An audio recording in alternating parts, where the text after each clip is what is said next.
This video will go through each episode of Game of Thrones Series 3 in vertical footage to showcase what was left out because it was too dark. Even though the TV show was great, there were a lot of missing book storylines. So we'll remind you of what happened in the TV show and use artwork to show you what happened in the books. In the opening scene, the sounds of chaos and battle echo in the darkness as the White Walkers and their army of undead whites launch a fierce attack on the Night's Watch at the Fist. Samwell Tarly braves a blizzard in search of safety, only to stumble upon a gruesome sight: a decapitated member of the Night's Watch holding his own head. Before Sam can react, a White closes in on him, wielding an axe, but is swiftly taken down by the fierce direwolf Ghost. Ghost rips apart the White as it struggles to reach Sam, inching closer with each movement. The White meets its end in a blaze of fire, courtesy of Lord Commander Jorah Mormont and his torch. With only a handful of survivors left from the original 300 men, Mormont is furious that Sam failed to send out any ravens during the chaos of the attack. Realizing the urgency of the situation, Mormont orders a retreat to the Wall, not just to save their own lives, but to warn Castle Black and the rest of Westeros of the impending danger. Failure to do so would mean the demise of everyone they hold dear. In the book, the intense battle at the Fist of the First Men is vividly recounted through the eyes of Sam. The Night's Watch is overwhelmed by hordes of whites and a massive snow bear, breaching the fortifications of the Fist with ease. Despite Sam's efforts to send messages via ravens, the chaos of the situation causes confusion. Only fire arrows prove somewhat effective against the whites, but the dwindling supply forces Commander Mormont to make the difficult decision to order a retreat. As the Night's Watch members flee, they suffer heavy casualties, leaving only 44 survivors. Sam himself is pushed to his limits and has to be carried away from the battlefield.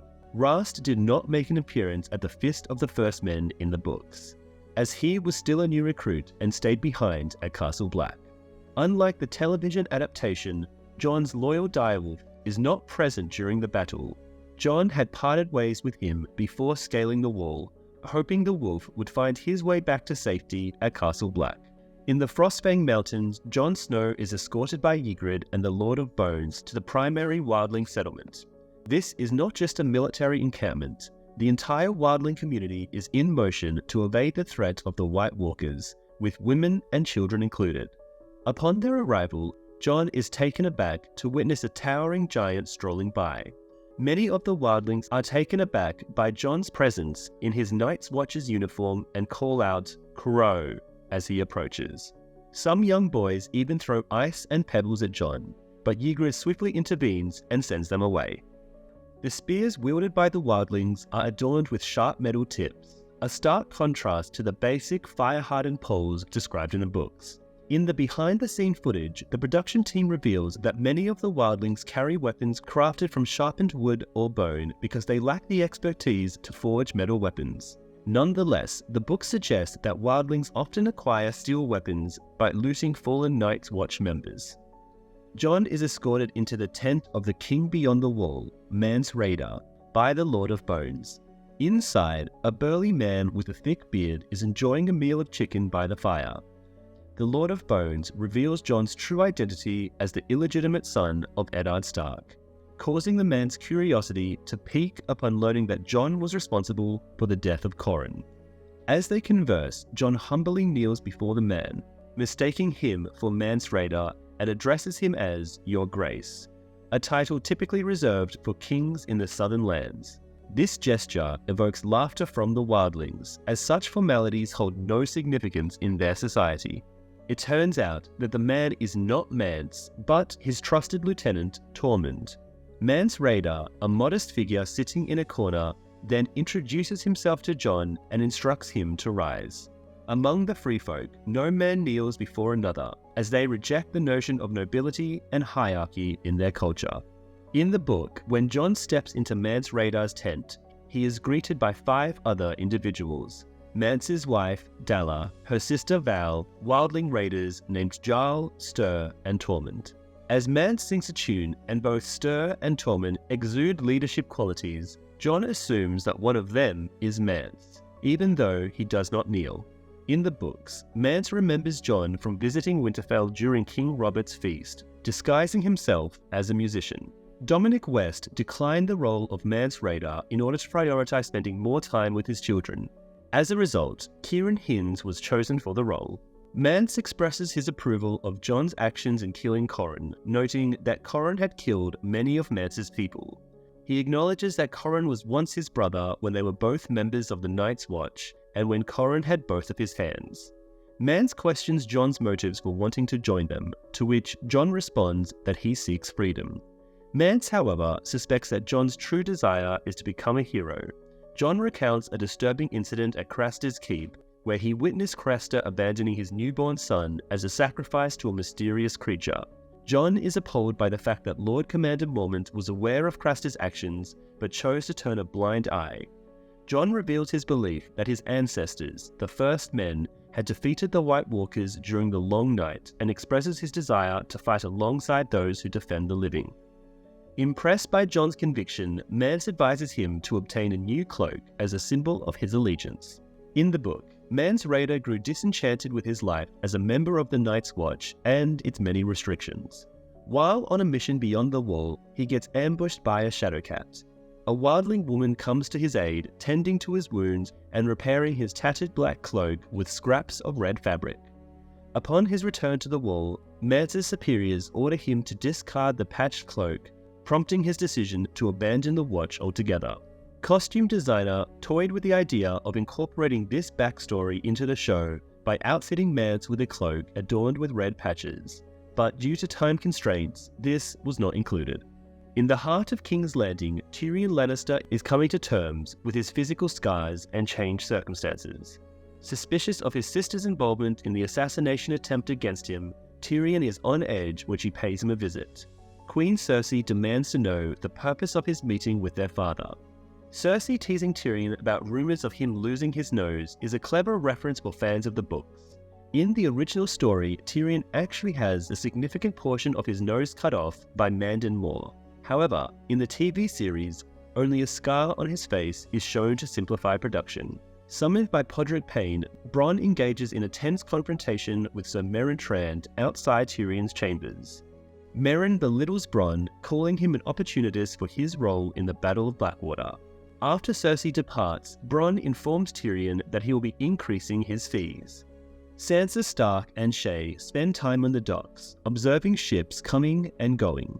Sansa suggests a game of inventing stories about the ship's destinations, but Shae, as usual, shows no interest. Peter Baelish approaches Sansa, who eagerly expresses a desire to leave quickly.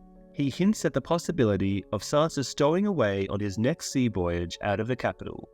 Sansa warns him not to provide too many details, admitting she is not a proficient liar. Meanwhile, Ross, seemingly serving as Littlefinger's assistant, fondly recalls the day of Sansa's birth, when Winterfell's bells rang in celebration.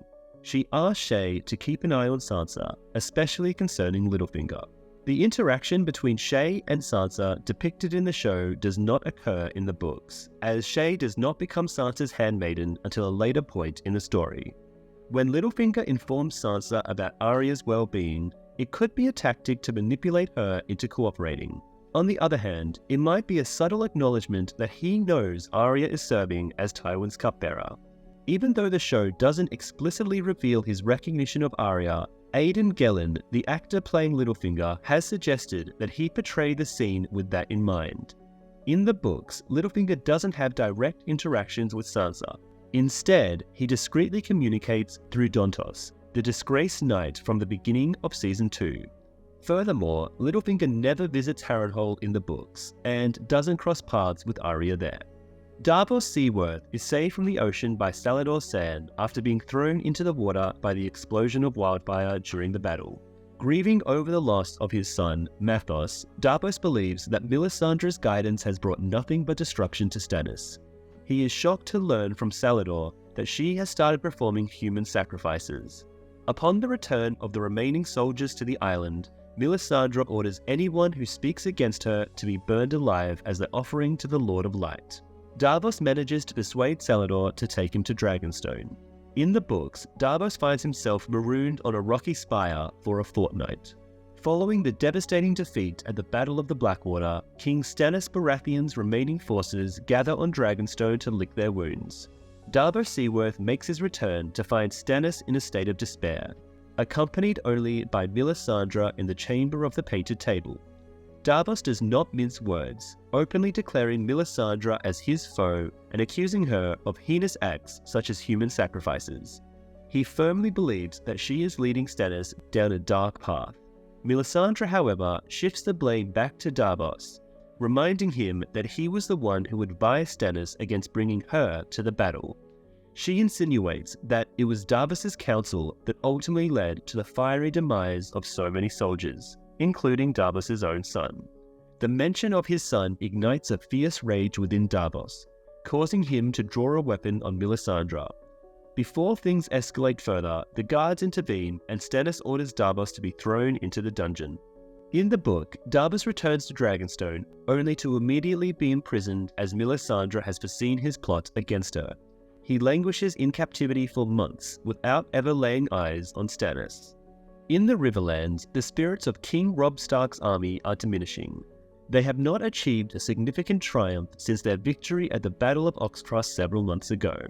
The recent news of the Lannisters' success over Stannis and their newfound alliance with the Tyrells only adds to the mounting despair. Despite Robb's impeccable record on the battlefield, the Lannisters have cleverly avoided direct confrontation with him.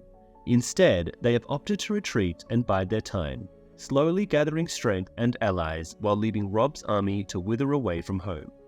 In a bold move born out of frustration, Robb decides to launch an offensive to the east, capturing the formidable fortress of Harrenhal. This stronghold had been a crucial base for the Lannisters in the Riverlands, but Tywin had withdrawn his forces to defend King's Landing against Stannis, leaving Harrenhal virtually undefended. Much to Robb's disappointment, the victory is not as decisive as he had hoped. The Lannisters had already evacuated the castle, leaving behind a gruesome scene of massacred prisoners of war. Among the carnage, a lone survivor is discovered, a maester by the name of Qyburn. While the capture of Harrenhal is a strategic gain, the sight of the bloodied courtyards and the stench of death further dampened the morale of Robb's forces. As they regroup and assess their next moves, the shadow of the Lannisters looms large, casting a pall over their once indomitable spirit. In the books, the Stark soldiers led by Roose Bolton seize control of Harrenhal well before the Battle of Blackwater Bay. When they take over the castle from Tywin Lannister, they are surprised to find that most of the Stark prisoners have already fled with the assistance of Arya and Jaqen H'ghar. Arya remained in Harrenhal for a brief period and serves as Roose's cupbearer before making her escape. Robb and Catelyn are not present at Harrenhal during this time, and they do not cross paths with Qyburn. Robb is busy overseeing the western whole of the Stark army in the Westerlands. In the books, Qyburn is not a prisoner of House Stark held captive at Harrenhal. Instead, he is a shamed maester associated with the Brave Companions, a notorious mercenary group hired by Tywin Lannister. The Brave Companions often mutilate their enemies, leaving Qyburn with the challenging task of tending to their wounds.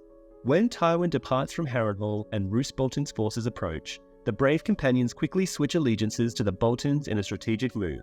While this group has not been included in the television adaptation, they inspire a ruthless faction of Bolton soldiers that make an appearance in Season 3. Upon arriving at the bustling city of Astapor in Slaver's Bay, Daenerys Targaryen's ship docks, marking the end of her journey from Qarth. During her journey on the television show, Daenerys embarks on a Qarthine vessel to reach Astapor. However, in the books, she has a fleet of 3 ships named after the dragons of her Targaryen ancestors, Vhagar, Meraxus, and Balerion, in honor of Aegon I Targaryen and his sisters Rhaenys and Visenya. Illaroy Mopatis originally sent the ships to bring her back to Pentos, but at the urging of Jorah Mormont, she decides to make a detour to Astapor before returning. As the ship approaches, her dragons, now resembling small dogs in size, soar through the air, snatching fish from the sea and incinerating them with bursts of flames from their mouth. Daenerys acknowledges that although her dragons are growing, they are not yet formidable enough to be used as weapons for conquering Westeros. She understands the necessity of acquiring an army, Sir Jorah Mormont mentions that renowned unsullied warriors of Astapor, revered as some of the best soldiers in the world. Despite their exceptional skill, Daenerys grapples with the moral implications of using slave soldiers, a practice frowned upon in Westeros where slavery is outlawed. Jorah emphasizes the lack of alternatives for assembling an army, prompting Daenerys to consider expanding her small Dothraki khalasar. However, most of the Dothraki are struggling with seasickness due to their unfamiliarity with sea travel. Jorah cautions that other Dothraki would only join her cause if they perceive her as strong, underscoring the need for a formidable army to support her ambitions. King Joffrey Baratheon's troops celebrate their triumph following the Battle of the Blackwater. House Lannister's newfound allies, House Tyrell, start to integrate themselves into the city. Tywin Lannister reveals that he is responsible for overseeing 7 kingdoms, with 3 of them currently rebelling against his rule. These rebellious regions are believed to be the North, the Iron Islands, and the Riverlands. After the defeat of Stannis, many of the Stormlords have pledged their allegiance to the crown. However, according to the HBO Go interactive features, it is indicated that the Stormlands are actually the 3rd rebellious kingdom. This contradicts the common belief among Westerosi people who do not consider the Riverlands to be a separate kingdom and are now under the influence of the North. Tywin Lannister adamantly refuses to acknowledge Tyrion's contributions to the city's defense or his effective rule as Hand of the King. Instead, Tywin stubbornly clings to the belief that Tyrion is a debauched, bitter, and incompetent individual who is jealous of his family's success. Tywin is particularly offended by Tyrion's defiance in bringing his lover to the capital against his explicit orders, leading him to suspect that Tyrion was preoccupied with Shae instead of fulfilling his duties. When questioned about his harsh decision, Tywin is appalled and insinuates that Tyrion's birth caused the death of his beloved wife, Joanna. Tywin warns Tyrion that he would hang any prostitute found in his bed. This intense dislike for prostitutes can be traced back to the traumatic event in Tywin's past. Following the death of his mother, Tywin's father, Tytos, entered into a relationship with a woman who was seen as little more than a prostitute. This woman managed to manipulate Tytos, leading to the near ruin of House Lannister's wealth and reputation. After Tytos passed away, Tywin took drastic measures by forcing the woman to publicly humiliate herself by walking the streets naked and destitute. This act was meant to serve as a reminder of her lowly origins. From that point on, Tywin holds a deep-seated animosity towards prostitutes despite frequently visiting brothels in secret. Bronn now identifies himself as Sir Bronn of the Blackwater, a title that elevates his social status despite his lack of land, wealth, or noble lineage. As Joffrey makes his way back from the Great Sept of Baelor in a well-guarded palanquin, his journey is unexpectedly halted by his betrothed, Lady Margaery Tyrell in Fleabottom. Surprising both the guards and Joffrey himself, Margaery steps out of the procession to explore the area, eventually finding her way to an orphanage where she engages with the children. Meanwhile, her attendants distribute bread and toys, endearing Margaery to the common people of Fleabottom. Later that evening, Joffrey and Cersei join Margaery and her brother Loras Tyrell for a small dinner gathering. Cersei reprimands Margaery for her audacity and reminds her that her spontaneous acts of charity occurs in the same streets where the royal party has recently been attacked. As Joffrey innocently defends Margaery and rebukes his mother, Cersei realizes she is in danger of being outmaneuvered. Cersei's rule relies on instilling fear, while Margaery excels at earning the love of those she governs, a talent Cersei lacks. In the book, there is no mention of Margaery Tyrell comforting orphans and distributing food. However, Cersei is informed that Margaery and her family are cleverly winning over the common people by providing food aid, purchasing hot pies from bakers, donating to beggars, and other acts of generosity. Ironically, the Tyrells played a significant role in causing the small folk to suffer from famine by closing off the Roses Road during the previous season. Upon her arrival in Astapor, Daenerys is taken on a tour of the unsullied barracks by their owner, Cranes Moonaclos. During the tour, a slave girl named Missandei translates Krans's Low Valyrian into the common tongue of Westeros for Daenerys to understand. In the book, Missandei is depicted as a young child of 10 years. However, in the TV series adaptation, she is presented as much older, with an actress in her 20s bringing the character to life on screen. Although she pretends not to understand the language and relies on a translator, Missandei, to deceive the slavers into divulging their secrets in her presence. This strategy is also depicted in the television series, but the revelation is not made until the following episode. Hernaiz explains that the Unsullied are trained for battle starting from the tender age of 5. He reveals that only 1 in 4 recruits survive the brutal training process. To demonstrate the Unsullied's lack of fear for pain or death, Hernaiz cruelly slices off the nipple of a soldier in front of Daenerys. Despite the horrific act, the soldier shows no sign of pain and even thanks his master for the opportunity to serve. Further shocking Daenerys, Hernaiz discloses that the Unsullied are trained to show no mercy or weakness by killing a newborn slave child in front of its mother at the end of their training. Outraged by this inhumane practice, Daenerys still asks about the number of Unsullied available for sale. She is informed that there are 8,000 soldiers up for sale, and she has until the following day to make a decision. George R.R. Martin has drawn inspiration from various historical slave soldier armies, such as the Egyptian Mamluks, Spartans, and Ottoman Janissary troops when creating the Unsullied in his books. In Martin's world, only 1 out of every 3 boys endure the grueling training process. Additionally, the Unsullied are mandated to care for a puppy for a year before ultimately killing it, a brutal and heart-wrenching test of their loyalty and obedience. To further desensitize them to pain, they are administered the wine of courage, which gradually numbs their body sensations. On their way back to the ship, Ser Jorah suggests to Daenerys that she should consider buying the Unsullied. He believes that these slave soldiers would have a much better life serving under her command than under the cruel Hernaiz and his associates. However, Daenerys is preoccupied by a playful child trailing behind her and Jorah, causing them to overlook a mysterious figure in a black coat following them with a dagger in hand. A young child presents a gift to Daenerys, a wooden ball, but before she can accept it, a mysterious figure in a hood intervenes, causing a struggle that sends Daenerys tumbling to the ground. To her dismay, the wooden ball shatters, revealing a deadly manticore inside. Just as the creature prepares to strike, the hooded stranger swiftly kills it with a dagger and then turns to attack the child, who hisses and disappears using magical powers reminiscent of Pyat Pree. Daenerys realizes that the assassin has likely been sent by the surviving warlocks of Qarth. Despite the attempt on Daenerys' life by the warlocks, it appears that they are still not done with her. However, this episode marks the final appearance of the warlocks. In the book, the attack takes place in Qarth before Daenerys departs for Astapor, as a form of revenge for her actions against the Undying Ones. The assassination attempt is carried out by the Sorrowful Men, a group of hired assassins who always say sorry before killing their victims. Shifting her focus towards the man who saved her, Daenerys is taken aback when he refers to her as his queen and reveals his identity by removing his hood. Curious, she inquires if Jorah recognizes the man. To her surprise, Jorah confirms that he does. The stranger standing before them is none other than Sir Barristan Selmy, the esteemed Lord Commander of Robert Baratheon's Kingsguard in Westeros. Sir Barristan drops to his knees and humbly confesses that after the passing of Robert and his dismissal by Joffrey, he has been on a quest to find Daenerys Stormborn.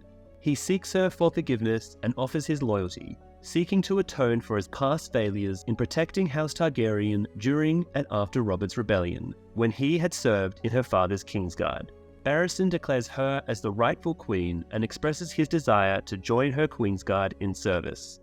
In the books, Barristan Selmy assumes the name Arstan Whitebeard when he comes across Daenerys Targaryen. He tells her that he was sent by Illyrio Mopatis to safeguard her. Later on, it is revealed that Selmy was actually dismissed from the Kingsguard at the suggestion of Varys. Officially, he was let go for failing to protect King Robert. But in reality, it was so Mopatis could arrange for him to join forces with Daenerys. Selmy has purposely changed his appearance by growing out his hair and beard so that even Jorah Mormont would not recognize him. He chooses to keep his true identity a secret until much later. Having served under a mad king in the past, he wants to observe Daenerys' character before pledging his loyalty to her. The show adaptation skips over this storyline to avoid confusion among viewers, who would easily recognize Selmy. Additionally, the show leaves out his companion on the journey, a formidable eunuch warrior known as Strong Belwas, whom becomes a bodyguard for Daenerys. The episode titled Valar Dohaeris drives from the High Valyrian language translating to "all men must serve." This phrase is commonly used in Essos as a response to the saying Valar Morghulis, meaning all men must die. Also, this episode won the Emmy Award for Best Special Visual Effects. Bran Stark has a vivid dream where he finds himself wandering and hunting in the deep woods. During his dream, he once again encounters the enigmatic three-eyed raven. As he prepares to take a shot with his bow, memories flood back of the days when he trained in archery with Jon and Robb, and he hears the echoes of his father Eddard's voice. Despite his best efforts, Bran's arrow misses its mark on the raven. Suddenly, a mysterious young boy emerges and cryptically informs Bran that he cannot harm the raven because he is connected to it in some way. Startled, Bran wakes up abruptly, causing a momentary concern for Hodor, who quickly reassures everyone that he is alright. Osha, recognizing the significance of Bran's unsettling dream, voices her concerns about the challenges they are already facing. Undeterred, Bran, Rickon, Osha, Hodor, and their loyal direwolves, Summer and Shaggy Dog, press onward towards the northern lands beyond Winterfell, making their way towards the formidable wall. Robb Stark and his wife, Queen Talissa, are seated in the council chamber at Harrenhal when they are interrupted by Roose Bolton, who has brought 2 messenger raven missives bearing grim tidings. Even though it is not explicitly stated, it appears that knowledge of Robb and Talissa's marriage has become public, as Roose Bolton refers to her as "my queen." The first message conveys the news of Robb's maternal grandfather, Hoster Tully's passing after a long illness at Riverrun. This devastating news has brought Catelyn to tears as she laments not having seen her father in years. The second message is from Roose's bastard son, Ramsay Snow, reporting that Winterfell has been set ablaze by the Ironborn, resulting in the massacre of its inhabitants. They have fled before Roose's forces could arrive. There is no sign of Robb's younger brothers, Bran and Rickon, leading to the grim possibility that they may have perished. Additionally, there is no news regarding Theon Greyjoy's whereabouts, and if he has taken the boys captive. No demands has been made by the Greyjoys. The title of this episode, Dark Wings, Dark Words, is a commonly used saying in the books, often associated with the arrival of ominous messages delivered by ravens. The phrase is referring to the 2 ravens that bring Robb Stark news of his younger brothers, Bran and Rickon, being killed, as well as the passing of his grandfather, Hoster Tully. In an undisclosed location, Theon Greyjoy finds himself imprisoned in a dungeon after being rendered unconscious prior to the sack of Winterfell. A group of men, some clad in Ironborn attire, enter the cell and proceed to interrogate him. When Theon asks about their intentions, one of the captors ominously declares his desire to inflict pain, using a knife to forcefully remove Theon's fingernails. Subsequently, they subject Theon to further torment by utilizing a foot press, gradually driving a screw into his foot until it draws blood, while incessantly demanding to know why he seized control of Winterfell. It becomes apparent that they are indifferent to Theon's responses. Initially, Theon confesses his ambition to impress his father by capturing Winterfell during a vulnerable moment in the north. However, as the interrogation continues, he resorts to fabricating stories in a frantic attempt to appease his captors, falsely claiming enmity towards the Starks. After the guards depart, a young servant approaches Theon and releases him from the foot press, revealing that he has been sent by his sister Yara to facilitate his escape. The servant instructs Theon to bide his time until nightfall when the castle falls into slumber, prompting Theon to don the bag once again as he anxiously awaits his opportunity for freedom, alone and desperate,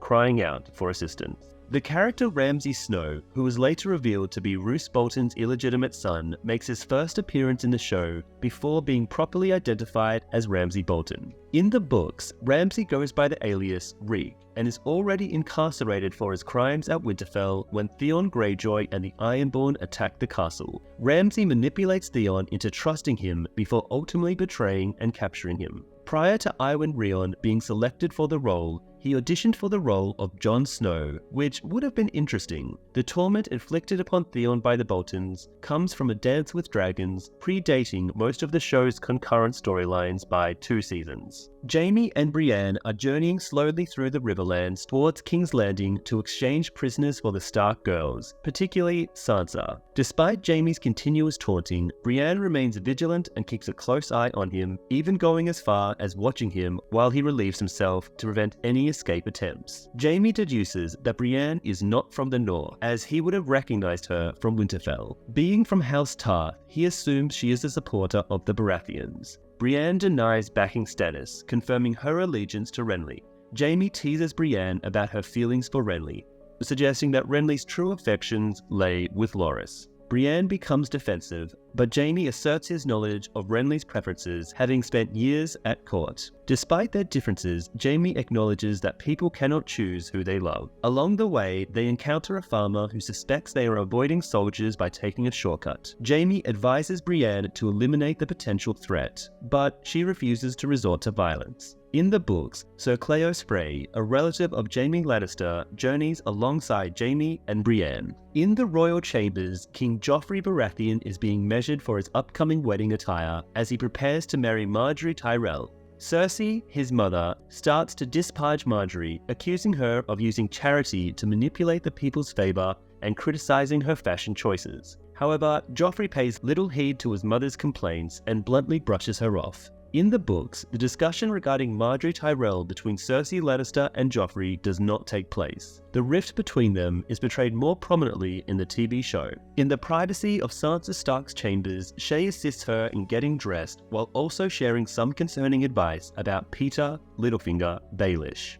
Shae cautions Sansa about accepting help from Baelish without expecting anything in return, hinting that his kindness may come with ulterior motives. Despite Shae's warning, Sansa innocently mentions Baelish's connection to her late mother as a reason to trust him. Shae then introduces the idea that Baelish may have more than just friendly intentions towards Sansa, suggesting that he may be romantically interested in her. This revelation unsettles Sansa, who struggles to believe that someone much older and powerful as Baelish could have such feelings for her. Continuing her advice, Shae highlights Baelish's reputation for manipulating and warns Sansa about the true intentions of men who often seek out young, attractive women. She emphasizes that these individuals are usually motivated by desires other than genuine love, and caution is necessary when dealing with them. Sir Loras Tyrell appears at the entrance and accompanies Sansa to the gardens where they are to meet Margaery and their grandmother, Lady Olenna Tyrell. Sansa recalls their previous meeting at the Tourney of the Hand. In the books, Sansa discloses to Loras that they have crossed paths previously at the Hand's Tourney. However, Loras completely forgot about it and declaring Sansa to be the most beautiful maid. And when Sansa tries to force him to remember by telling him he was riding against Robar Royce, this revelation unsettles Loras as it brings back memories of his involvement in the deaths of Robar Royce and Emmon Key, members of the Kingsguard Loras killed after blaming them for failing to protect Renly.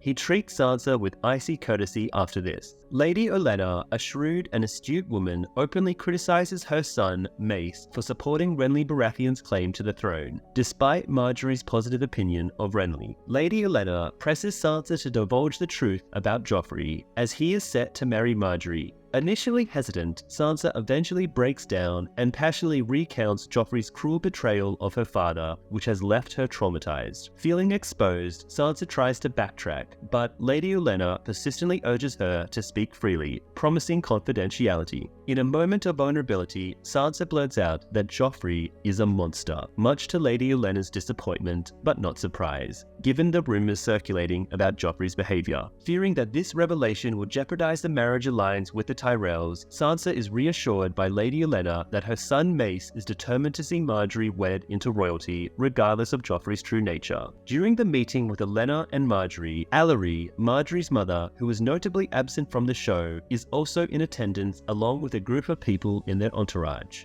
The women propose the idea of Sansa marrying Willis, Margaery's older brother who was disabled, as a potential solution since Loras, being a Kingsguard, cannot wed, and Sansa expresses enthusiasm towards this prospect. Robb entrusts Roose with the leadership of Harrenhal and a portion of the Northern Army, as he himself leads the main host back to Riverrun across the Riverlands. Rickard Karstark expresses his frustration at what he perceives as a pointless maneuver, but Robb explains that they need to reinforce their army with the levies from Catelyn's brother and his uncle Edmure Tully, who is now the Lord of Riverrun. Karstark argues that even with Edmure's support, their forces are still outnumbered by the Lannisters and their new Tyrell allies. Robb questions questions Karstark's commitment to their cause, to which Karstark insists he still seeks revenge. However, he voices his concerns that Robb's vulnerability, having lost his home castle, has shaken the faith of their bannermen. Lord Karstark boldly speaks his mind, proclaiming that he believes Robb's decision to marry Talisa was the downfall of their cause. In the book, the Freys react with anger and chaos, departing amidst much turmoil. While in the show, Robb appears to downplay the loss, in the novel it is a significant setback. Many of Robb's loyal lords lose respect for him for failing to uphold his vow. Moreover, the Freys not only provided a substantial number of soldiers to his army, but also control the route back to the north. In the books, Catelyn and Robb remain at Riverrun for Hoster Tully's funeral, as Catelyn has been caring for her sick father during most of the war, instead of being in Robb's military camp. Robb has just returned from his military campaign in the Westerlands when Hoster passed away, and neither of them had visited Harrenhal. Robb does not have a heart-to-heart discussion with Rickard regarding the potential consequences of his marriage and the loss of his home on the outcome of the war. Additionally, Catelyn's tale to Talisa about crafting a prayer wheel for Jon Snow is created specifically for the television adaptation. Jon Snow leads the Free Folk army of Mance Rayder southward at a deliberate pace. Mance points out that his army is a diverse mix of around 90 different wildling groups, each speaking a different language and harboring internal conflicts. Despite these differences, Mance manages to unite them all by revealing the harsh truth: they will all perish if they remain north of the wall. Mance introduces Jon to one of his scouts named Orell, who possesses the ability to enter the mind of animals, a skill known as being a warg. Ygritte expresses surprise that Jon is unfamiliar with this concept. Mance explains that wargs can see through the eyes of animals and even influence their actions. Orell uses the gift to scout far ahead, controlling an eagle to gather information. When Mance asks about what Orell has observed, he reports seeing the Fist of the First Men and numerous deceased members of the Night's Watch, known as crows. In the books, Orell meets his demise at the hands of Jon Snow during a search beyond the wall. However, his spirit lives on as he wargs into an eagle. The character of Orell in the show is a blend of his book counterpart and another wildling warg named Varamir Sixskins, who also wargs into the same eagle. The young lad from Bran's vision makes his way towards their camp in the forest without any weapons. Summer growls at him at first, but then sniffs his hand and walks away. Osha sneaks up on the boy with a sharpened wooden spear, only to be caught off guard by the boy's sister, who holds a knife to her throat. The boy introduces himself as Jojen Reed, and his sister as Mira Reed. House Reed is a faithful vassal of House Stark, and they have been on a quest to find Bran and Rickon in order to safeguard them. Jojen and Mira Reed make their debut in the second book, A Clash of Kings, when Bran assumes the role of Lord of Winterfell. They arrive at the castle during a harvest celebration to swear their loyalty to the Starks. The siblings are present when the Ironborn attacks, and manage to flee alongside Bran, Rickon, Osha, and Hodor. The creators of the show have decided to delay their introduction until Season 3, believing that Season 2 already had a large number of new characters. In the books, Rickon, Osha, and Hodor part ways with Bran and the Reeds much earlier than in the show. Additionally, Jojen is depicted as being younger in the books, and there is no confrontation involving weapons between Mira and Osha. In the Riverlands not too far away, Arya, Gendry, and Hot Pie are traveling north from Harrenhal with the goal of reaching the Red Fork of the Trident River and then heading west to her grandfather's castle at Riverrun. Arya confides in her companions about how Jaqen H'ghar helped them escape by offering to eliminate 3 people of her choosing. Gendry is skeptical and criticizes Arya for choosing minor Lannister guards instead of more powerful figures like King Joffrey or Tywin Lannister that could have had a greater impact on the war. Robb, Catelyn, and Arya unknowingly are in close proximity to each other without ever realizing it. Arya has departed from Harrenhal towards Riverrun just before Robb and Catelyn arrive from the Riverlands. It is quite possible that they narrowly missed each other, considering Arya's preference for avoiding main roads while Robb and Catelyn stuck to them. This causes Arya to become defensive. As they journey deeper into the forest, they stumble upon a scouting party of the Brotherhood Without Banners, a group of outlaws led by Thoros of Myr, who were singing The Rains of Castamere as they approach. Recognizing them as the group they had heard about at Harrenhal, the children are welcomed by the Brotherhood. They are given food and drink at a nearby inn. Gendry mentions his previous work as a blacksmith in King's Landing under Tobo Moat, which Thoros acknowledges but notes that Gendry charges higher prices than other smiths. Gendry defends himself by claiming his work is of superior quality. Arya insists she is skilled with a sword despite Thoris's doubts, but he easily disarms her during a practice session. While at the inn, more members of the Brotherhood arrive with a captive, Sandor, the Hound, Clegane. As Thoris engages in a verbal exchange with Sandor, Arya tries to slip away unnoticed. However, the Hound recognizes her and questions why they are with the Stark girl, inadvertently revealing her true identity to everyone present. Thoris was born in the vibrant free city of Myr, located in Essos. As the 8th son in his family, his father struggled to provide for him and ultimately relinquished him to the care of the nearby temple of the Lord of Light.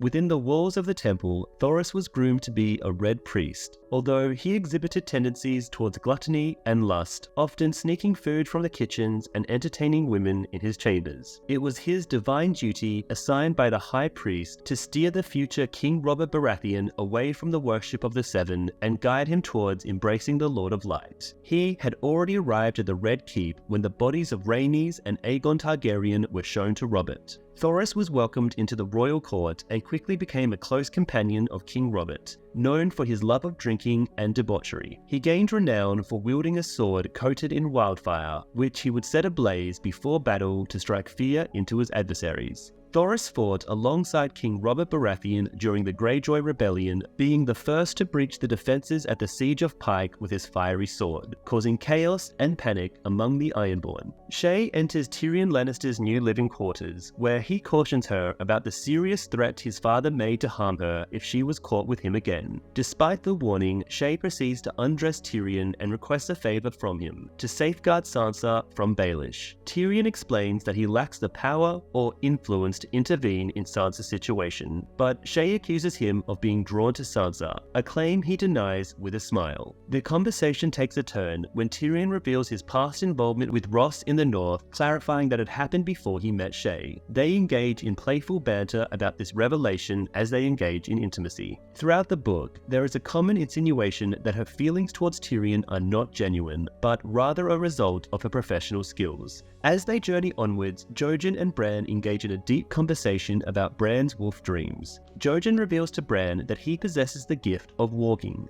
allowing him to enter the mind of his wolf and control its actions. Initially, these abilities manifest as vivid dreams, where Bran sees the world through his wolf's eyes, but with patience, he could consciously manipulate his wolf's actions. Curious, Bran asks if having prophetic dreams is also part of being a warg. Jojen clarifies that prophetic dreams are a separate but related ability called the Sight. Those who possess the sight could witness events that have not yet occurred, events from distant past, or events unfolding in faraway places. Jojen recounts a shared experience with Bran where they both dream of Eddard Stark's death, confirming that it is a manifestation of the sight. When Jojen had informed his father, Lord Howland Reed, of the dream, his father had reacted with tears, understanding the significance of Eddard's demise. Bran reminisces about Howland Reed, a loyal friend who had fought alongside Eddard during Robert's rebellion. Jojen reveals that Howland preferred not to discuss the war in great detail. Furthermore, Jojen clarifies that when Bran had dreamed of him previously, it wasn't merely a vision, but a telepathic connection initiated by Jojen, who had also witnessed the three-eyed raven during the encounter. The books introduce unique terms and intricate details to the concept of skin changers. For example, a skin changer is an individual with the ability to perceive the world through the eyes of an animal. The term warg specifically refers to those who can skin change into wolves. Skin changers are believed to have a genetic connection to the First Men, suggesting that this ability is prevalent among the people of the North, the Ironborn, and Wildlings. It is speculated that almost every child of Ned Stark possesses the potential to be a warg. For instance, Arya dreams through the perspective of her direwolf Nymeria, while Sansa, despite losing her wolf early on, hints at having similar experiences. Jon Snow, another Stark offspring, actively enters the consciousness of his direwolf Ghost. Among the Stark siblings, Bran stands out as the most adept skin changer, displaying the exceptional skill of being able to manipulate a human's actions. Afterwards, Brienne and Jaime are faced with the challenge of crossing a river. They must decide between a risky ford or taking the bridge, which is likely to be under surveillance. Brienne opts for the safer route of the bridge, but Jaime seizes the opportunity to distract her, seizing her spare sword and freeing himself from his restraints. A fierce sword fight ensues on the bridge, with Jaime initially taking the offensive and putting Brienne on the back foot. However, Jaime's movements are hampered by his still mangled hands and weakened state from a year of imprisonment. As Jaime tries, Brienne gains the upper hand with well-placed kicks and punches, gradually wearing him down. Eventually, Jaime succumbs to exhaustion and collapses on the ground. At that moment, riders from House Bolton, led by a man named Locke, appear on the scene. Jaime attempts to negotiate, but Locke makes it clear that they will take his head unless she surrenders the Kingslayer to the king in the north. With little choice, Jaime is taken captive by Locke and his men. In the books, Jaime's cousin, Cleos Frey, tragically loses his life during an ambush by outlaw archers. Brienne sustains injuries from 2 arrows, while Jaime seizes Cleos' sword instead of Brienne's spare weapon, using it to defend against their attackers. Despite his weakened state due to lack of food and being restrained, Jaime puts up a fierce struggle in the altercation. The skirmish lasts longer than depicted in the television adaptation and even spills into the river before culminating in Jaime's accidental fall. Rather than being betrayed by a local farmer, their presence is discovered by the brave companions attracted by the commotion from their scuffle, a deviation from Locke's hunting party in the show.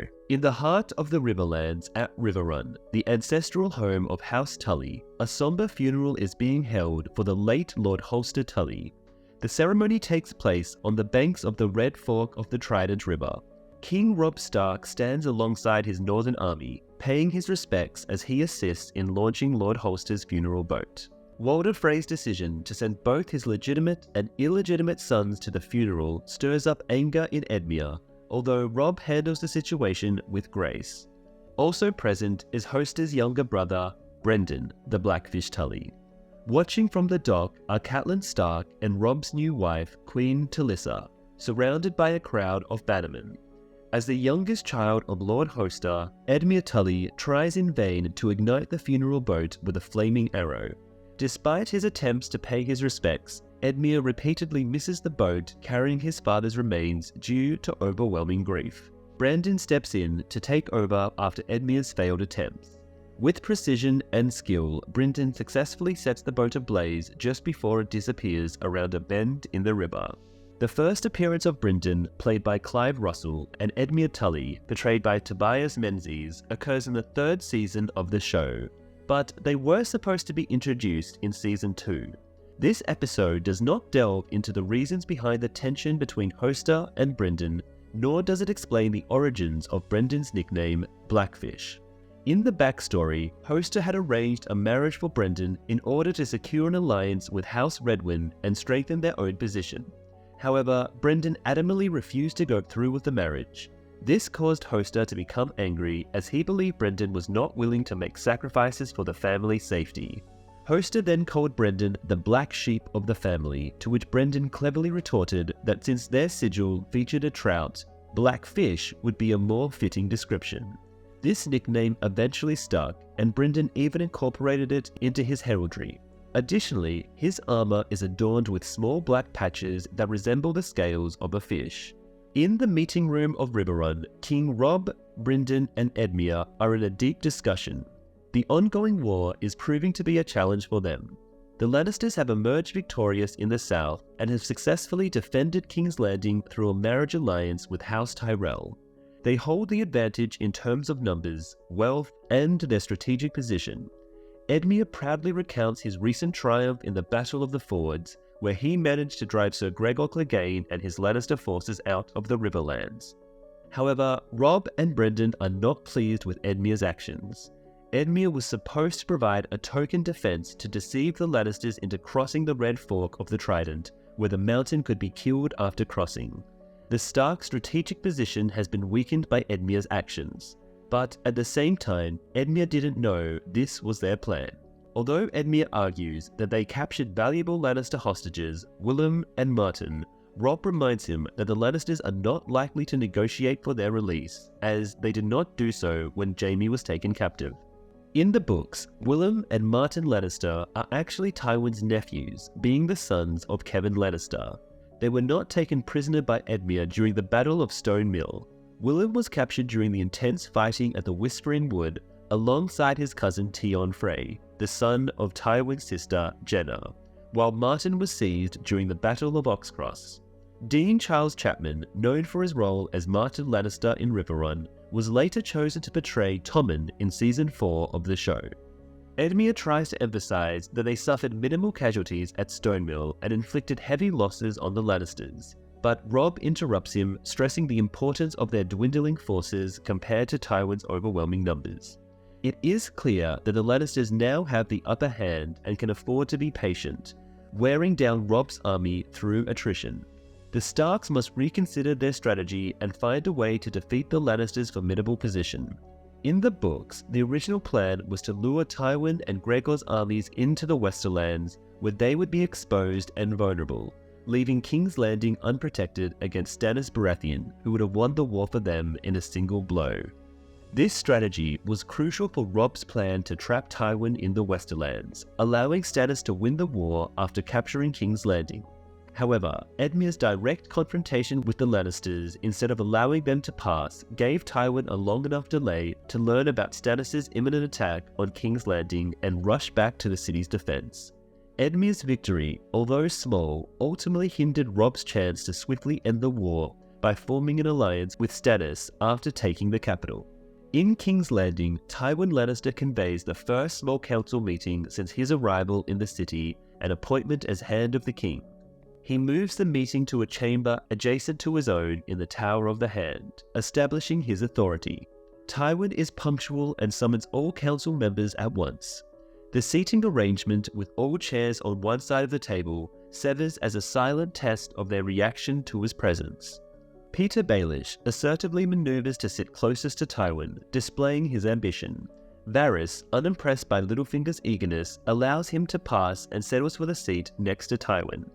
Grand Maester Pycelle, more concerned with self-preservation than power struggles, quietly takes the third seat away from Tywin. Cersei, finding all seats taken, refuses to engage in the power play and places herself at Tywin's right hand across from Littlefinger. Tyrion, the only one to challenge Tywin's dominance, deliberately chooses a seat at the far end of the table opposite his father, making a statement by dragging his chair noisily. While not depicted in the books, this scenario actually captures the power dynamics described within the books. However, missing from Tywin's small council are Mace Tyrell, Kevan Lannister, and the High Septon. In the books, Pycelle emerges from the dungeons looking thin and frail, relying on a cane for support. His once full beard is now sparse, with only a few stray white hairs remaining.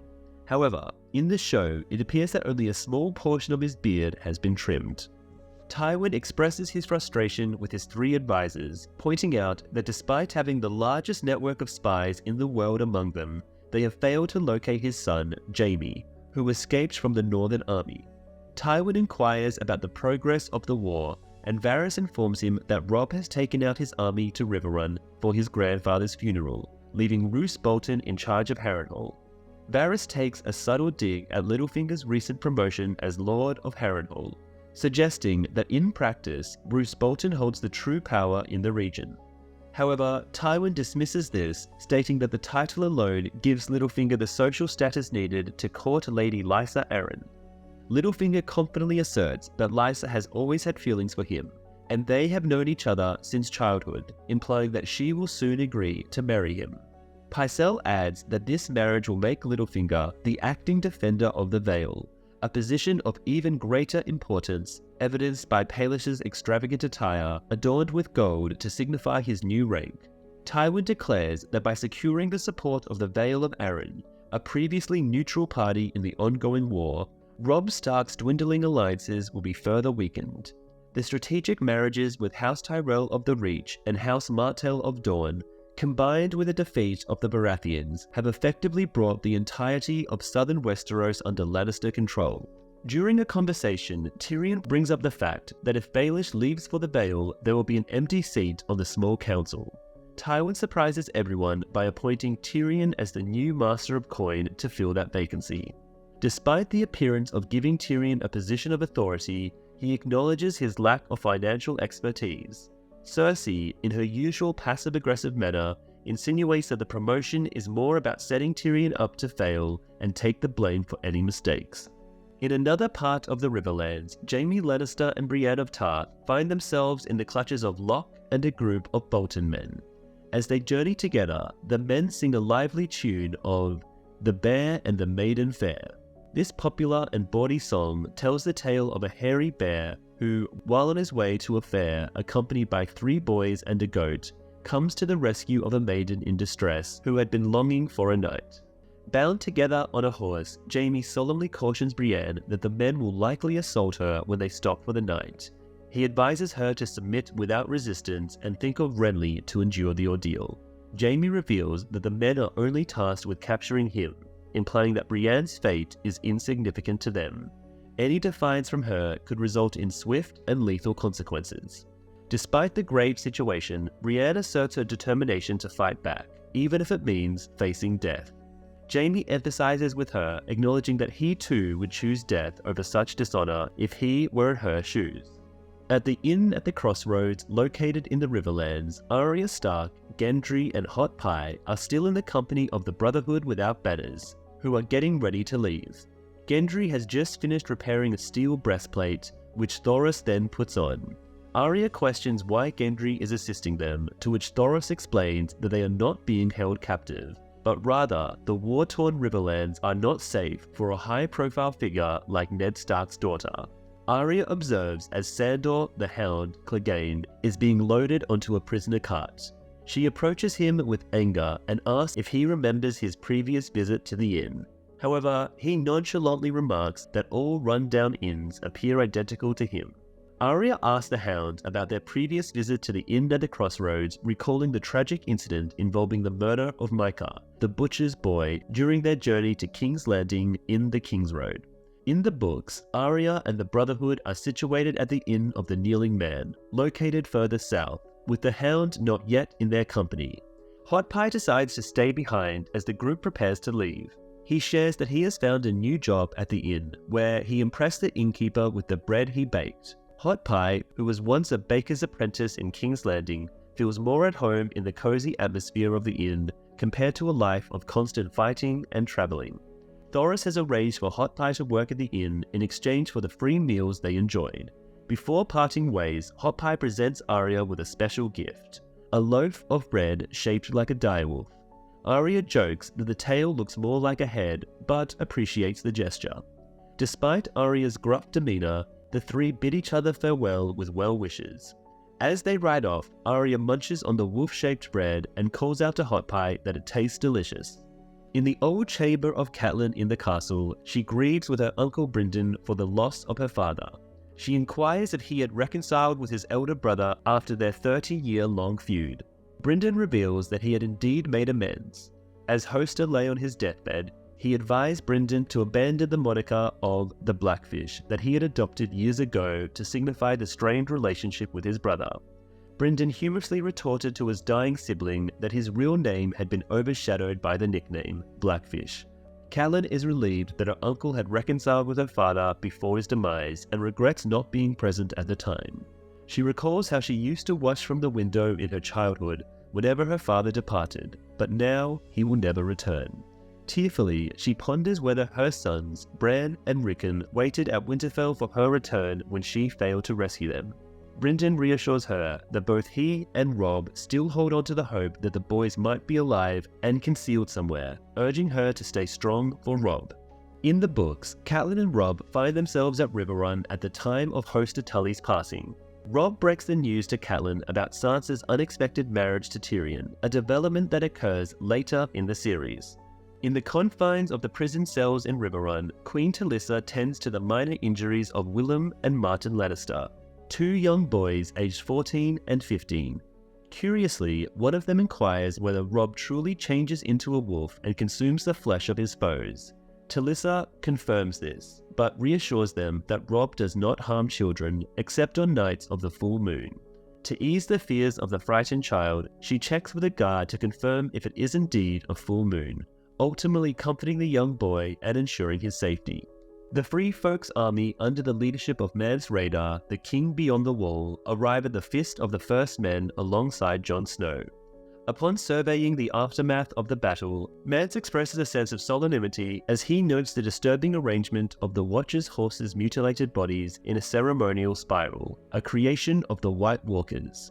Orell mentions spotting human corpses during his reconnaissance mission with his eagle, but they have mysteriously vanished. Jon updates Mance on the presence of 300 Night Watch members at the Fist and asks about Mormont's well-being. Mance speculates that Mormont might have evaded capture, but now finds himself cornered with the White Walkers drawing near. Mance warns Jon that the missing bodies have likely been resurrected as dead minions of the White Walkers, bearing no resemblance to their former selves. Mance Rayder praises the White Walkers for their artistic display of chopped up pieces of dead horses in a spiral pattern. However, the books do not mention the White Walkers displaying corpses in this way.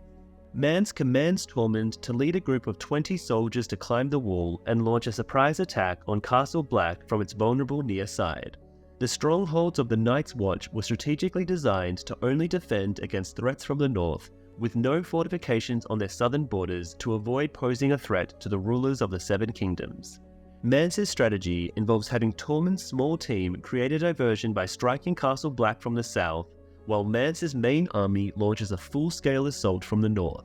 Tormund will receive a signal from Mance's massive bonfire to indicate that he is ready to attack. Mance confidently declares that he will create the most colossal fire ever witnessed in the north. Mance instructs Tormund to bring Jon along, as Jon is familiar with the layout of Castle Black. This will also serve as a test of Jon's loyalty. If Jon proves unwilling to betray the Night's Watch, Tormund can easily dispose of him by throwing him off the wall to his demise. The book depicts Mance Rayder organizing a group of 120 wildlings to climb the wall. Orell is absent from the group due to his prior demise, and Tormund is also missing. Styr, the Thenn leader, takes charge of the divided group, assigning them into 4 teams to scale the wall without any assistance, and then hoist up rope ladders for the remaining wildlings. Further to the south, Commander Jorah Mormont leads the ragged remnants of the Night's Watch expedition to Craster's Keep. Upon arrival, Craster taunts the survivors from the battle at the Fist. At first, he is hesitant to offer them shelter, but changes his mind when he sees some of them clutching their weapons, fearing they may turn violent in desperation. As the weary Black brothers huddle by the fire, Craster continues to mock them, insinuating that they should be grateful for his hospitality as he considers himself a godly man for assisting them. Mormont questions Craster's claim to godliness, but Craster asserts that he is loyal to the White Walkers, who spare him in exchange for sacrifices. Craster even jokes about feeding Samwell Tarly to his pigs and is irritated by Gilly's cries of pain during childbirth. Sam eventually witnesses Gilly giving birth to a baby boy, realizing the danger they face as Craster will likely offer the child as a sacrifice to the White Walkers. A pact has been made between the White Walkers and Craster, ensuring that he and his kin would remain undisturbed by the icy beings as long as he continues to offer up his newborn sons as sacrifices. The White Walkers wants to use these infants to bolster their ranks and expand their army in the show, whereas in the books, it seems the others are suffering from inbred depression and require new genetic stock or they will go extinct, justifying their invasion since, in the past, the Night's Watch used to offer up unwanted babies to them through the Black Gate, or so it is theorized. In a secret location, Theon Greyjoy manages to break free from his prison cell with the assistance of a young man. The mysterious helper provides him with a horse and instructs him to head east. Theon expresses his gratitude and promises to reward the young man by granting him a lordship in the Iron Islands. However, the boy points out that they are not currently in the Iron Islands. Soon after his escape, Theon finds himself being pursued by his captors in a thrilling horseback chase through the dense forest. As the chase intensifies, Theon is cornered between 2 groups of hunters and is eventually knocked off his horse by a brutal flail attack. Overpowered and outnumbered, Theon is held down by his captors, who proceed to humiliate him by stripping him of his clothing. Just when it seems like all hope is lost, Theon's mysterious savior reappears and takes out all of the captors with precise shots from a bow, saving him from the impending assault. The timely intervention of the unidentified hero ensures Theon's survival in the nick of time. On Dragonstone, King Stannis Baratheon and Melisandre engage in a deep conversation as she prepares to depart by boat. Stannis confesses his worries about how his enemies view him as a defeated man, mocking him at every turn. He feels a sense of abandonment even from Melisandre. However, she offers him words of reassurance, affirming her unwavering belief that he is the prince that was promised. Stannis expresses his longing for Melisandre's aid in dealing with his enemies, particularly Joffrey and Robb. He requests her to summon another shadow creature like the one she used to eliminate Renly. Melisandre explains the grave consequences of creating such a creature, warning Stannis that it could cost him his life. Despite his concerns, she unveils her plan to seek a more powerful force that will shift the tides of the ongoing war in their favor. However, she mentions the necessity of a sacrifice involving king's blood to achieve this goal. Stannis is taken aback by Melisandre's revelation. She clarifies that Stannis himself cannot be the sacrifice, hinting at the possibility of using King Robert's surviving bastard children as potential offerings, as they also carry the royal bloodline. In the books, Melisandre stays at Dragonstone instead of seeking out royal blood because she already possesses Edric Storm, one of Robert's illegitimate children. Stannis does not request her to create additional shadow creatures. It remains uncertain whether he is aware of Melisandre's actions, with suggestions that the magical process causes him to forget about it. Later on, Melisandre clarifies to Davos the reason behind her inability to produce any more shadow creatures. In the bustling city of Astapor, accompanied by her faithful companions Ser Jorah Mormont and Ser Barristan Selmy. This particular route has a notorious reputation as the Walk of Punishment, where rebellious slaves are publicly crucified and left to meet their demise as a cautionary tale to others. As they make their way down the path, they encounter a condemned man who is facing the consequences of his defiance. Daenerys, moved by compassion, offers the suffering man some water in an attempt to alleviate his pain. However, the man, resigned to his inevitable fate, declines the offer and expresses a desire for a swift end to his suffering. The title of this episode is Walk of Punishment. Throughout history, the Walk of Punishment commemorates the aftermath of the slave uprising led by Spartacus against the powerful Roman Empire. Following Spartacus's defeat in a fierce battle against Crassus and Pompey, a chilling display unfolded as 6,000 surviving rebels, all of whom were once enslaved, were crucified along the stretch of the Appian Way from Capua to Rome. The scenes set in Astapor were filmed in Morocco. Jorah and Barristan are in disagreement over whether Daenerys should acquire the Unsullied. Jorah believes it is their best opportunity to secure an army, while Barristan argues that slavery is dishonorable and illegal in the Seven Kingdoms. Jorah contends that the Unsullied will be treated better under Daenerys' command and will follow orders without harming innocent civilians, unlike other male soldiers who may give in to their violent impulses during battle. Barristan counters by pointing out that soldiers who fought for Rhaegar did so out of loyalty and love, not because they were enslaved. Jorah acknowledges Rhaegar's honor, but reminds Daenerys that he ultimately perished in battle.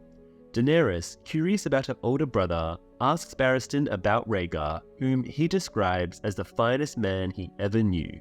In the book, Jorah Mormont says about Rhaegar, "Rhaegar fought valiantly, Rhaegar fought nobly, Rhaegar fought honorably, and Rhaegar died."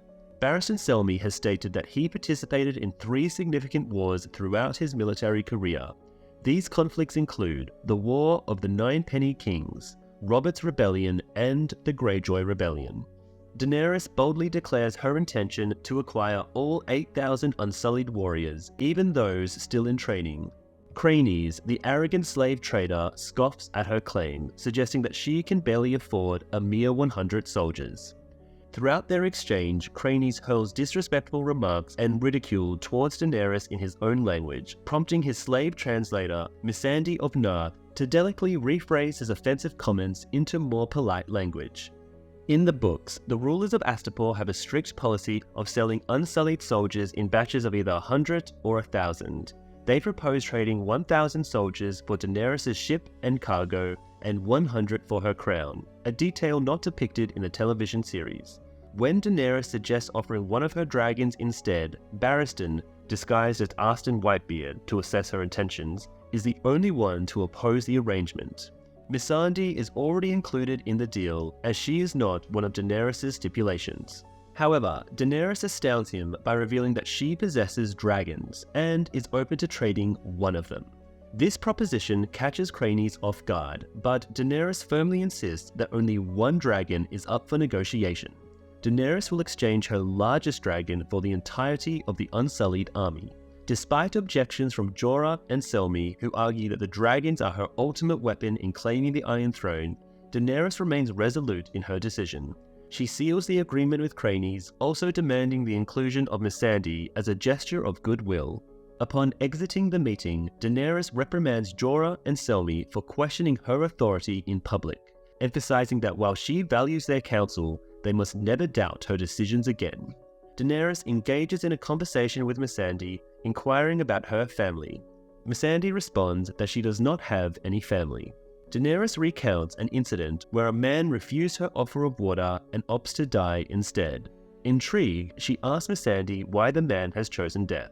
Missandei explains that in the afterlife there are no masters, which makes death preferable to a life in Slaver's Bay. Daenerys then warns Missandei about the risks involved in serving her and asks if she has any reservations.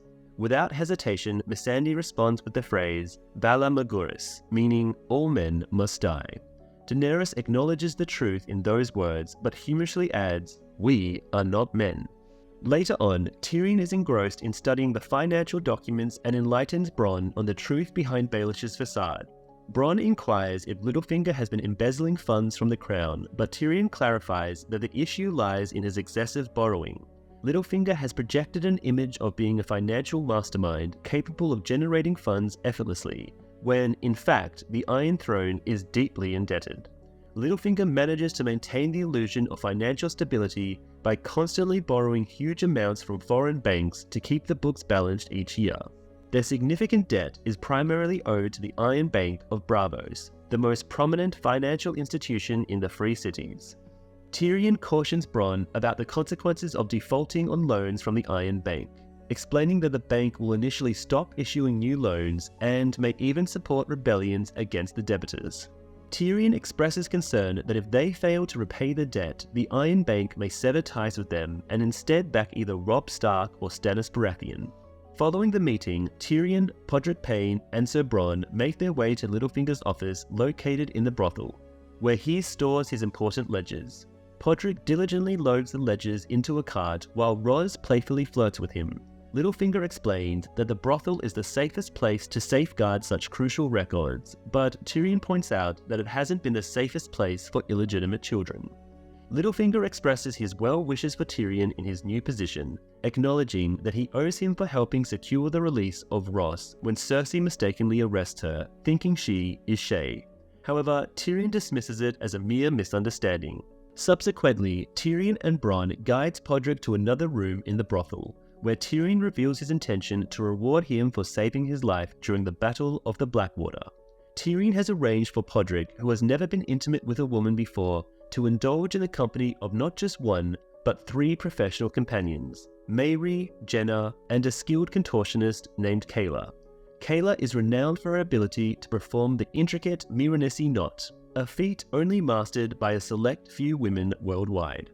This reference is a clever nod to fans of the book series, as the term Miranisi knot originally stemmed from author George R.R. Martin's struggle with writer's block while developing a storyline in Meereen for the 5th book, A Dance with Dragons, resulting in a significant delay in the novel's release. Podrick's character is given an older age in the television adaptation to better suit the storyline. In the books, he is depicted as being around 12 years old when he becomes Tyrion's squire. Podrick then reappears, returning the money Tyrion provided him to settle debts with the prostitutes. Tyrion worries that Podrick may have lost his nerve and fled, but Podrick innocently reveals that the prostitute declined his payment and offered their services for free. Impressed by the women's generosity, Tyrion and Bronn ask Podrick to provide a detailed account of their encounter so they can make thorough observations. The infamous scene where Podrick impresses prostitutes with his skills is unique to the series and not found in the original source material. Fans speculate the reason why the women refused payment is not because Podrick slept with them, but because he sang to them as he has a beautiful singing voice in Season 8. Later that evening, Locke's men set up camp and proceed to drag Brienne into the shadows with cruel intentions. Jaime intervenes by disclosing Brienne's noble lineage as the rightful heir of Lord Selwyn of Tarth, known as the Sapphire Isle. He proposes that her father would offer a hefty ransom in sapphires for her safe return, provided she remains unharmed. Locke, intrigued by the prospect of a large ransom, halts his men before they can harm Brienne further. They secure her to a tree once more, contemplating the potential wealth awaiting them. Jaime attempts to negotiate his own freedom by appealing to Locke's greed, highlighting the lucrative rewards that await him if he releases Jaime unscathed. Growing wary of Jaime's repeated attempts to persuade him to switch sides to the Lannisters, Locke decides to demonstrate that Jaime's father would never negotiate with someone like him. Initially pretending to release Jaime, Locke's men then restrain him on a chopping block while Locke brandishes a carving knife, threatening to gouge out Jaime's eyes. Locke believes that mutilating Tywin's son will prove that the Lannisters would never associate with him, let alone attempt to bribe him. Declaring that Jaime's father cannot save him now, Locke viciously severs Jaime's sword hand with a single swift motion, as Jaime stares in shock at his amputated hand. The realization of what has occurred dawns on him, prompting him to scream in a mixture of horror and agony. Jaime's hand injury unfolds similarly to the novel, with a few notable differences. Vargo Hoat, the counterpart to Locke in the books, is already aware that Brienne's father can offer a ransom for her. This knowledge prompts him to prevent his men from harming her, and he refrains from participating himself. While Hoat does not personally cut off Jaime's hand, he instructs a hefty Dothraki warrior named Zolo to carry out the deed. The decision is not driven by Jaime's arrogance, but rather by Hoat's fear that Roose Bolton, their current employer, may betray them to Tywin, their previous employer whom they double-crossed. By mutilating Jaime, Hoat hopes to sow discord between Tywin and Roose, reducing the likelihood of betrayal. In the Riverlands, Jaime Lannister has suffered a gruesome injury when Locke cut off his sword hand. The next day, Locke's men escort Jaime and Brienne of Tarth back to Harrenhal on horseback. In the books, Jaime had decided to shave his head in the story to prevent himself from being identified before he is captured by Vargo Hoat, who can be seen as equivalent of Locke in the show. Locke takes pleasure in tormenting Jaime, who is unable to defend himself. He cruelly attaches Jaime's severed hand to a rope and hangs it around his neck, making him endure the stench of his own decaying flesh. Jaime is in excruciating pain, feverish and delirious. He is barely conscious and eventually falls off his horse into the mud. Locke sadistically withholds water from Jaime. When a man offers him water, he instead pours it over Jaime's head to taunt him. Jaime weakly warns Locke of the consequences if he dies, but Locke ignores him. Locke hands Jaime a container which Jaime drinks from eagerly, unaware that it is filled with horse urine. Locke cruelly reveals the truth, causing Jaime to vomit. Despite his feeble state, Jaime manages to grab a sword from one of Locke's men. However, weakened by fever, he struggles to wield the sword effectively with his left hand. Realizing his inability to fight back, Jaime seeks to provoke his captors into killing him. Exhausted, he collapses, and Locke refrains from punishing him, only threatening to cut off his other hand if he tries to resist again. In the book, there is a scene where Jaime and Brienne find themselves bound together on horseback as a means of further humiliation. In his desperate state, Jaime resorts to drinking horse urine to quench his thirst, only to regurgitate it shortly after and soil himself.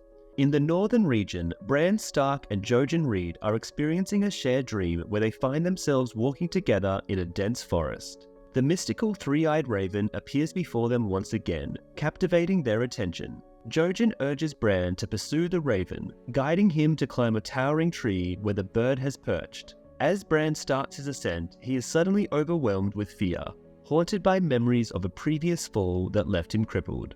In a vivid recollection, Bran sees his mother Catelyn warning him not to climb again, a promise he had broken leading to this life-altering accident. The overwhelming dread of Catelyn's abomination causes Bran to lose his grip and plummet from the tree. Bran and Jojen awaken in the woodland camp, both disheartened by Bran's inability to follow the elusive three-eyed raven. Jojen has an innate gift as a greenseer, granting him the ability to receive insights into the past, present, and future through visions. He also has the unique talent of being able to sense other greenseers, such as Bran Stark. Furthermore, Jojen has the foresight to see visions of his own death, which gives him a sense of fearlessness towards it. In the heart of King's Landing, Tyrion Lannister encounters Varys as he works on opening a large wooden crate. Curious, Tyrion seeks Varys' help in discovering the identity of the person who ordered Sir Mandon Moore to assassinate him during the Battle of the Blackwater. Varys admits that he only has heard whispers implicating Cersei, but cannot provide concrete evidence. Determined to seek vengeance if his sister is indeed responsible, Tyrion urges Varys to reveal the truth. Seizing the moment, Varys revisits a conversation they had before the battle, where he promised to disclose the horrifying story of how he was castrated. Varys recounts his past as a slave in a traveling troupe that traversed the free cities, recalling the fateful day in Myr when he was sold to a sorcerer. The sorcerer subjected him to a potion that rendered him immobile but conscious, allowing him to feel the excruciating pain as his manhood was cruelly severed and sacrificed in a mystical ritual. Haunted by the memories of a mysterious voice emanating from the flames during the sorcerer's ceremony, Varys harbors a deep-seated resentment towards those who wield supernatural powers.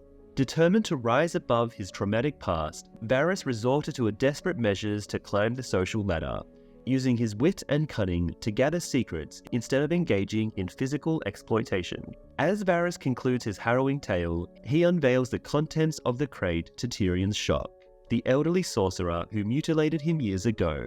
Bound and silenced, the sorcerer serves as a grim reminder of Varys' painful past and his unwavering quest for retribution. Encouraging Tyrion to exercise patience in seeking justice, Varys closes the crate, leaving the sorcerer trapped within. Originally, in the episode Blackwater, Varys had plans to share his backstory with Tyrion. However, time limitations led to a revision in which Varys mentions postponing the tale to a later time. As a result, the narrative of his castration was shifted to this episode, with the addition of a sorcerer character not present in the books, although the detail of Varys being born in Lys was omitted.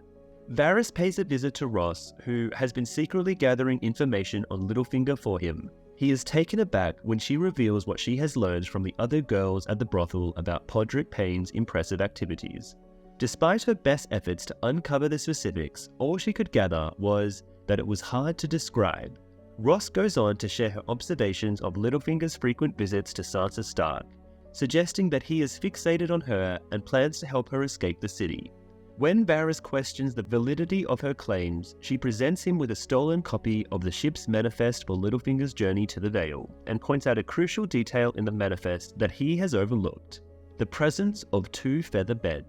This revelation leads Varys to the conclusion that Littlefinger intends to bring someone other than himself on the journey, with all signs pointing to Sansa Stark. In the book, Varys does not engage in a conversation with Ross because he does not have a spy monitoring Littlefinger. Ross is not a distinct character in the book, but rather a composite of multiple characters. Littlefinger's scheme to sneak Sansa out of the city remains unknown to everyone. Tensions are high among the Night's Watch members who have taken refuge at Craster's Keep after the devastating setback at the combat at the Fist. While Gren and Ed are shoveling pig shit, Rast, the former rapist, warns them not to trust Craster because the man sacrifices his own newborn sons to the White Walkers, and there's a good chance he'll turn over the Night's Watch survivors to his real masters if the White Walkers do arrive. Ed and Gren are unwilling to talk about it. When Samwell Tarly pays Gilly a visit, she is incredibly upset about what will happen to her newborn boy.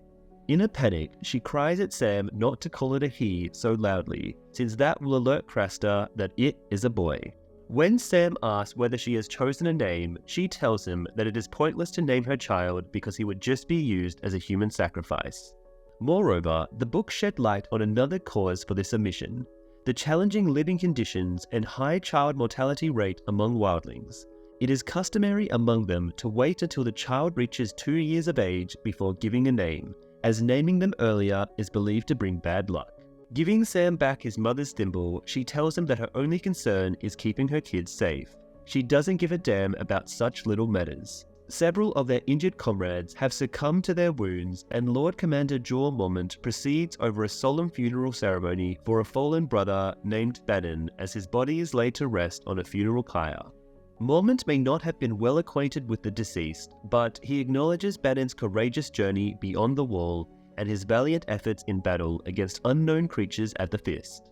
And Mormont concludes the eulogy with the customary farewell of the Night's Watch, and now his watch is ended, which is echoed by the gathered men in a show of respect. In the main hall, Lord Commander Mormont studies a map in his journal while Craster insults the men of the Night's Watch.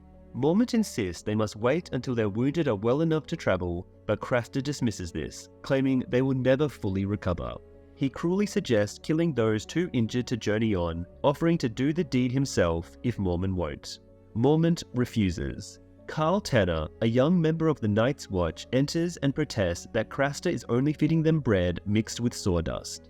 He demands to know where Craster hides his food supplies. Meanwhile, Craster drinks heavily from the wine given to him by the Watch.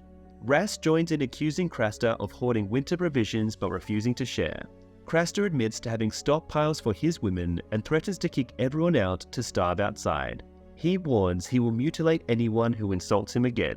Mormont tries to calm the situation, but Carl provokes Craster, calling him a derogatory name. In a fit of rage, Craster attacks Carl with an axe, but Carl expertly defends himself and fatally wounds Craster.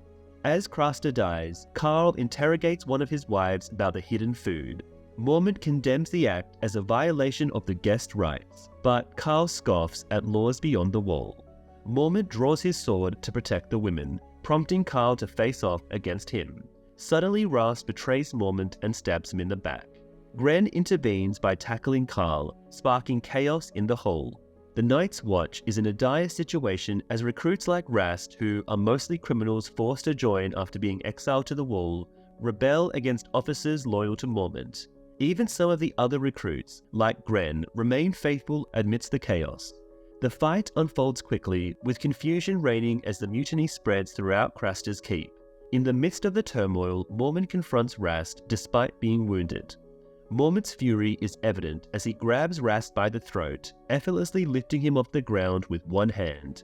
With a powerful motion, Mormont hurls Rast against the wall, never releasing his grip. As he tightens his hold, Mormont suddenly coughs up blood, a sign of his mortal wound. As Mormont weakens and collapses to the ground, Rast seizes the opportunity to end his life, repeatedly stabbing him in the throat until the old bear lies lifeless. Meanwhile, Sam urgently rushes to Gilly's hut, urging her that they must flee immediately to have any hope of survival. With Gilly and her baby in tow, Sam leads them out of Craster's keep, witnessing loyal Night's Watch members falling to the mutineers who also commit heinous acts against Craster's wives. In the book, Sam remains by Lord Commander Mormont's side as he breathes his last breaths. Despite Mormont's orders to flee with the rest of the group, Sam chooses to stay. Encouraged by two of Craster's former wives, he decides to take Gilly and her baby and escape. Together, Sam and Gilly ride off on horseback, utilizing the Night's Watch horses that were still available at Craster's keep. In another part of the Riverlands, Arya Stark and Gendry are blindfolded as Thoros of Myr and his companions guide them into a hidden cave known as the Hollow Hill, which serves as the secret refuge of the Brotherhood without banners. The Hound, Sandor Clegane, is also brought along in restraints and faces the leader of the Brotherhood, Sir Beric Dondarrion. Sir Beric was tasked by Eddard Stark to lead a group of soldiers in pursuit of the false knight Sir Gregor Clegane, who was terrorizing the Riverlands under Tywin Lannister's command at the start of the War of the Five Kings. Despite being trapped behind enemy lines, they continued to resist Lannister forces by forming the Brotherhood. As time passed, they recognized the suffering inflicted on the common people of the Riverlands by both Stark and Lannister forces, prompting them to protect the innocent from raiders on all sides of the conflict. Their ranks grew to include deserters from Stark and Baratheon armies, as well as ordinary folk defending their homes. Dondarrion insists that he is still dedicated to the mission given to him by Eddard Stark, which is to bring Gregor Clegane to justice and restore peace to the Riverlands in the name of King Robert. The Hound argues that Eddard and Robert are now deceased, and it makes no sense to fight for their memory. However, Dondarrion claims that the Brotherhood has become like ghosts, striking the Lannisters unexpectedly and then disappearing into the woods. They highlight the atrocities committed by the Lannister forces, including the brutal events at the Battle of the Murmurs Ford, where unspeakable acts were carried out on innocent victims. Sandor clarifies that he was not present at the Battle of the Murmur's Ford and did not partake in the heinous acts described. The Brotherhood continues to recount the crimes of the Lannisters, with Thoros mentioning the massacre at King's Landing where innocent royal children were killed.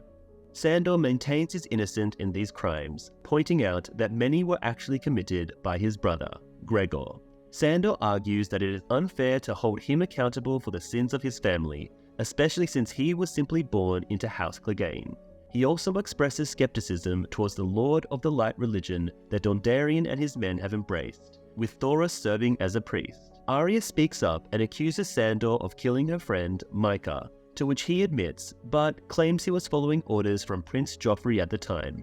The Brotherhood decides to give Sandor a fair trial by combat for the murder of Mhysa, with Dondarrion volunteering to face him in the trial. Beric Dondarrion had a brief cameo in A Golden Crown when Ned tasked him with bringing the Mountain to justice for his actions in the Riverlands.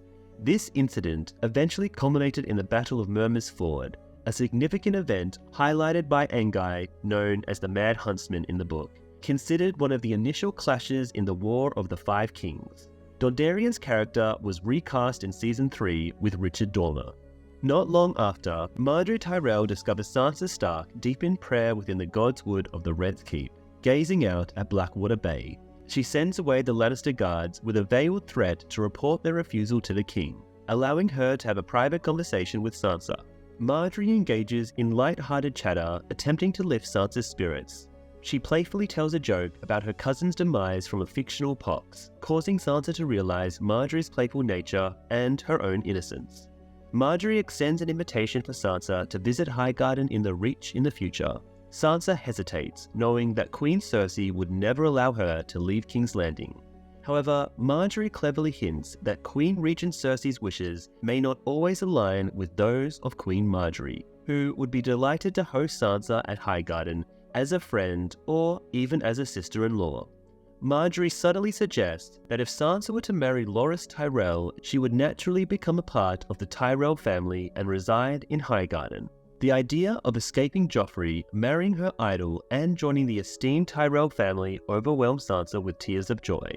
The bonus feature, House Tyrell, on the Blu-ray edition describes how during the Targaryen conquest, the Gardeners, the original rulers of Highgarden and the Reach, resisted the Targaryen invasion but were ultimately defeated by Aegon the Conqueror's dragons. The Tyrells, a minor house who had served the Gardeners for generations, surrendered Highgarden to Aegon. In return, Aegon elevated them to Lords of Highgarden and Wardens of the South, despite other families like House Florent having the stronger claim. Due to their loyalty to the Targaryens, House Tyrell sided with the Mad King during Robert's rebellion, leading to a clash with Robert Baratheon and his brothers and the siege of Storm's End, their ancestral seat. In another location, possibly in the northern region, Theon Greyjoy is being guided by the young boy who freed him from the dungeon and saved him by eliminating his captors who attempted to recapture him. The boy reveals that he is leading Theon to Deepwood Motte, a fortress on the western coast of the north that was seized by his sister, Yara. Concerned about potential betrayal by the guards, they decide to sneak into the castle through the drainage system until they can meet with his sister directly. As the boy struggles with the keys at a locked gate, Theon collapses to the ground and questions whether his father Balon is aware of his captivity. The boy admits he is unsure, but Theon believes his father likely abandoned him to die. Overwhelmed with regret, Theon mourns the loss of his true father who was beheaded in King's Landing, and reflects on his choice to betray his own family. He admits to destroying everything he held dear, including his beloved home Winterfell, which now lies in ruins. Theon also acknowledges his jealousy towards Robb Stark for effortlessly embodying the noble qualities he inspired to, but struggled to attain due to his own shortcomings. In a moment of desperation, Theon confesses to orchestrating the deaths of two innocent orphan boys in a bid to pass them off as Bran and Rickon Stark, who had actually managed to escape. The boy is taken aback by this revelation, prompting Theon to explain his actions as a misguided attempt to conceal his vulnerability. In the books, Theon never confesses that the two young men he murdered were not Bran and Rickon, nor explicitly revealing his true feelings about Eddard Stark being his true father figure. In the books, Theon mentions that Lord Eddard is a second father to me, But this statement did not reflect his true sentiments. To Theon, Eddard has always been the man responsible for bringing violence and chaos to Pike and tearing him away from his roots. However, in A Dance with Dragons, when questioned by Barbary Dustin about his affinity for the Starks, Theon confesses that he had always aspired to be a part of their family and even hoped of marrying Sansa. The young boy guides Theon through a dimly lit chamber within the fortress, calling out for Yara. As he ignites a torch, the flickering light reveals a familiar sight, the dreaded X-shaped cross that once held Theon captive during his torment. Theon realizes he has been led in a full circle, back to the very dungeon he thought he had escaped from. Suddenly, other guards enter the chamber, and the boy orders them to restrain Theon once again, claiming that it was Theon who had slain the previous guards during his attempted escape. It becomes clear that the boy who was issuing orders is actually one of the chief tormentors. The entire escape plan that Theon had been led on turns out to be just another cruel form of torture, with the boy sadistically playing with his emotions. Later that evening, Jaime and Brienne find themselves tied up by a flickering campfire. Jaime, in despair, refuses to eat and expresses a desire to end his life. Brienne urges him to stay alive for the sake of seeking revenge, but Jaime argues that without his sword hand, he feels like a mere shadow of his former self. He believes that living without his identity is not worth it and would rather die as the man he once was. Brienne, frustrated by Jaime's resignation, reminds him where this is the harsh reality where things people hold dear can be cruelly stripped away. She challenges him to be stronger and not give up so easily. Her words struck a chord with Jaime, prompting him to start eating. Brienne then reveals that she once overheard Jaime's negotiation with Locke to spare her from a terrible fate. She recounts how Jaime had convinced Locke that her father would pay a hefty ransom in sapphires for her release. Despite being a noblewoman from the Sapphire Isle, Brienne clarifies that her homeland holds no actual sapphires, and her family is not wealthy. Confused by Jaime's actions, Brienne questions why he has come to her aid, but Jaime remains silent. Throughout her life, Brienne has faced constant ridicule, rejection, and sympathy at best. Her attempts to conform to societal norms were met with ridicule and disapproval due to a lack of conventional beauty and feminine charm. On the other hand, when she embraced her true calling as a warrior, she was shunned and looked down upon because of her gender, despite her exceptional skill. Afterwards, Cersei has a meeting with her father, Tywin, in his private chambers. She expresses her concern about finding Jaime and ensuring that he is putting all efforts into locating him.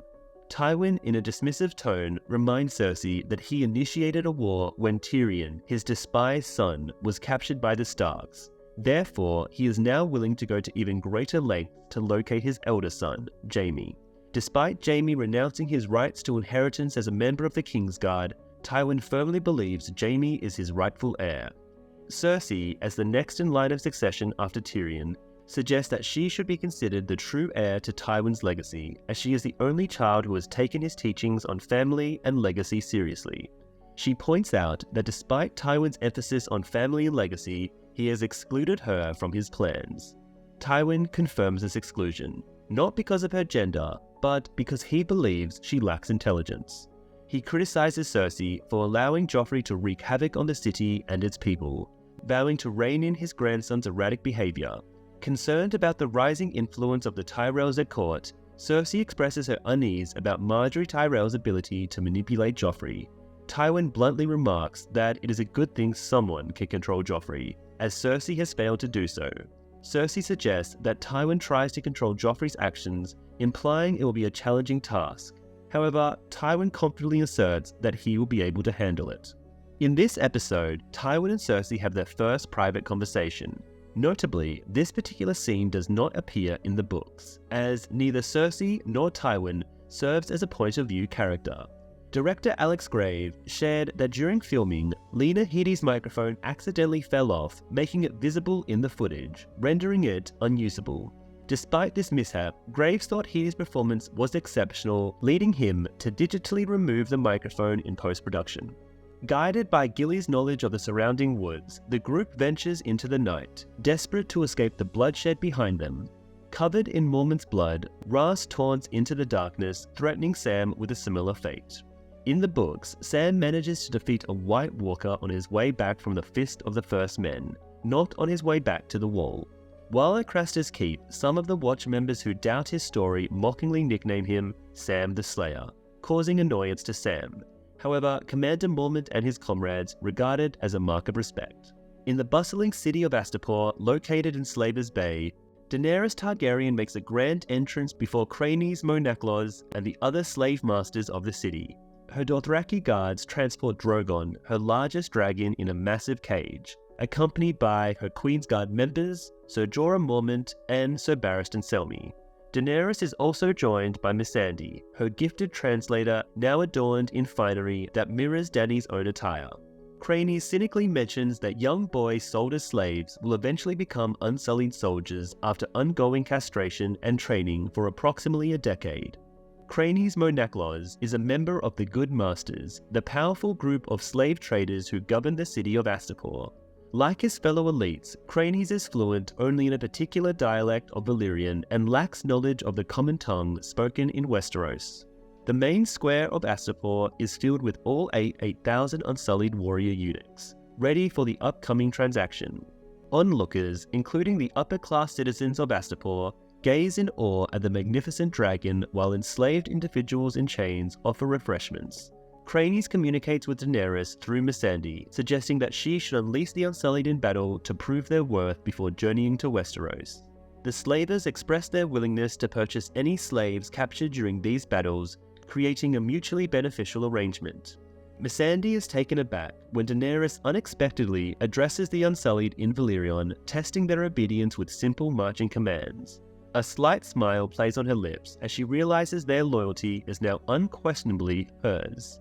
In the book, Daenerys proposed giving her ships and Drogon in exchange for the Unsullied.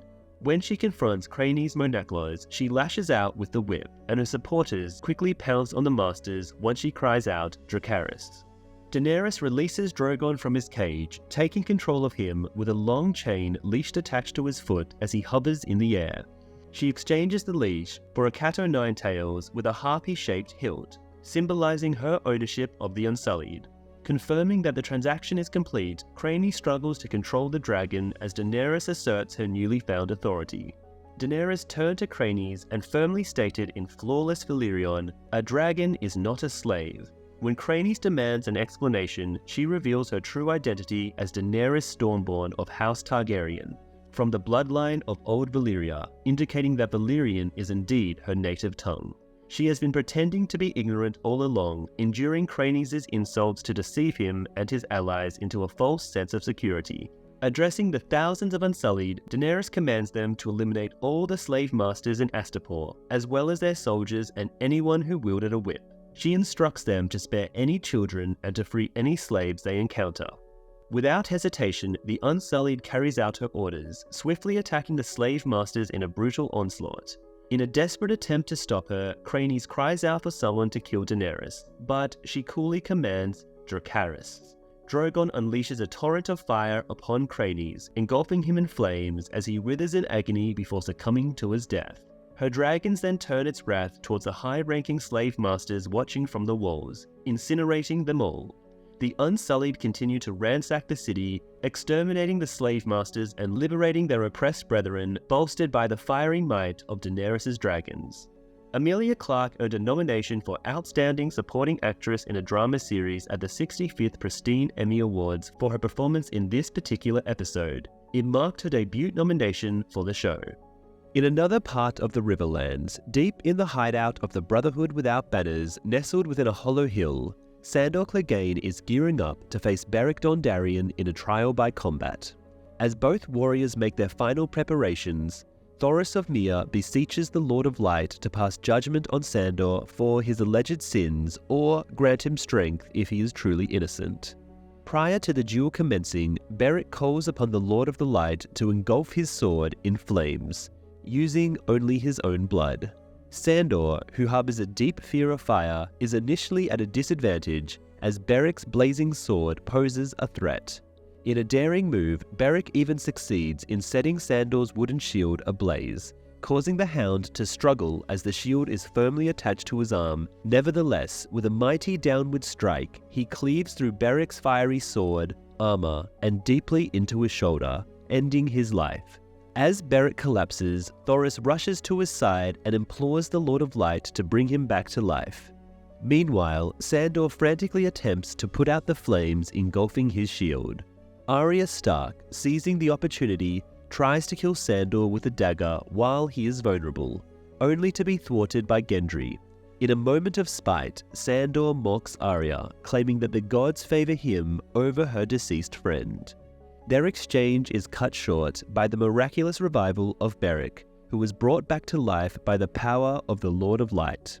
Having emerged victorious in the trial by combat and proven his innocence in the eyes of the divine, Sandor is permitted to depart.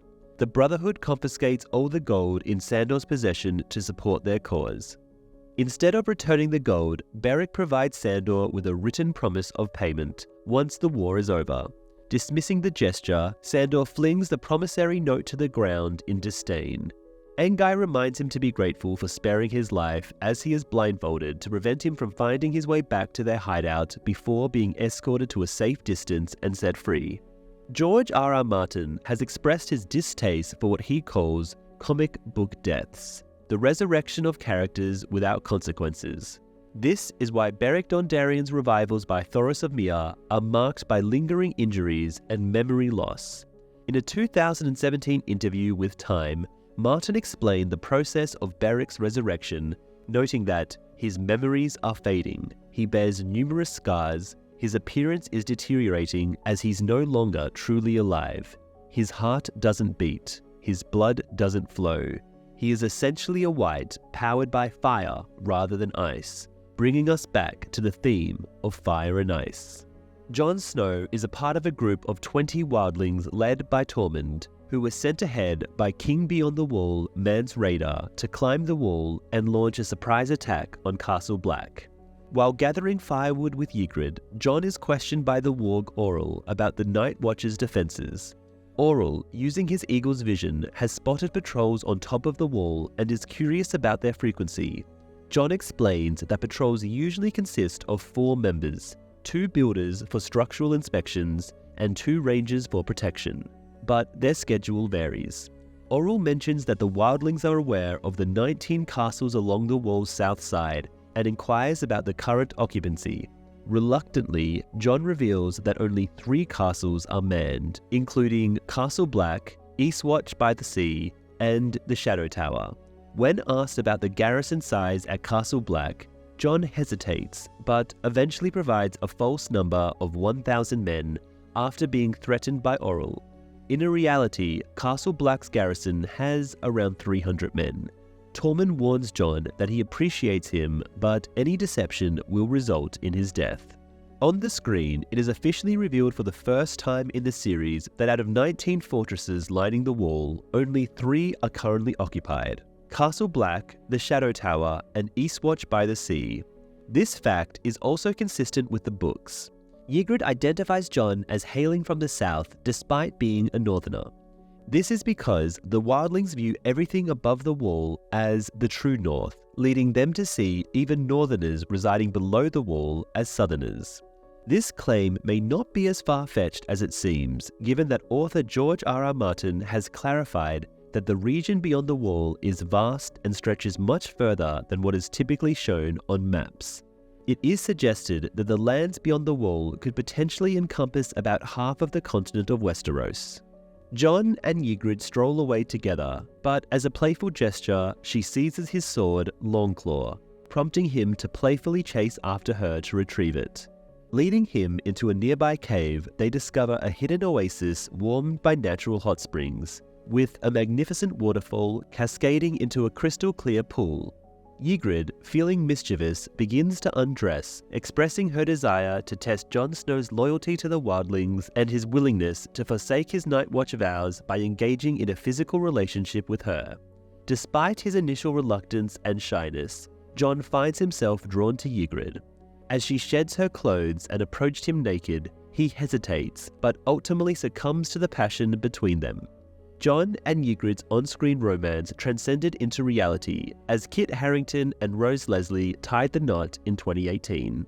After their intimate encounter, Jon admits to being a virgin. Ygritte shares stories of her past lovers in order to tease him. As they embrace in the warmth of the cave, Ygritte expresses her wish to remain there indefinitely, sheltered from what is awaiting them beyond its confines. The title of the episode, Kissed by Fire, refers to a term that the wildlings use to describe individuals with red hair, such as Ygritte. The rarity of red hair among the wildlings lead them to view it as a symbol of good fortune. Jon and Ygritte's intimate encounter occurs in the same location where the Brotherhood Without Banners hold their trial by combat, which is a cave in Belfast, Northern Ireland, that has been cleverly transformed for each scene. Upon arrival at Harrenhal, Locke proudly presents the captured Jaime Lannister and Brienne of Tarth to the Northern Castellan, Lord Roose Bolton. Locke smirks at his handiwork in torturing Jaime, but Roose is taken aback to see that Jaime has lost his hand. Outraged that Locke has mutilated such a valuable hostage, Bolton orders him to dispose of Jaime's decaying hand and arranges for accommodations for the prisoners. When Jaime asks about news from the capital, Bolton reveals that Stannis Baratheon has attacked King's Landing, but delays disclosing the outcome.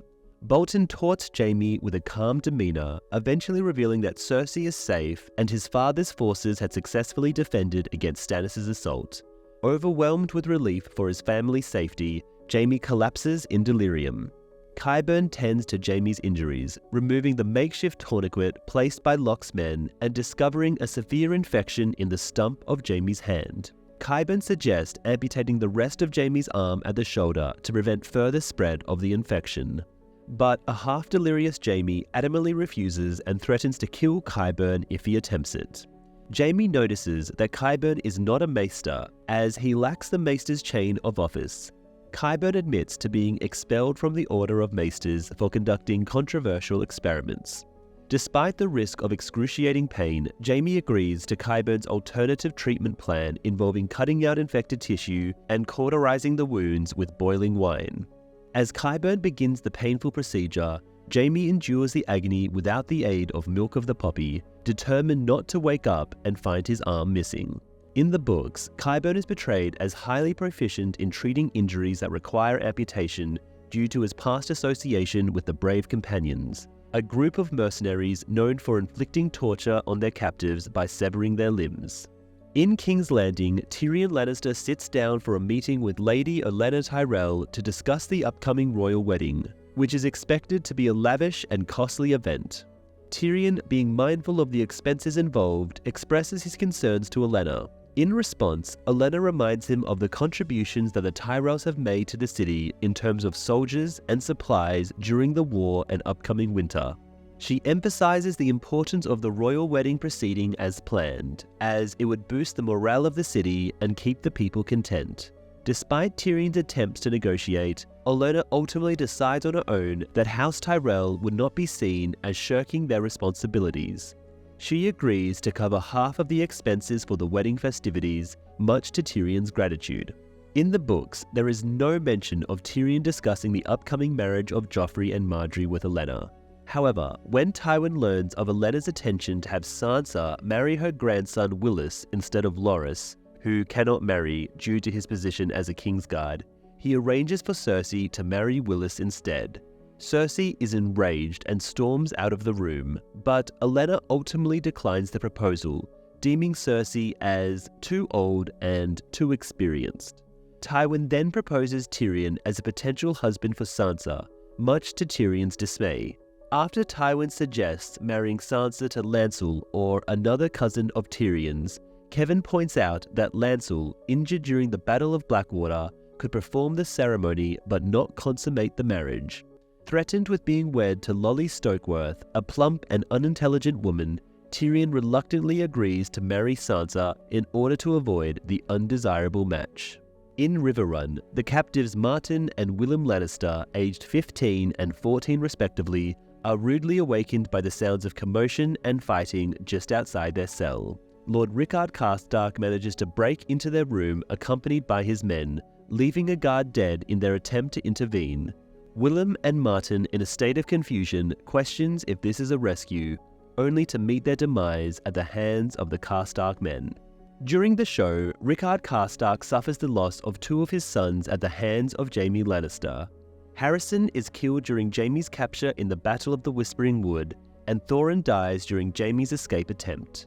In the book, Karstark's son, Eddard, and Thorin are both killed by Jaime in the Whispering Wood, while his other son, Harren, is taken prisoner during the Battle of Duskendale. Greatjon Umber manages to kill 3 of the assailants before capturing Karstark, but some of Karstark's men had fled Riverrun by then. The lifeless bodies of the 2 Lannister captives lay sprawled on the ground before Robb Stark in the Grand Meeting Chamber of Riverrun. Robb's expression twists with disgust as he recounts how Karstark had unleashed a savage attack on the unarmed squires within their own cell, requiring 5 men to carry out the brutal deed. Karstark defends his actions as a father's quest for revenge, but Robb points out the boys played no part in the demise of Karstark's sons at the hands of Jaime Lannister. Rickard clarifies that his thirst for vengeance was thwarted when Catelyn, Robb's mother, released Jaime in a bid to secure the return of her daughters from King's Landing. Growing increasingly incensed, Robb condemns Karstark for his treacherous acts, branding the slain boys as mere children. Karstark remains unyielding, asserting that the true betrayal lies in sparing their foes when they should be eliminated in battle. He taunts Robb, and despite Brynden Tully's physical retaliation against Karstark's insolence, Robb intervenes and commands for Karstark's followers to be executed, saving the harshest punishment for the leader himself. Karstark, disillusioned with Robb's leadership, mocks him as the king who lost the North for allowing the fall of Winterfell. In response, Robb orders Karstark's confinement in the dungeons. Brynden Tully takes on a significant role in the 3rd season by delivering important lines originally attributed to Greatjon Umber in the books. This includes where he punches Rickard Karstark. The reason for this change is due to the Greatjon actor's unavailability for filming during that time. Edmure Tully is adamant that if the news of the death of the young nephews reaches Tywin Lannister will seek revenge. He proposes a discreet burial for the boys and a vow of silence until the end of the war. Robb, however, stands firm in his principles. He believes he cannot fight for justice in the name of justice without holding his own men accountable for murder. Despite the warnings from his advisors, Robb remains resolute. Catelyn and Talisa caution Robb that executing Lord Karstark will lead to desertion among his soldiers, as they are already at a disadvantage in numbers. They suggest keeping Lord Rickard as a hostage, with Edmure echoing the idea and ensuring the Karstarks that no harm will come to him as long as they remain loyal. Robb coldly disregards their pleas, ordering Lord Karstark to be brought out to the courtyard of Riverrun for execution in the midst of a relentless rainstorm. Rickard Karstark explains to Robb that the Starks and Karstarks are related. House Karstark is a branch of the Stark family, stemming from Karlon Stark, a younger son of the former king in the north. Karlon Stark quelled a rebellion by the Boltons a millennium ago, and in recognition of his service, he was granted his own lands and a stronghold called Karl's Hold. As time passed, Karl's Hold came to be known as Karhold, and the descendants of Karlon Stark became known as House Karstark. Rickard also reveals that he was named after Rickard Stark, who was Robb's paternal grandfather. He warns that those who commit kin murder will face a curse. Despite Karstark's reminder of their shared ancestry as descendants of the First Men and their kinship, Robb remains unmoved. He insists that Karstark's blood ties did not prevent his betrayal, nor will they spare him from the consequences now. In a final act of defiance, Lord Karstark curses Robb, condemning him as a kinslayer and denying him the title of king. Upholding the laws of his father, Robb carries out the execution himself. In the books, the execution of Rickard Karstark is described as being chaotic. Robb opts for an axe over a sword, but fails to deliver a clean blow, resulting in a bloody outcome that symbolizes his rash decision. Instead, this botched execution was used for Theon's clumsy and reckless execution of Sir Roderick in Season 2's The Old Gods and the New. The Karstarks pull their troops from his army and head back home. This results in Robb losing nearly half his forces stationed at Riverrun. Admitting his mistake to Talisa, Robb acknowledges that Tywin Lannister no longer needs to attack the Northerners. He can simply wait for their demoralized forces to crumble. Initially united by a common goal, Robb's army now lacks cohesion, with his generals squabbling like children. Surveying a war map of the Seven Kingdoms with Talissa, Robb sees his forces at Riverrun and Harrenhal, Lannister and Tyrell armies dominating the Stormlands, and Greyjoy forces controlling the western north coast. Talissa proposes taking the fight to the Lannisters if they refuse to engage, but Robb deems it futile. With King's Landing heavily fortified and defended by Tywin and the main Lannister army, a direct assault would be suicidal. Instead, Talissa suggests retreating to the north to fend off the Greyjoys and regroup. Robb notes that his exhausted soldiers, weary from war and unprepared for winter, may be reluctant to leave their homes again. The Northerners have yet to harvest provisions for the long winter ahead, making it challenging to rally them for another campaign. Struggling to find a viable strategy, Robb contemplates a risky move, launching an all-out attack on Castle Rock, the Lannisters' seat of power. However, lacking the Karstark forces and in need of more soldiers, Robb must mend his fractured alliance with House Frey. In the book, Robb assembles a northern army of 20,000 soldiers, with only 2,300 being Karstark forces, a much smaller number compared to the 4,000 Frey soldiers who initially support him before the betrayal of his wedding alliance.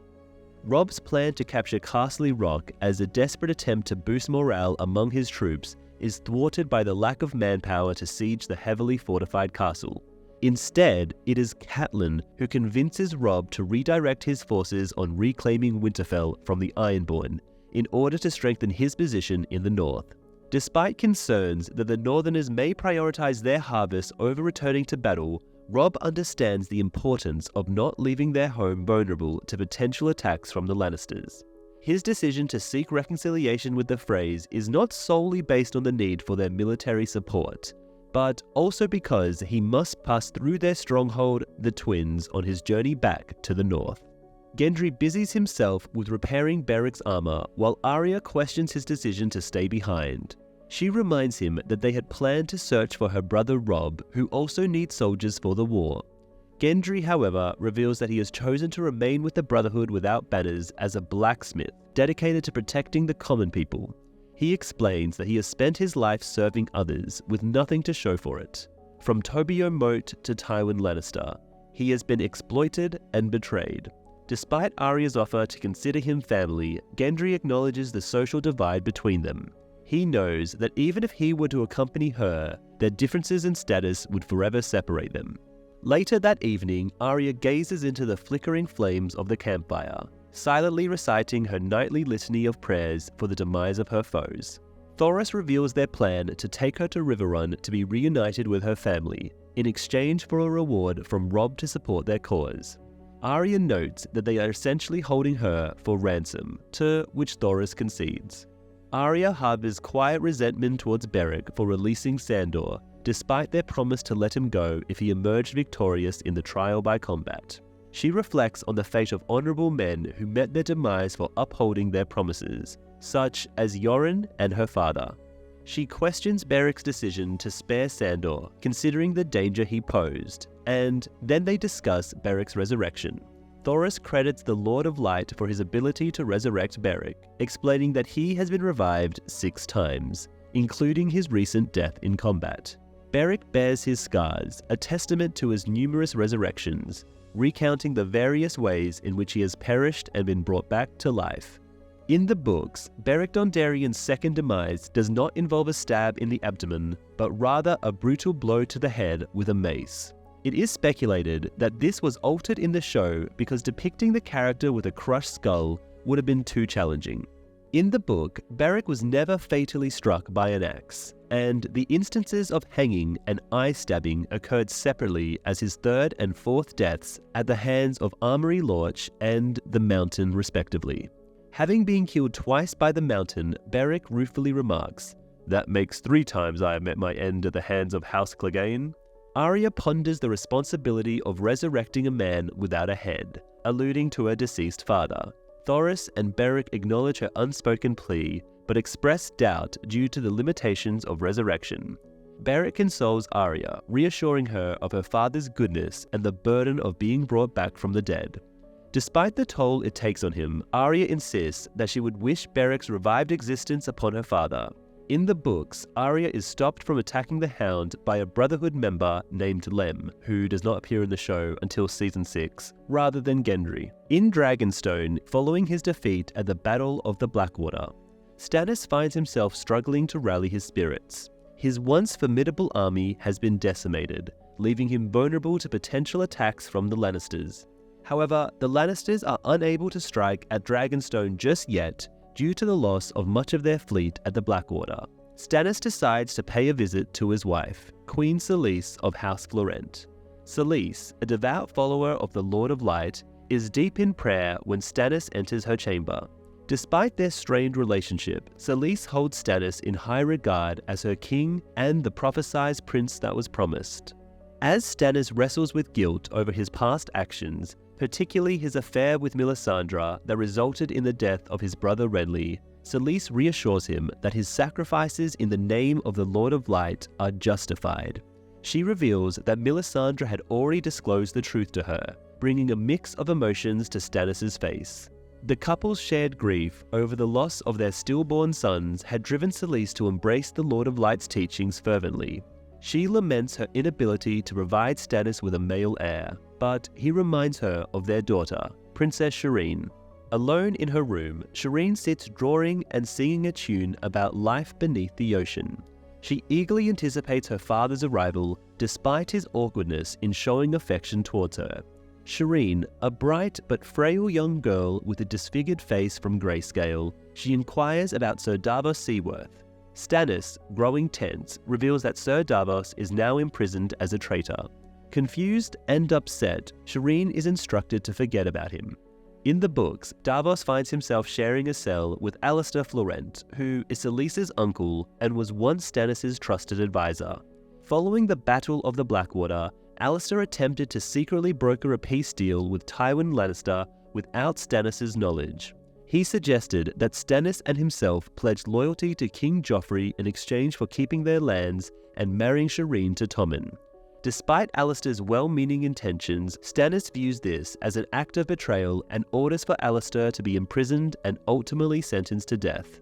Later that evening, Shireen stealthily makes her way to the dungeon of Dragonstone and locates the cell of Sir Onion Knight. Startled, he awakens and warns her that she should not be there. However, she reveals that the lazy guard Bert is on duty. Curious, she questions him about the rumors of his betrayal, to which he admits disobeying her father. Unperturbed, she declares him as her friend and expresses concern for his boredom in the cell. She presents him with a book detailing the exploits of Aegon the Conqueror and his dragons, highlighting the Targaryens' connection to Dragonstone. Davos hesitantly confesses his illiteracy, disappointing Shireen. Undeterred, she offers to teach him to read by visiting his cell during Bert's shift. Despite Davos's objections, Shireen jests about the consequences of being caught, suggesting they might be locked up as well. They share a moment of laughter before Shireen begins reading to Davos from the historical tome recounting Aegon's conquest of Westeros. During Shireen's reading lesson with Davos, she explains that the letters A, E, G, when pronounced together, phonetically sound like the word egg. This reference is a subtle nod to Aegon V Targaryen, also known as Egg, in the prequel novellas titles Tales of Dunk and Egg. Brienne finds herself in the bathhouse of Harrenhal. Suddenly, Jaime enters clearly in pain and struggling to stand. He heads towards the communal bath where Brienne is already bathing. Despite Brienne's protest about other available baths, Jaime insists on joining her as he fears he might collapse and drown, not wanting to be the first Lannister to die in such a manner. Brienne questions why she should be concerned about his well-being, but Jaime reminds her of the vow she made to safely escort him to King's Landing, a task that has proven difficult given his current state. Making a light-hearted comment about Renly's death under Brienne's protection, Jaime unintentionally provokes her to stand up boldly in front of him. Realizing his mistake, Jaime apologizes sincerely, expressing his exhaustion from constant battles and desire for a truce. In response, Brienne emphasizes the importance of trust for a truce to be established. Despite her doubts, Jaime assures her of his trust and willingness to cooperate. Brienne reluctantly accepts his words. Jaime observes the familiar expression on Brienne's face, reminiscent of the disdain he had encountered for many years. People often labelled him as the Kingslayer, Oathbreaker, and a man without honour. Jaime recounts the gruesome details of the Mad King's cruel fascination with wildfire, reveling in the agony of those burnt alive. The Mad King punished lords who displeased him, as well as those he deemed disloyal, leading to widespread rebellion in Westeros. Aerys strategically placed caches of wildfire throughout King's Landing, including key locations like the Great Sept of Baelor and the Red Keep. Following Robert's triumph at the Trident, Jaime's father, Tywin Lannister, arrived in King's Landing with the Lannister army to defend the city. Despite Jaime's warnings, the Mad King refused to surrender, ultimately leading to the Lannisters sacking the city. In a desperate attempt to stop Aerys from unleashing wildfire on the innocent populace, Jaime slew the pyromancer and ultimately ended the Mad King's life. Reflecting on the events, Jaime questions Aerys' delusions of grandeur, believing he would be reborn as a dragon in the flames. In a final act of mercy, Jaime ensured Aerys' demise by slitting his throat. Brienne is left speechless by Jaime's harrowing account, prompting her to ask why he had never shared this side of the story before. Jaime's bitter response highlights the futility of trying to defend himself against the judgment of honorable figures like Ned Stark. Jaime's anger escalates as he questions Stark's authority to judge him. The emotional toll of reliving his traumatic experience becomes too much for Jaime, causing him to almost collapse into the water. Brienne quickly intervenes, catching him before he falls and calling for assistance for the Kingslayer. As Jaime begins to lose consciousness, he softly mutters to himself, "Jaime, my name is Jaime."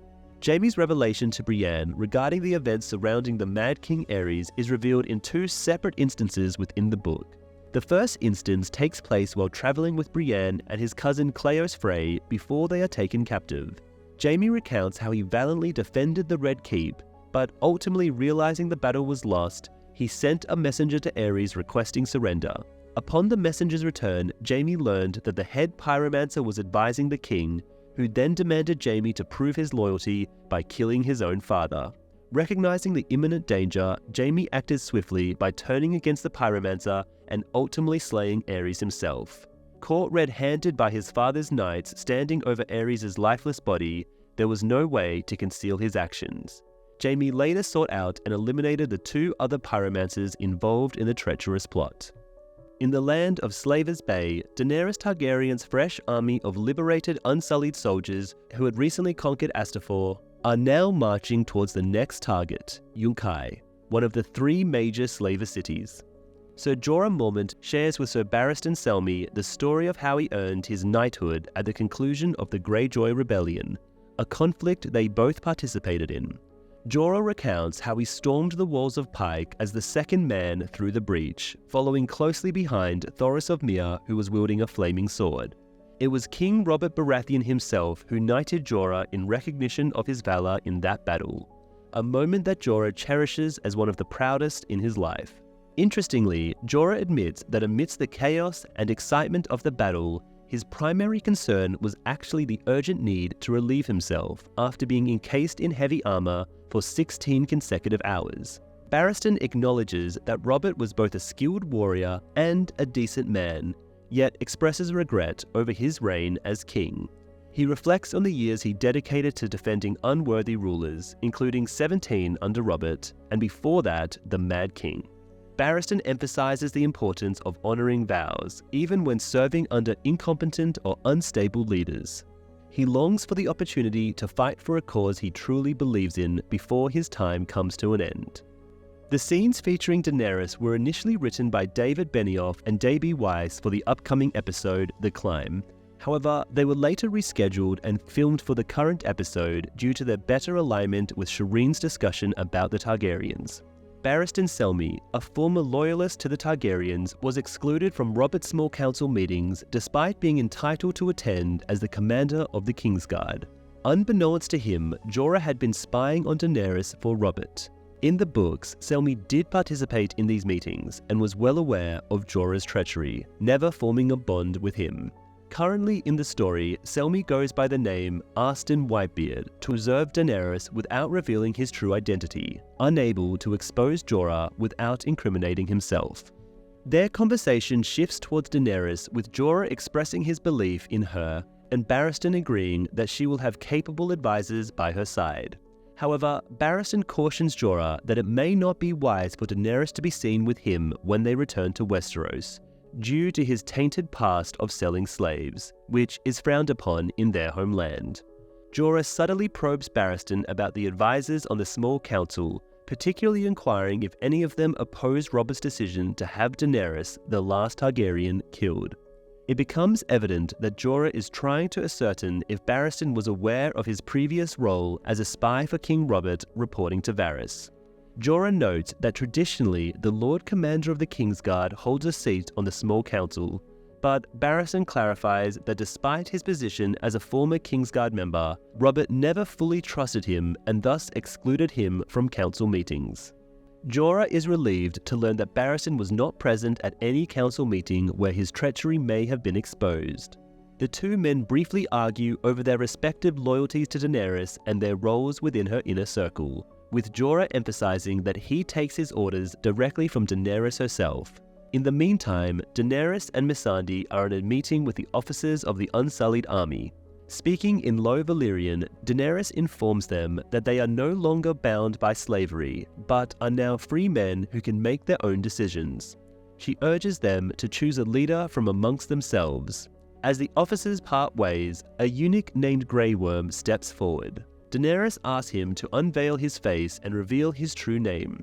Missandei explains that the slave masters of Astapor give the Unsullied demeaning names like Grey Worm, Red Flea, or Black Rat to strip them of their individuality and self-worth.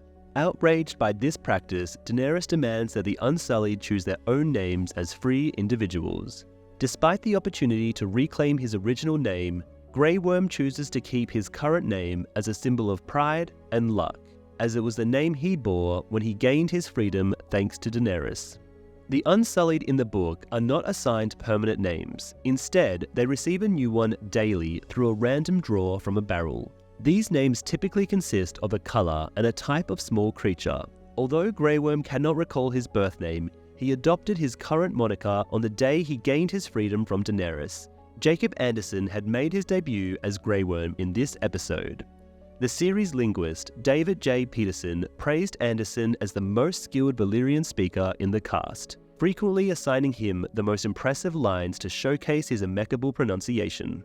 In the castle gardens in King's Landing, Sansa Stark and Margaery Tyrell observe the intense training sessions of Sir Loras and his squire.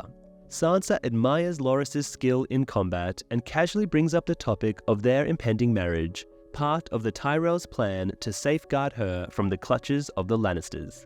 Margaery assures Sansa that she will subtly introduce the idea to Loras after her wedding to Joffrey. Despite Sansa's doubts about Joffrey's willingness to release her, Margaery is convinced that he will comply once she becomes his queen. Following the sparring session, Sir Loras's new squire, Oliver, makes his advances towards him, eventually leading to a passionate encounter in Loras's chambers. As they lie together, Loras reveals his betrothal to another, a detail that Oliver promptly shares with his true master, Littlefinger, who intends to inform Cersei of this development. Loras is next in line to inherit the Tyrell family in the television series. However, in the books, he has two older siblings, Willis and Garland Tyrell.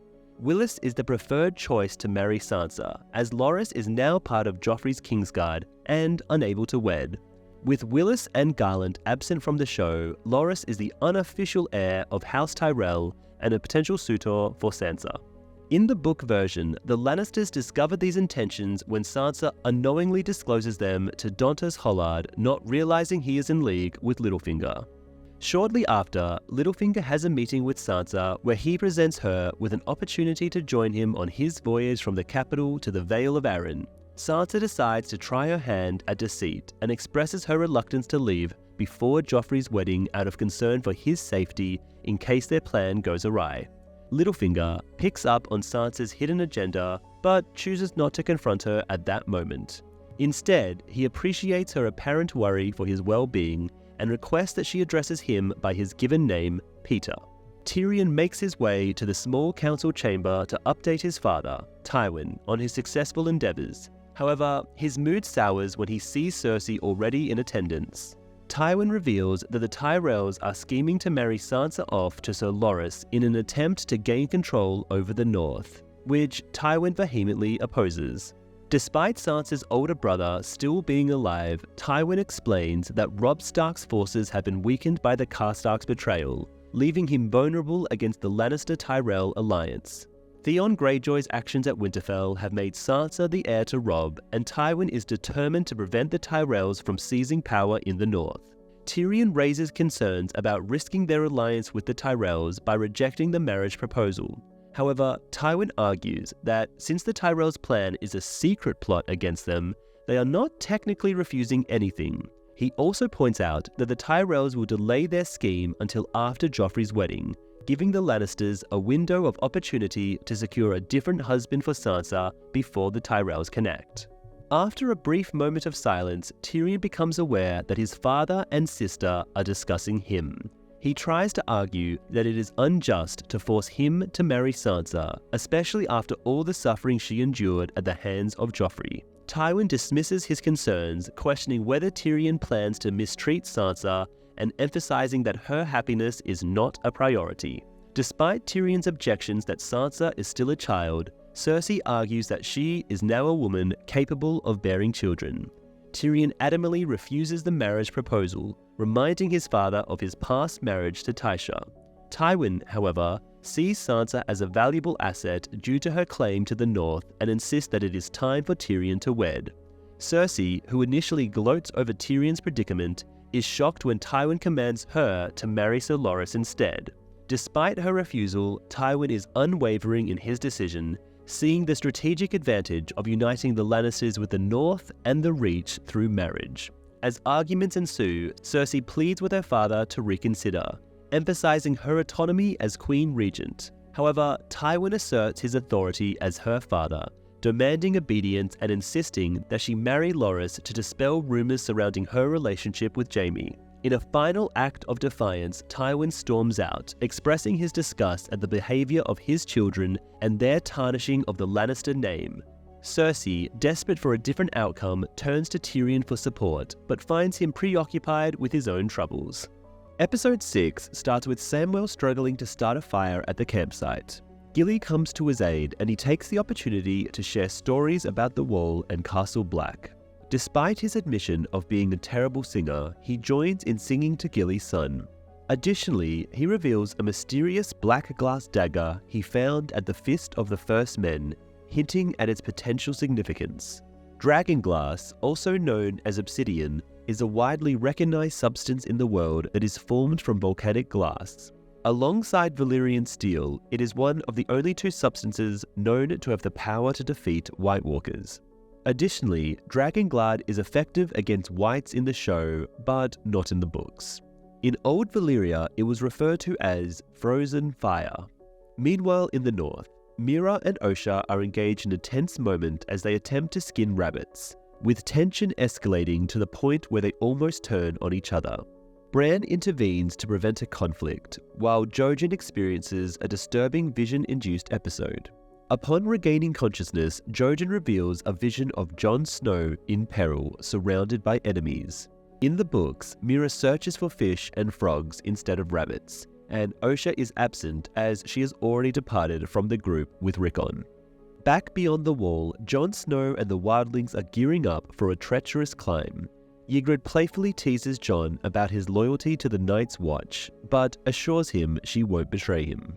Despite their tender moment discussing their reliance on each other, Ygritte's warning about the consequences of betrayal dampens the sentiment. Tormund arrives to offer Jon practical advice for the climb, emphasizing the importance of not screaming in the event of a fall. Tormund Giantsbane observes the flourishing trees near the Wall and recalls how there used to be no such vegetation there. Jon Snow, feeling overwhelmed by the massive ice barrier, confides in Ygritte about his fear. Ygritte, on the other hand, is filled with excitement as she has been eagerly anticipating this climb her whole life. Despite knowing that Jon's loyalty still lies with the Night's Watch, Ygritte expresses that she doesn't mind. She argues that neither of their factions can guarantee their survival. In a pledge of love and loyalty, the two lovers vow to never betray each other. On the screen, it is officially revealed that the wall stands a towering height of 700 feet, 213 meters. Tormund mentions that the Night's Watch strategically cuts down trees within a 1-mile radius of the wall to eliminate potential cover for wildlings during surprise attacks. The presence of trees growing near the wall suggests that many of the castles along the wall are now abandoned by the Watch. Also, its tunnel is deliberately collapsed to prevent wildlings from utilizing it, forcing them to find alternate ways to cross over. In the books, Jon and Ygritte do not ascend the wall alone, but instead, a group led by a wildling named Jarl. Tormund and Orell are absent from the group. As they attempt to climb, large pieces of ice fall, resulting in the tragic death of Jarl and several others. The survivors manage to reach the top by using ropes to pull up rope ladders.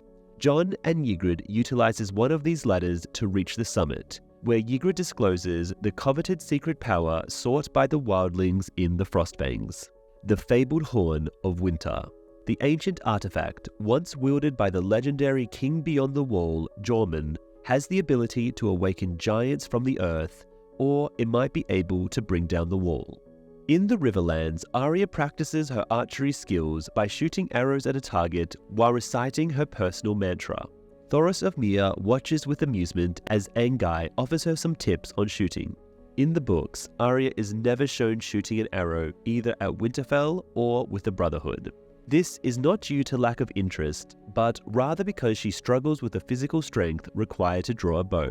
Angai once offered to craft a lighter bow for her, but it never came to fruition. Melisandre arrives and engages in a conversation with Thoros in High Valyrian, discussing his past attempts to convert Robert Baratheon. In the Season 3 bonus feature, Lord of Light, it is revealed that the High Priest had predicted Robert's rise to power as ruler of the Seven Kingdoms. Thoros was therefore sent to Westeros with the hope that he could convert Robert to the faith of the Lord of Light. However, when Thoros arrived, he discovered that Robert was more interested in indulging in vices such as fighting, carousing, and drinking. With his own faith starting to waver, Thoros found himself joining in Robert's debauchery rather than guiding him towards the Lord of Light. On the other hand, Melisandre was able to successfully convert Stannis to their cause. Thoros and Melisandre talk in High Valyrian, which George R.R. Martin has described as the equivalent of Latin in his fictional world.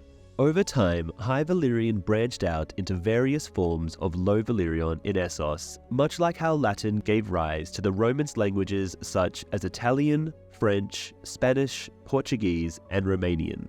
For the first time in the show, the Valyrian expression Valar Morghulis has been met with his rightful reply, Valar Dohaeris, on screen. In the books, the Brotherhood without banners never crosses paths with Melisandre because she does not venture to the Riverlands in search of royal blood. Gendry is not handed over to her. Instead, he remains with the Brotherhood and eventually earns the title of Knight. The storyline of Gendry on the show is a blend of his character and that of Edric Storm from the books. Edric Storm, another illegitimate child of Robert Baratheon, is taken to Dragonstone by Stannis following his conquest of Storm's End, with the initial intention of using him as leverage against Cersei. After Stannis suffers defeat at Blackwater Bay, Melisandre believes that Edric's royal lineage can be utilized in a ritual sacrifice. Eventually, Thoros introduces Melisandre to Beric Dondarrion, who has been resurrected multiple times, leaving her both impressed and unsettled. Melisandre questions the source of Thoros' power, and he explains that it comes from the Lord of Light. He shares his story of losing faith and sinning before regaining it when he prayed for Beric's revival. Now, both Thoros and Beric serve the Lord of Light faithfully. Melisandre hints at needing king's blood, leading to Gendry being captured and put in chains. Arya defends Gendry, but Melisandre insists that he is special. In this episode, Melisandre and Arya come face to face, leading to Melisandre's chilling prophecy about witnessing eyes peering out from a shadow within Arya, which she will eventually close forever. This encounter is not depicted in the original books, as Melisandre never crosses paths with the Brotherhood without banners. However, the inspiration for the prophecy regarding Arya can be traced back to a chapter in A Storm of Swords, where Arya and the Brotherhood seek out the enigmatic Ghost of High Heart at High Heart. This mysterious figure is described as an elderly, frail dwarf woman with prophetic dreams of the future. During their interaction, the ghost initially senses the scent of death emanating from Lord Beric Dondarrion, who has undergone multiple resurrections. However, she soon realizes that the source of the ominous aura is actually Arya, whom she refers to as Wolfchild and Bloodchild. Elsewhere, the cleaning boy awakens Theon Greyjoy to continue torturing him. The boy threatens to remove Theon's pinky finger if he cannot guess the boy's true identity and their current location. He gives the impression that Theon guessed right when Theon says he is the younger brother of Torrhen Karstark, Rickard Karstark's son, and that they are in Carhold. But then the boy tells Theon he was lying and begins flaying Theon's finger while telling him that he is torturing Theon only for his own amusement. At Riverrun, Robb and his advisors meet with Black Walder and Lothar Frey to discuss an alliance for his planned attack on Casterly Rock. The Freys carry Walder Frey's demands for an alliance, which includes a formal apology from Robb, the Castle Harrenhal and all of its lands and incomes, and for Edmure Tully to marry Rosalind, one of his daughters. Edmure is reluctant to marry a woman he has never met, but is eventually convinced by the group to go through with the arrangement.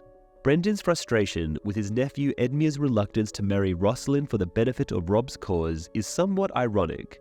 Brendan himself had rejected all potential marriage partners suggested by his brother, Hostor, Edmure's father, in an effort to strengthen House Tully, contributing to the tension between the brothers. Despite this, Brendan believes that Edmure should fulfill this duty to Robb, especially since Edmure failed to eliminate the Mountain in Walk of Punishment. Lothar and Walder Rivers, along with the Stark family, meet at Riverrun to discuss a potential agreement. They share news of Winterfell's destruction at the death of Roderick Castle and claiming that Theon is being held at the Dreadfort. In Harrenhal, Jaime, Brienne, and Roose Bolton share a meal. Bolton informs Jaime that he will dispatch him to King's Landing as compensation for his severed hand, but with the stipulation that Jaime must pledge to his father that Bolton had no direct involvement in his disfigurement. Jaime presumes that Brienne will join him on this journey, yet Bolton plans to detain her, accusing her of aiding treason. In the novels, Jaime does not ask Roose Bolton to allow Brienne to accompany him. Instead, Roose decides to keep her at Harrenhal to amuse Vargo Hoat, Locke in the show, not due to any suspicion of treason. The gown assigned to Brienne once belonged to Lady Went, the former mistress of Harrenhal, but it is far too large and does not fit well, requiring Brienne to be cautious in order to avoid revealing certain body parts. In the television adaptation, Brienne's attire is specifically tailored to fit her well, causing her discomfort as it compels her to embody the traditional femininity she has long rejected by wearing armor and male attire. In King's Landing, Lord Tywin Lannister convenes with Lady Olenna Tyrell to discuss the possibility of Sir Loras marrying his daughter, Cersei. They engage in a heated exchange regarding Cersei's age, her fertility, and the rumors of incest with Jaime, as well as Loras's homosexuality. Tywin strongly believes that Cersei, whom he deems the most beautiful woman in the kingdom, should wed Loras, the most handsome and sought-after bachelor. Olenna flatly refuses to give her approval, insinuating that Joffrey might be a product of incest. Tywin counters that if that were true, Joffrey has no legitimate claim to the throne, and the Tyrells essentially dishonored themselves. In response, Olenna expresses her reluctance to risk another scandal if Cersei fails to produce heirs for the Tyrells. Recognizing Olenna's unwavering stance, Tywin threatens to name Loras to the Kingsguard, thereby forfeiting his right to marriage and inheritance of Highgarden. Eventually, Olenna relents and agrees to the union between Loras and Cersei. In the books and show, it is widely known that Tywin was enraged when the Mad King employed the same tactic against him. Their relationship deteriorated after the king appointed Jaime to the Kingsguard. It remains ambiguous in both the TV show and the books Whether Tywin truly thinks the rumors about Jaime and Cersei's incestuous relationship are false slander, or if he harbors suspicion but opts to dismiss the rumors as falsehoods. The discussion between Tywin and Olenna is a condensed version of a subplot from the books, which has Tywin actually speak with Olenna's son Mace at a later time. Tywin proposes a marriage between Cersei and Willis, Loras's older brother and heir of House Tyrell, a storyline omitted from the show. However, Olenna rejects the idea, partially out of spite towards Tywin for marrying Sansa to Tyrion. Olenna had hoped Willis could marry Sansa, but also because she believes Cersei is too old and experienced for her grandson. Tywin does not bring up the proposal again and explores other potential marriage alliances. He does not resort to blackmailing the Tyrells by threatening to appoint their heir as a Kingsguard member. In the Northern Lands, Jon and the wildlings continue their treacherous climb up the wall. A sudden ice collapse sends several wildlings plummeting to their demise, leaving Jon and Ygritte dangling in peril. Despite Tormund's objections, Orell makes the decision to sever the rope, believing that Jon and Ygritte's combined weight will drag him and Tormund down. Just as the rope is on the verge of being cut, Jon manages to swing them both to safety. Kit Harington and Rose Leslie tied the knot on June 23, 2018, following a long courtship. In February 2021, the pair joyfully welcomed their first child into the world. Meanwhile, in the gardens of King's Landing, Loras and Sansa are seated by a fountain, sharing a somewhat awkward date. Loras appears uncomfortable, while Sansa is elated to finally be escaping King's Landing. He cheers up a little while discussing their upcoming wedding. Sansa, however, quickly realizes that Loras is more interested in the food and wedding joust than in her. Loras promptly reassures her with a kind remark before detailing the wedding dress he has imagined for her. Sansa expresses her anticipation of visiting Highgarden, having only resided in Winterfell and eagerly awaiting her departure from King's Landing. In this exchange, Loras discovers an unforeseen connection with her and concurs that the Red Keep is indeed the most dreadful place imaginable. In the books, Sansa and Loras do not develop a pleasant but awkward bond. Cersei and Tyrion Lannister are observing the couple from Cersei's chambers, which overlook the garden. In a sarcastic tone, Tyrion questions which of the four of them has the most unfortunate situation. He then proceeds to accuse his sister of attempting to have him killed during the Battle of the Blackwater. Exhausted from their ongoing conflicts, Cersei remains silent as Tyrion deduces that only two individuals possess the authority to command the Kingsguard. Tyrion comes to the realization that although Cersei has the power to give such orders, she would not be foolish enough to command Sir Mandon Moore to publicly assassinate him. Instead, Tyrion concludes that it was Joffrey who instructed Sir Mandon Moore to kill him, as Tyrion was the only one who dared to stand up against the young king. Cersei reassures Tyrion that his life is no longer in danger from Joffrey, as he would not dare to make any further attempts now that Tywin is the hand of the king. They proceed to discuss the potential return of Jaime to King's Landing, with Cersei pondering his whereabouts. Curious, she asks Tyrion which of them should be responsible for informing Sansa about this development. In the books, this conversation does not take place, leaving the true orchestra of Mandon Moore's attack on Tyrion a mystery. However, Tyrion reasons that only Cersei or Joffrey would have the authority to command a Kingsguard member to carry out such a deed. However, it was most likely Littlefinger, since Mandon was from the Vale, appointed by Jon Arryn, who didn't like him, which means it was Lysa's suggestion and probably done because Littlefinger told her to do it because he is his man. Tyrion makes the decision to crush Sansa's hope without delay. He proceeds to Sansa's quarters and requests a moment alone with her, yet Sansa refuses to send Shae away. Tyrion then presents Shae with a meticulously crafted apology, using coded language to express his regret for not informing her privately before delivering the news to Sansa. Unlike the show, Sansa does not share a close relationship with Shae, who is already informed about the marriage through various sources before Tyrion breaks the news to her. Shae's indifferent reaction to the news makes Tyrion question her true feelings for him. Elsewhere, Littlefinger is seated near the Iron Throne, admiring it. Varys joins him, engaging in their customary witty banter. They then discuss the significance of the Iron Throne and the role of pageantry and propaganda in shaping nations and solidifying dynasties. Varys emphasizes his commitment to serving the realm, but Baelish dismisses the notion, claiming that the realm is merely a construct created by Aegon the Conqueror.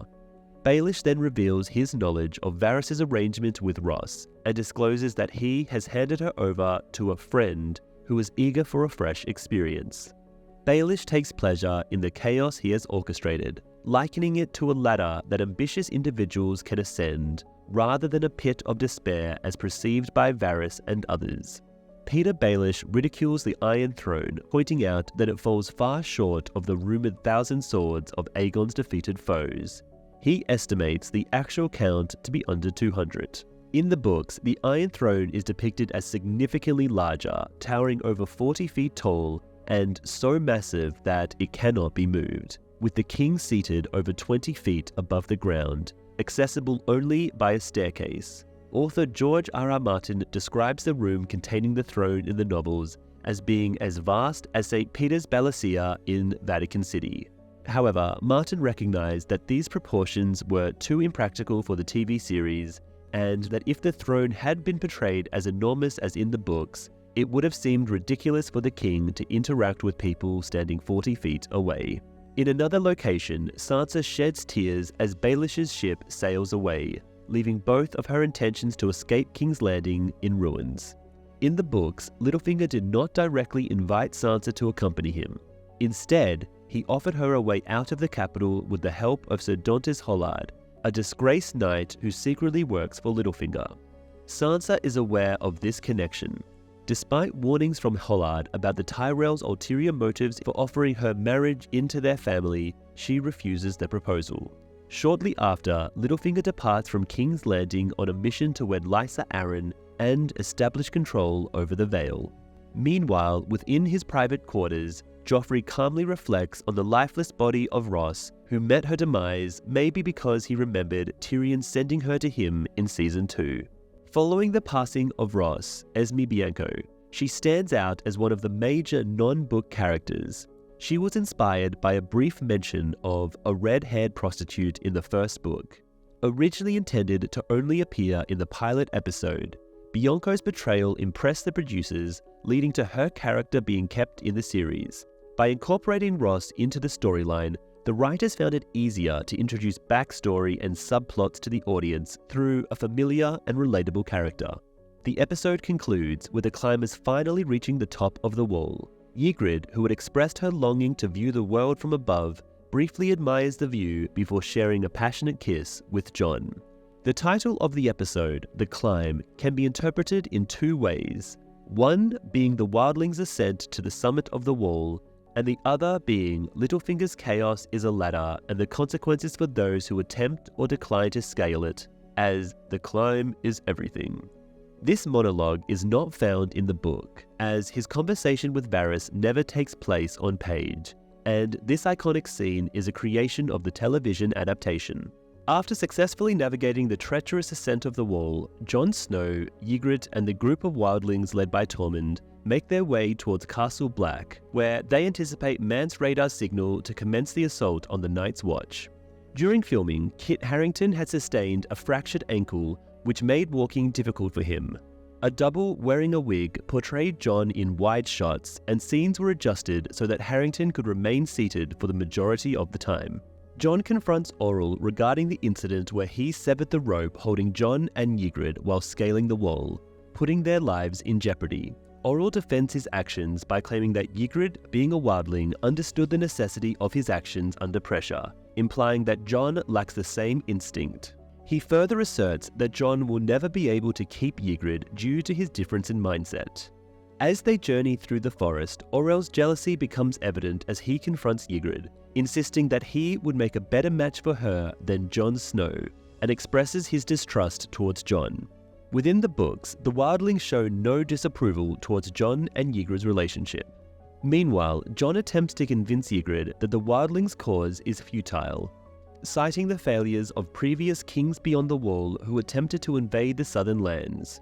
Ygritte, however, remains steadfast in her beliefs and reminds Jon that he is now one of them.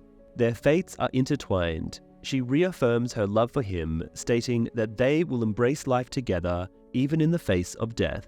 The 6 kings mentioned may have been Jorman, Gendel, Gorn, the Horned Lord, Beowulf the Bard, and Raymond Redbeard, who all tried to breach the wall and invade the north over the last 8,000 years. In King's Landing, both Sansa and Tyrion are not thrilled about their upcoming marriage. Margaery Tyrell tries to comfort Sansa by reminding her that Tyrion is not the worst Lannister, and that he may be able to bring her happiness with his skills in romance. On the other hand, Bronn suggests to Tyrion that he could marry Sansa to please his father, have a son with her for an heir, while still keeping his affair with Shae in secret. This way, Tyrion would have 2 women and a kingdom to rule. However, Tyrion is worried that Shae may not agree to this plan, and is hesitant about having a wife, a mistress, and the North against him. Bronn advises Tyrion that trying to be universally loved is a waste of time. Tyrion's concerns are validated when Shae straightforwardly informs him that she will no longer be intimate with him once he marries Sansa. Margaery's mother is briefly mentioned in this episode. Despite never being named or shown on screen in the show, in the books she is known as Ellery Tyrell, formerly Hightower, and has been residing in King's Landing with Margaery and Olenna since their arrival. Sansa's wedding to Tyrion happened much earlier in the book, just before Hoster Tully's passing. Sansa never had the chance to discuss her impending marriage with Margaery. Instead, while getting fitted for a dress in her room, still believing she would wed Margaery's brother Willis. And then Cersei enters, declaring she will marry Tyrion, leaving Sansa no choice but to go through the wedding right then and there. Nonetheless, following the wedding with their plans thwarted, the Tyrells withdraw from Sansa, no longer engaging with her even after the event. In the books, Tyrion refrains from bringing up Sansa and Shae in a conversation with Bronn. Surprisingly, Shae shows a lack of interest in Tyrion's impending marriage, dismissing it as insignificant by stating, "I don't care, she's only a little girl, you'll give her a big belly and come back to me." At the same time, Tywin Lannister makes his way to the throne room in response to a request from King Joffrey. After engaging in some insincere pleasantries, Tywin inquires about the reason for his grandson's summoning. Joffrey seeks an update on the activities of the small council. Tywin informs Joffrey that he is welcome to attend any small council meetings if he so wishes. However, Joffrey claims to be too preoccupied to participate in such gatherings and questions why the location of the council meetings has been changed. Tywin explains that the meetings are now being held in the Tower of the Hand for efficiency. When Joffrey complains about the number of steps he would have to climb to attend, Tywin silently climbs the steps to stand beside the throne, staring down at Joffrey before suggesting that he could arrange for him to be carried. A flustered Joffrey shifts the conversation to Daenerys Targaryen. Tywin is surprised by Joffrey's knowledge of the exiled princess. Tywin confirms that the reports of the last Targaryen being alive and having hatched dragons are indeed true. Joffrey questions why they should not take action against her, but Tywin dismisses the threat, comparing Daenerys' dragons to mere curiosities rather than formidable weapons of war. He reassures Joffrey that even if the dragons prove to be powerful, they pose no immediate danger to his rule as they are located on the other side of the world. Tywin advises Joffrey to listen to his advisors on matters he does not fully understand. Joffrey protests that he has not received any counsel, to which Tywin cryptically responds that he is currently being advised and will inform Joffrey if necessary. With a slight smile and bow, Tywin leaves Joffrey feeling unsettled on the Iron Throne. The interaction between them makes it clear who truly holds power in the kingdom.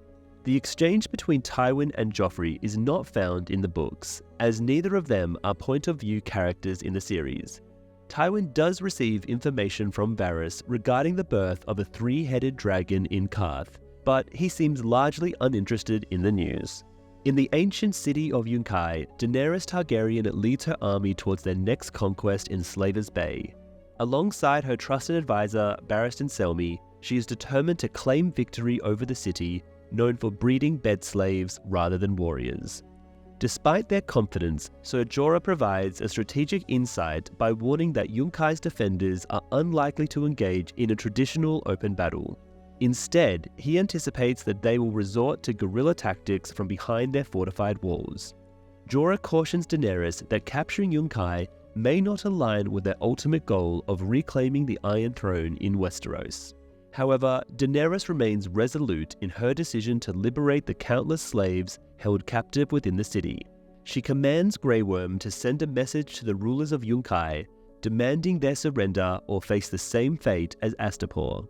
The fate of Yunkai hangs in the balance as Daenerys prepares to unleash her wrath upon the slavers. The Yunkish messenger is brought to Daenerys' encampment on a litter carried by slaves, escorted by unsullied soldiers.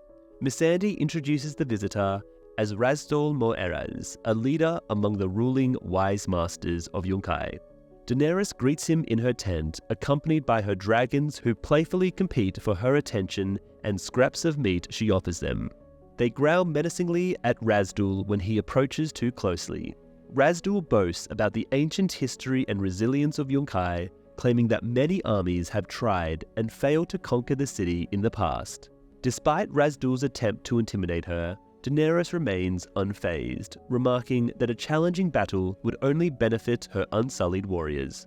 Razdul shifts his approach, suggesting that their faction can peacefully coexist, offering to overlook Daenerys' previous attack on Astapor and providing her with resources such as gold and ships to aid in her journey to Westeros. In return, he asks that Daenerys refrain from causing trouble in Yunkai. Razdul Moeraz notes that our empire existed long before dragons roamed old Valyria. He is talking about the ancient Giscari Empire, a prosperous civilization in Essos that later faced conflict with and fell to the emerging Valyrian freehold. The cities of Astapor, Yunkai, and Meereen along Slavers Bay still showcase Giscari pyramids and their emblem, the harpy, as a reminder of their past. Daenerys presents a new proposal.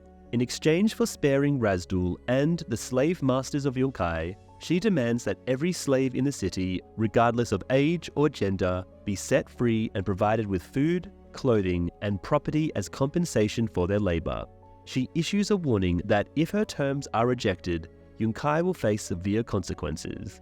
Razdul, feeling insulted, boasts that Yunkai will pose a greater challenge than Astapor or Qarth, and threatens to unleash the wrath of the city's powerful friends, who he claims will delight in defeating her army and enslaving the survivors. In response, Daenerys' dragons growl menacingly, causing Razdul to protest that he was promised safe passage. Daenerys retorts that her dragons never made such a promise and are angered by his threats against their mother. When the dragons prevent Razdul's slaves from retrieving the chests of gold he brought with him, he storms out of the meeting in frustration. Daenerys instructs Jorah to gather more information about Yunkai's allies before deciding on whether to launch an attack on the city. Within the book, the Yunkai representative is known as Grazdin Moeraz, honoring Grazdin the Great, who established the Giscari Empire. On the show, he was renamed Razdul to prevent mix-ups with another character named Grazdan. With him are slave troops and mercenaries, as he proposes to pay gold, excluding ships, in exchange for Daenerys' departure. However, she turns down both the proposal and the gold, and commands Drogon to burn his garments as he escapes. Journeying back from the Riverlands, a vessel transporting Melisandre and Gendry sets sail from King's Landing and navigates through Blackwater Bay. Melisandre gazes at the remnants of Stannis' fleet decimated by wildfire, speculating that had she been there, the outcome of the battle may have been different. She engages Gendry in conversation and is taken aback to discover that he is oblivious to his father's true lineage. As they pass the imposing Red Keep, Melisandre unveils to Gendry the shocking revelation that he is the illegitimate offspring of King Robert Baratheon. When Melisandre discloses to Gendry the identity of his father being Robert, a familiar tune reminiscent of the King's arrival from the first season can be heard. This melody was previously played during Robert's entrance to Winterfell, serving as the signature theme for House Baratheon. In the book, Gendry chooses to remain with the Brotherhood without banners, continuing to live in ignorance of his true lineage. In the encampment of the Brotherhood Without Banners, Arya grows disheartened by their decision to sell Gendry and seizes a chance to flee under the cover of night. Just as she begins to make her getaway, she is abruptly captured by Sandor Clegane, who had been lurking in the shadows waiting for her. Miranda, Charlotte Hope, makes her debut as the Kennel Master's daughter and Ramsay's lover. Although her name is similar to an unrelated character in the novels, a House Royce daughter who later becomes friends with Sansa in the Vale, the show's portrayal of Miranda was likely influenced by a group of Ramsay's followers known as the Bastard's Boys, led by the Kennel Master. Similar to Miranda, Ramsay uses the Bastard's Boys for his own purposes without much regard for them. Additionally, the character Violet is a creation of the show, as the only character with that name in the source material is an elderly woman who frequents Riverrun in search of shoes. In Harrenhal, Jaime has a final conversation with Brienne before his departure. He expresses gratitude to Brienne for saving his life during their journey and for giving him a newfound purpose that helped him overcome his despair after losing his hand. Brienne urges Jaime to honor his debt by fulfilling his promise. Jaime vows to keep his word and ensure the safe return of Catelyn Stark's daughters. In the books, Jaime bids farewell not to Brienne, but to the brave companions, now led by Locke and his soldiers in the series, assuring them with the words, "I will return. A Lannister always settles his debts." Tywin subsequently dispatches the Mountain to Harrenhal to exact retribution on the brave companions, particularly Vargo Hoat, their former leader who had once served under Tywin but betrayed him and mutilated Jaime. The Mountain ruthlessly slaughters the remaining members of the group. Jaime later encounters Hoat's lifeless body after he had been cut limb from limb, and suddenly revenge leaves a bad taste in his mouth. The following day, Jaime sets out from Harrenhal accompanied by Qyburn, who was tasked with continuing treatment on his arm in hopes of regaining his status as a maester through Lord Tywin's influence. Jaime humorously suggests that his father may appoint Qyburn as Grand Maester if he manages to grow Jaime a new hand. They are joined by a group of Bolton soldiers led by Steelshanks, a captain in Lord Bolton's service. Before departing for the twins, Lord Roose Bolton, at the behest of Robb Stark, asks Jaime to convey his regards to Tywin. In return, Jaime requests that Bolton pass on his regards to Robb. Locke, left in charge of Harrenhal in Bolton's absence, taunts Jaime as he leaves, insinuating that he will look after Brienne. Jaime remains unfazed by the jibe. As Roose Bolton departs Harrenhal for the Frey wedding, Jaime requests that he convey his and his family's greeting to Robb, similar to the scene depicted in the books. This sentiment is reiterated at the Red Wedding, when Roose says to Robb before stabbing him in the heart, "Jaime Lannister sends his regards," which makes Catelyn think Jaime had a hand in the Red Wedding, which he didn't. In the depths of his prison cell, Theon Greyjoy finds himself freed from his chains by two alluring women. They gently lie him down on a soft bed, their seductive intentions clear. Whispering words of curiosity about his rumoured endowment, the women set out to explore firsthand. Theon, initially wary of their advances, couldn't resist the arousal that overcomes him as one of the women undresses and straddles him. Just as things begin to escalate, a familiar horn is sounded, signaling the entrance of a young boy. Panic grips Theon as he attempts to flee, only to be knocked to the ground by a powerful blow. The boy, reveling in the idea of Theon's alleged size, reveals a menacing knife with cruel intentions. Realization dawns on Theon as he understands the boy's twisted plan to mutilate him. In a desperate plea for mercy, Theon begs for his life, but the boy sees this act as a twisted form of kindness. With no intention of killing Theon, the sadistic youth sees fit to alter him instead. As two burly men hold him down, Theon's screams echoes through the prison cell as the boy prepares to carry out his gruesome deed. George R.R. Martin penned this episode as well as Seasons 1, The Pointy End, and Seasons 2, Blackwater. Heading towards the wall in the north, Bran Stark's group decides to set up camp. Osha, still wary of Mira and Jojen Reed, is shocked when they express their desire to venture beyond the wall. Osha adamantly declines, recounting the traumatic experience of losing her husband to death and then witnessing him come back as a threat to her life. She passionately argues that the others do not comprehend the dangers that await beyond the wall. insisting that there is nothing of value for humanity in that desolate place. Osha was once married to a man named Bruni, whom she cherished deeply, but one fateful day he vanished without a trace. To her horror, he returned to their home one night as a ghastly wight, leaving Osha with no other option but to set fire to their dwelling with him still inside. After setting up their camp for the night, Qyburn tends to Jaime's missing hand. Curious, Jaime inquires about how Qyburn was stripped of his maester status. Qyburn confesses that he was expelled for conducting experiments on the sick and dying in an attempt to gain a deeper understanding of diseases. Jaime is repulsed by this revelation, but Qyburn argues that his research has ultimately saved countless lives, prompting him to question Jaime on his own life-saving deeds.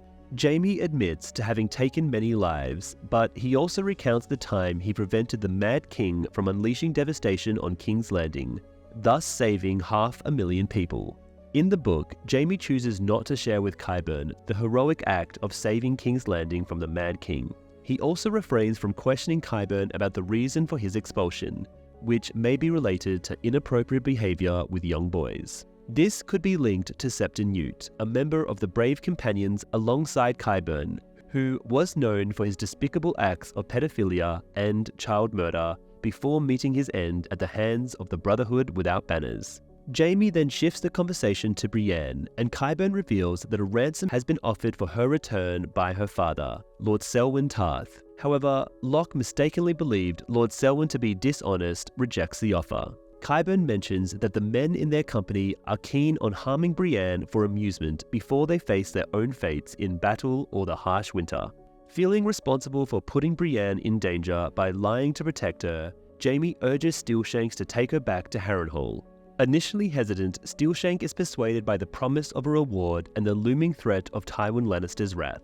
As per the show's creators, David and Dan, the original plan was for Locke, played by Noah Taylor, to meet his demise in the third season finale by being thrown into a bear pit by Jaime as an act of vengeance for his hand being maimed.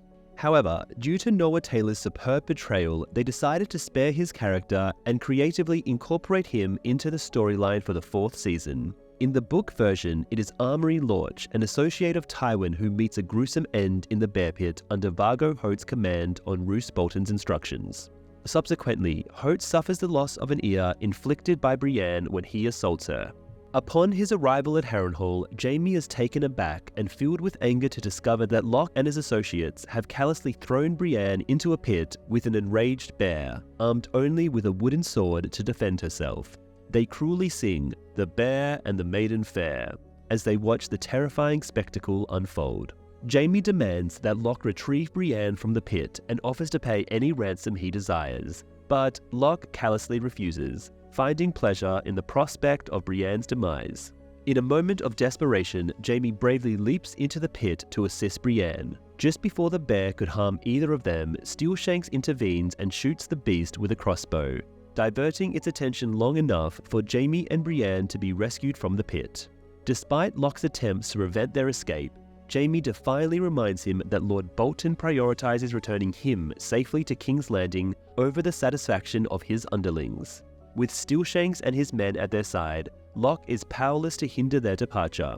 Jaime then departs from Harrenhal with his guards and Brienne by his side, leaving Locke seething with frustration. This particular episode of the series stands out as the sole one to have scenes filmed in the United States. The bear pit scenes were shot in Los Angeles due to the presence of a live bear named Bart the Bear and the strict regulations surrounding the transportation of large animals like bears across international borders. The bear pit was constructed particularly on a parking lot in LA, with the Jaime and Brienne actors and the bear itself present during filming, and remaining cast members filmed their scenes on a full bear pit set located in Northern Ireland. The shots from both sets were later merged digitally during post-production to create a seamless final production. Gwendolyn Christie bravely found herself in a pit with a real bear. Bart the Bear, a trained bear, was present and well guided by the crew, ensuring Christie's safety. Due to her dedication to doing her stunts, 6 dresses were ruined in the process. The only stunt she didn't perform was the one where the bear hits her, for which a stunt double dressed as Christie took the hit. Interestingly, in the books, Jaime only goes back to save Brienne following a vivid dream about Brienne that might have been sent to him through glass candles.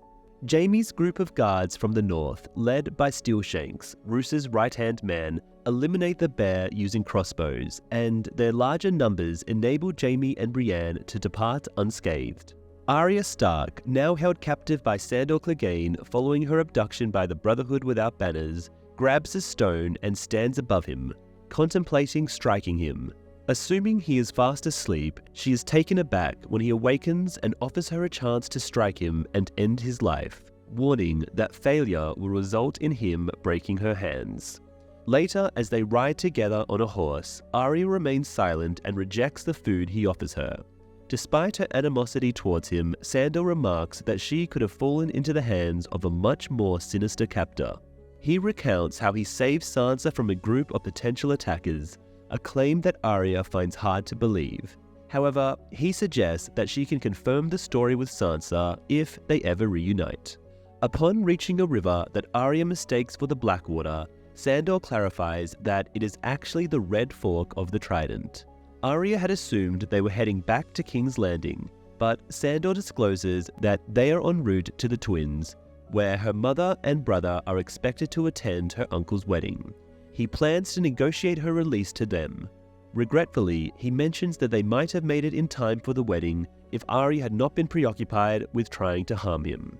Arya's lips curl into a faint smile as the Hound urges the horse into a swift gallop. The Hound informs Arya that if she believes he is cruel, she should encounter his brother, Gregor. Unbeknownst to him, Arya had already witnessed Gregor's brutal reputation during the Joust Games and while he was torturing people in Harrenhal in Season 2.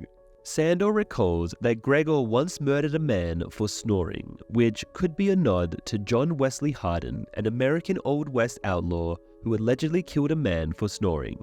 In the Histories and Lore bonus feature, Sandor hints that over time, Gregor might have killed multiple servants, his wife, a sister he can't recall, and perhaps even their own father. Daenerys, Jorah, and Barristan crouch behind a dilapidated building observing the encampment of the Second Sons, a renowned mercenary group hired by the Yunkish as their powerful allies. Barristan points out that even though there are only 2,000 of them, the Second Sons are well equipped and mounted, posing a threat to the Unsullied. Determined not to be underestimated, Daenerys instructs Barristan to arrange a meeting with the captains of the Second Sons, emphasizing that mercenaries motivated by gold cannot afford to be defeated by a woman. Soon after, Daenerys welcomes the captains Mero, a Braavosi known as the Titan's Bastard, and Prendal Nargazan, a Jaraski. Accompanying Prendal is his capable lieutenant, Daario Naharis, who captures Daenerys' attention with his striking presence. Ed Skrein made his debut as Daario Naharis in this episode. Despite Mero's crude behavior and disrespectful remarks, Daenerys maintains her composure and offers an alliance with her larger army. However, the captains decline. Grey Worm, despite primarily communicating in Low Valyrian, demonstrates his comprehension of the common tongue by responding to Mero's sexually suggestive remarks towards Daenerys. In the book, there is no indication that Grey Worm learns to speak or understand Common. Additionally, Prendal Nargazan also speaks disrespectfully to Daenerys, prompting her warrior Strong Belwys to offer to punish him. Unfazed, Daenerys reminds them of her rapid rise to power, from having no army to commanding dragons in a short period. With a calm demeanor, she gives the captains 2 days to reconsider their decision and sends them off with a barrel of wine as requested by Mero. As they leave, Daario exchanges a smile with Daenerys, hinting at a potential connection between them. Once the captains are out of sight, Daenerys drops her facade of diplomacy and instructs Barristan to prioritize eliminating Mero if conflict arises with the Second Sons. Barristan assures her of his readiness to carry out the order, displaying his unwavering loyalty to Daenerys. The novel features Daario Naharis and Prendal Nargazan as the leaders of a group of mercenaries known as the Stormcrows, along with Salor the Bold. In the book, Mero commands the Second Sons. Together, they have around 1,000 soldiers under their command. However, in the show, the Stormcrows and the Second Sons are combined into an army of 2,000 men. In the book, Daenerys does not offer Mero a flagon of wine. Instead, he requests one himself. When Daenerys presents him with a full barrel, he insists on a wagon full of barrels as a gesture of good faith. She agrees, knowing that the Second Sons will become intoxicated quickly and be unable to fight. In the mercenary encampment, Mero caresses a Yunkish pleasure slave as he converses with Prendal and Daario about their predicament. Prendal concedes that the Second Sons are no match for Daenerys' powerful Unsullied army, prompting Mero to propose the idea of assassinating her. Mero then hands the slave 3 coins, each representing a different city: Volantis, Meereen, and Braavos, instructing her to distribute them randomly to the 3 mercenaries. The one who receives the Braavosi coin is tasked with carrying out the Queen's assassination. The title Second Sons not only refers to a mercenary group in Essos, but also to various literal second sons in the story. Characters like Tyrion, Sandor, and Stannis, who all embody the theme of being second-born. Even Samwell Tarly, the firstborn son of his parents, is treated as a second son by his father. That evening, while Daenerys is enjoying her bath, she is taken aback to discover that Missandei is fluent in a whopping 19 languages. Missandei nonchalantly mentions that it isn't that unusual, pointing out how quickly Daenerys picked up Dothraki in just a year. The Queen is slightly offended by the implication that her Dothraki skills are merely reasonable, and she switches to the language to prove a point. However, Missandei gently corrects her pronunciation. Suddenly, an Unsullied soldier barges in and holds a knife to Missandei's throat, warning the woman not to make a sound. He removes his helmet, revealing himself to be Daario. He confesses that he was sent to assassinate Daenerys on orders from his superiors. Daario then presents the severed heads of his captains as proof. Intrigued by the turn of events, Daenerys stands up from her bath and asks Daario if he will pledge his loyalty to her. He kneels before her and swears to serve her with his sword, his men, and his heart. In the book, Daario Naharis, the captain of the Stormcrow, infiltrates her camp without taking hostages, but is apprehended by the Unsullied. Nevertheless, he presents her with the heads of his fellow captains, Prensdal Nalgezin and Salor the Bold, pledging the loyalty of the Stormcrows to her. Under the cover of night, she sends her troops into Yunkai, swiftly capturing the city.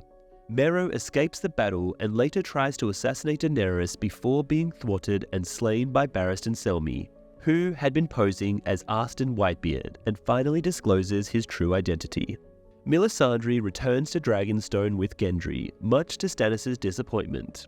Stannis is unimpressed by the presence of the illegitimate boy, who is actually his nephew.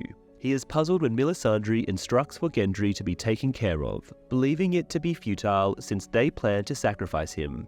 However, Melisandre confesses that it is all a facade to deceive Gendry and make him feel safe, much like shielding a sacrificial lamb from the impending danger.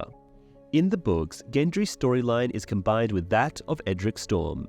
Melisandre asserts that the power of royal blood can awaken stone dragons, but it remains uncertain whether she refers to fossilized dragon eggs or the stone carvings of dragons at Dragonstone.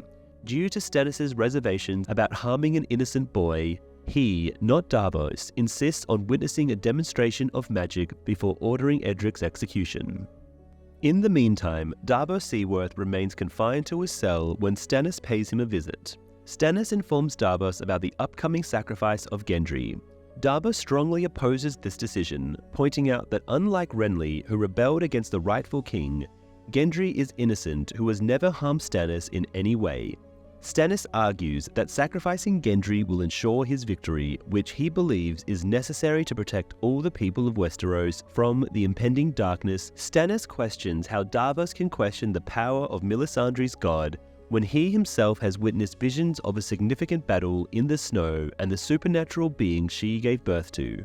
Davos suggests that Stannis may have visited him because deep down he harbors doubts about the morality of his actions, and he knew Davos would speak the truth regardless of the consequences. After securing a promise from Davos not to oppose Melisandre again, Stannis orders his release from captivity. Davos has been imprisoned for several months in the book ever since his return to Dragonstone. During his time in jail, Stannis never visits him, but Melisandre does. Surprisingly, she does not take any responsibility for Stannis' defeat at Blackwater Bay or the death of Davos' 4 sons, only one died in the show. Melisandre explains to Davos why she cannot create any more shadow babies with Stannis, as it may endanger his life. However, she offers to create one with Davos instead.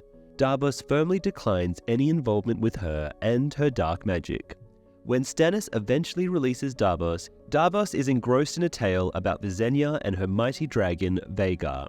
Visenya, who was both the sister and wife of Aegon the Conqueror, played a crucial role in their conquest of Westeros. Alongside her sister Rhaenys, they successfully established the dominance of House Targaryen over the entire continent. When Stannis eventually releases Davos, he does not express any sorrow for the loss of his sons, nor does he make Davos swear to never act against Melisandre again. In Gendry's chambers, Melisandre employs her seductive charms to captivate Gendry, only to swiftly bind him to the bed and apply leeches onto his flesh. With Stannis and Davos entering the room, she clarifies that Davos desired a practical exhibition of the potency residing in royal blood. Subsequently, she removes the leeches and ignites a fire in a nearby brazier.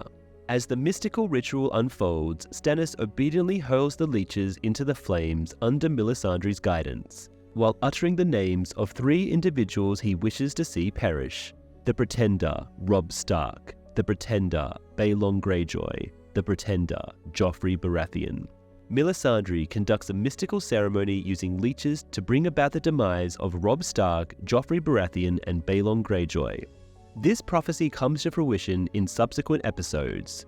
In the retrospective book, Fire Cannot Kill a Dragon, Martin explains, "There is room for interpretation. Melisandre wanted people to believe that her leech ritual caused the deaths of the 3 kings. However, an alternate theory suggests that her prophetic visions foretold their fate as their deaths were orchestrated by other characters. Anticipating their demise, she orchestrated the ritual to claim credit for their downfall. Actual leeches were utilized during the scene where Melisandre placed them on Gendry's stomach in a close-up shot, while the leeches that actually bite him were prosthetic." In the books, Davos participates in the ritual using Edric's leeches, but remains unaware of its purpose. Melisandre performs her blood ritual on Edric, claiming it to be a medical treatment, and she never engages in any sexual activity with him.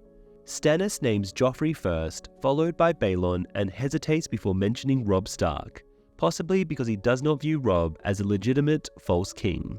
In the Grand King's Landing, Tyrion engages in a conversation with Sansa before their wedding at the majestic Great Sept of Baelor. Despite being aware of Sansa's lack of enthusiasm about marrying him, Tyrion assures her that he will treat her with respect. Sansa acknowledges that there are more undesirable Lannisters she could have been betrothed to. Prior to the wedding ceremony, Margaery Tyrell attempts to establish a friendly bond with Cersei by mentioning that they will soon be sisters through marriage. Cersei responds by recounting the brutal tale of the Rains of Castamere, depicting the demise of House Rhaen of Castamere after their failed rebellion against House Lannister. This serves as a warning to Margaery, insinuating that House Tyrell could face a similar fate if they conspire against the Lannisters. Cersei ends the conversation by threatening Margaery with dire consequences if she ever refers to her as a sister again. The wedding ceremony itself is a somber affair, with Joffrey arrogantly escorting Sansa down the aisle in place of her absent father.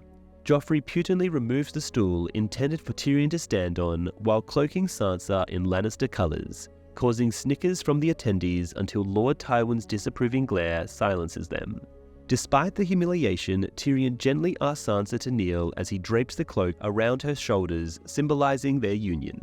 As they become husband and wife, the newlyweds partake in a reception dinner that mirrors the dreary atmosphere of the ceremony. In the book, Sansa is caught off guard when she learns she is to marry Tyrion, mistaking the dress she tries on as being for Joffrey's wedding. Despite her initial shock and reluctance, she is forced into the union. Tyrion, understanding her discomfort, offers her an out by suggesting she marry his cousin Lancel Lannister instead. During the ceremony, Joffrey tries to embarrass Tyrion by taking away his chair, which prompts laughter from the crowd, leading Tyrion to stand on Sir Dontos Hollard's back to cloak her. The Tyrells do not attend the wedding, but they do join the feast that follows. During the wedding feast, Tyrion indulges in heavy drinking and mocks his father's concerns about his ability to impregnate his wife while intoxicated. He jokingly refers to himself as the gods of tits and wine, reminding Tywin that he has always viewed him as a drunken and lustful creature, so performing his marital duties should not be an issue. Meanwhile, Joffrey also drinks excessively, leading to a decline in his already limited inhibitions. His behavior becomes offensive to both Sansa and Tyrion.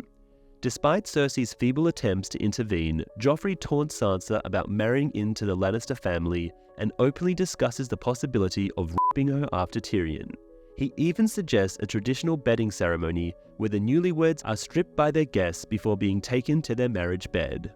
Tyrion vehemently opposes the idea of the bedding ceremony, threatening Joffrey with a sharp dagger if he continues to push the matter. This act of defiance ignites the tension in the court, with Joffrey seething with anger and Tyrion glaring at him with pure contempt. Tywin steps in to defuse the situation by agreeing to forego the bedding ceremony, attributing Tyrion's outburst to his drunken state. Sensing an opportunity to avoid further confrontation, Tyrion exaggerates his drunkenness, humiliating himself and claiming his outburst was just a bad joke. Despite doubts about the true cause of Tyrion's behavior, everyone present plays along to ease the tension. Tyrion, pretending to be barely able to stand from intoxication, escorts Sansa to their bedchamber amidst the lingering unease in the room. Tywin's decision to forego the traditional bedding ceremony for Tyrion may appear unexpected, considering his usual tendency to belittle and mistreat his youngest son, and perhaps he also had personal reservations about the tradition. In the book A Dance with Dragons, Tywin's aversion to the custom is further highlighted through his own unpleasant experience at his wedding to Joanna. The Mad King's drunken behavior during the bedding ceremony, where he openly pursued Joanna inappropriately, left a lasting negative impression on Tywin. After they are alone in their chambers, a tense moment ensues as Sansa slowly and nervously begins to undress. Tyrion, sensing her discomfort, stops her and reassures her that he would not force her to consummate their marriage if she is not ready. He tells her that he will only do so if she changes her mind. Sansa, unaware of what to expect, asks Tyrion what he will do if she never feels ready. In response, Tyrion humorously remarks, "And so my watch begins," implying that their marriage will remain celibate like that of a member of the Night's Watch. He then collapses onto a nearby couch, seemingly exhausted. The next morning, Shae notices Sansa's untouched bedsheet with a small smile, confirming that Tyrion's virgin bride remains untouched. Sansa informs Tyrion about her age, stating that she is 14 years old. Sophie Turner, born on February 21, 1996, was 17 at the time this episode was initially broadcasted. However, in the book, Sansa's age is depicted as 12 when she enters into marriage with Tyrion. Samwell Tarly and Gilly are on their way to Castle Black, seeking shelter in a dilapidated cabin by a heart tree. As they approach, two crows perch on a branch of the tree, cawing loudly. That night, Sam struggles to start a fire while Gilly effortlessly succeeds. In a conversation, Sam suggests that Gilly choose a name for her son, but she is unsure of any suitable names for a boy. Sam provides some suggestions and explains the distinction between first and last names. Although Gilly is drawn to the name Randall, which is Sam's father's first name, Sam advises against using it. He opens up about his father's harsh nature and the shared experience of cruelty in both their upbringings.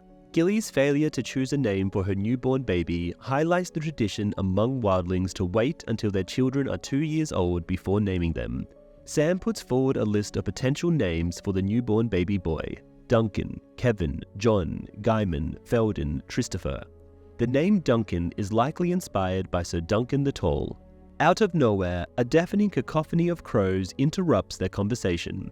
Sam and Gilly venture outside to investigate, only to find a swarm of crows congregating in the nearby tree and on the surrounding structure, screeching with alarming intensity. Gilly's heart sinks as she spots a menacing White Walker approaching them, its chilling gaze fixed on her child.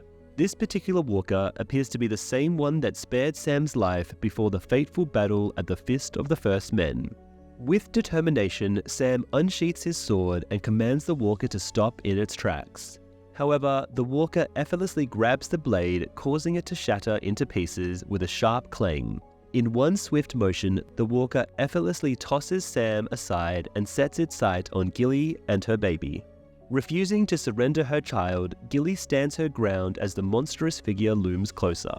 As the walker reaches out to snatch the infant, Sam rises to his feet, brandishing a dragonglass dagger in a last-ditch effort. With a primal scream that mingles with Gilly's cries, Sam thrusts the obsidian blade into the walker's shoulder, prompting a guttural shriek of agony. The walker, now in excruciating pain, turns to face Sam with a look of recognition mixed with disbelief before crumbling to the ground in a cloud of white dust, leaving only the dagger behind.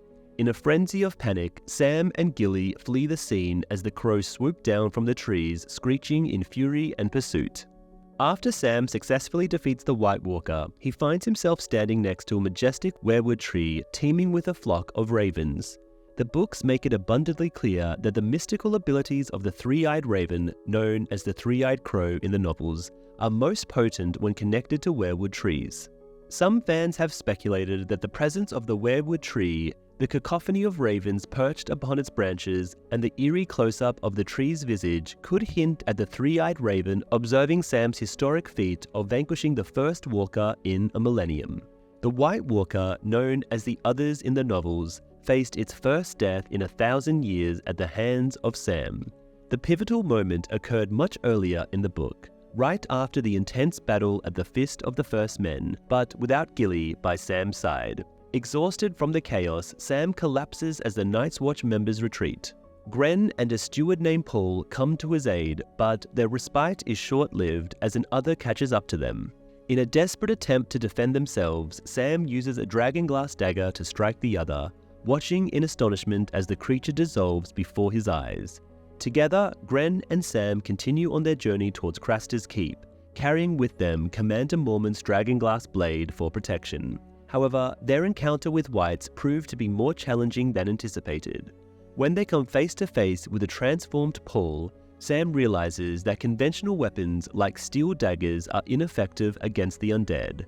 Dragonglass, while deadly to others, barely scratches the surface of Whites and shatters upon impact due to its fragile nature. Surrounded by his reanimated brothers, Sam and Gilly find themselves in a dire situation until a mysterious figure known as Cold Hands intervenes. With the help of a swarm of ravens, Cold Hands swiftly dispatches the Whites and guides Sam and Gilly to safety at the Night Fort. Sam places the dragonglass dagger in the snow after the walker freezes over and violently explodes. In the books, the dagger causes the creature to melt into a chilling liquid pool. Sam requests Gren to retrieve it as there were only a limited number of daggers in the hidden stash they discovered at the Fist. Initially, the blade is too frigid to handle after the stabbing, emitting steam, and requires time to warm up before Gren can safely pick it up. On their journey to the twins in the Riverlands, Robb seeks his mother's counsel regarding the idea of attacking Castle Rock.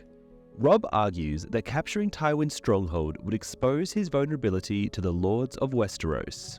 However, Catelyn highlights the need for Lord Frey's cooperation in this plan. She also warns that if reinforcements from King's Landing arrive before the castle is taken, the Stark army will face destruction. After carefully examining the map, Catelyn sternly declares, "Let them experience the pain of losing what they hold dear." In the book, Robb has no desire to engage in battle with the Lannisters in their own domain, and Catelyn does not support this course of action. Instead, she strongly advises him to reclaim Winterfell from the Ironborn first, warning that failure to do so will result in the loss of respect and backing from their northern allies. Robb acquiesces, acknowledging his neglect of Winterfell's flight for too long due to his singular focus on seeking vengeance against the Lannisters. Additionally, Robb exercises his authority as king to legitimize Jon and designate him as his successor, despite Catelyn's disapproval. However, it remains uncertain whether this proclamation is ever officially sanctioned. Eventually, Robb's forces reach the twins, the ancestral seat of House Frey, for his uncle Edmure's wedding. Despite enduring Lord Walder Frey's insults towards him and his wife, Robb publicly apologizes to Lord Frey's daughters and granddaughters for breaking his promise to marry one of them. Surprisingly, Lord Frey accepts the apology and extends his hospitality to the Starks and their men. Upon their arrival at the Twins, the Starks are presented with bread and salt, which symbolizes the guest right, an assurance of protection while staying under the roof of another lord. Edmure meets his bride, Rosalind Frey, that evening and is pleased to find her to be beautiful. The wedding ceremony and the subsequent feast are filled with joy and liveliness as everyone is in a cheerful mood. Will Champion, the drummer of Coldplay, is seen performing alongside other musicians at the wedding celebration just before the infamous Red Wedding takes place. Catelyn informs Roose Bolton that there was no traditional bedding ceremony during her wedding due to Eddard's prohibition. However, the books clearly describe a bedding ceremony taking place at Eddard and Catelyn's wedding, where she recalls specific instances such as a lord tearing her gown, another lord making inappropriate jokes followed by an apology, and yet another lord complimenting her to Eddard. Outside Yunkai's walls, Daenerys Targaryen and her commanders are strategizing an attack on the city.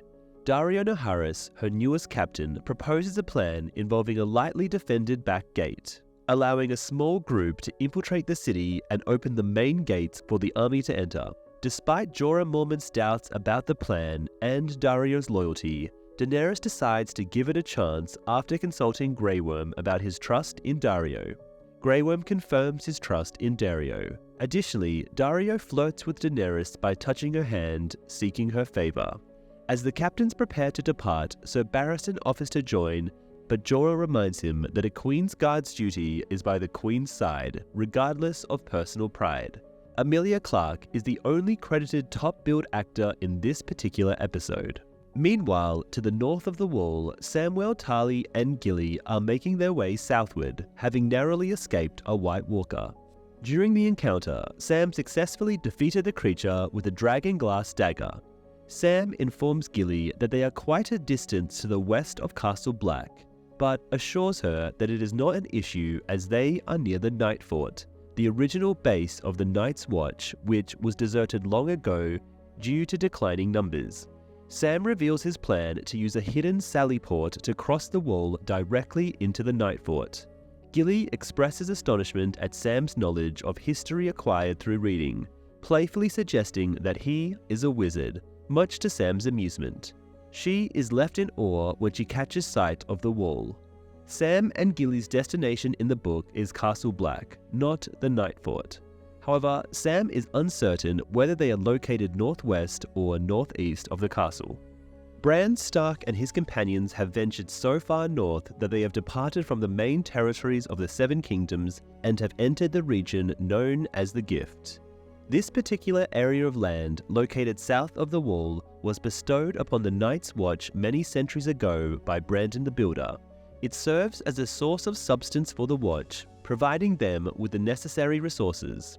The Reeds find themselves perplexed by the Gift, as it possesses fertile land suitable for farming, yet it appears deserted. Bran, much to Osha's unease, clarifies that the constant threat of wildling attacks from beyond or over the Wall has forced the majority of the common folk to abandon the Gift over the course of many years.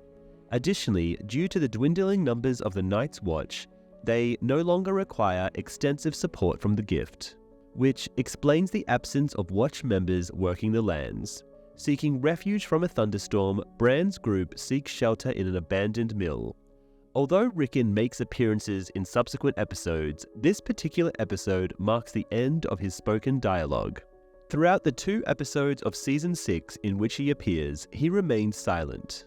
Rickon, Osha, and Shaggy Dog's departure occurred a considerable time ago within the books, shortly following the devastating attack on Winterfell. In the 5th installment, it is disclosed that they embarked on a journey to Skargos, an island known to be inhabited by a tribe with cannibalistic tendencies.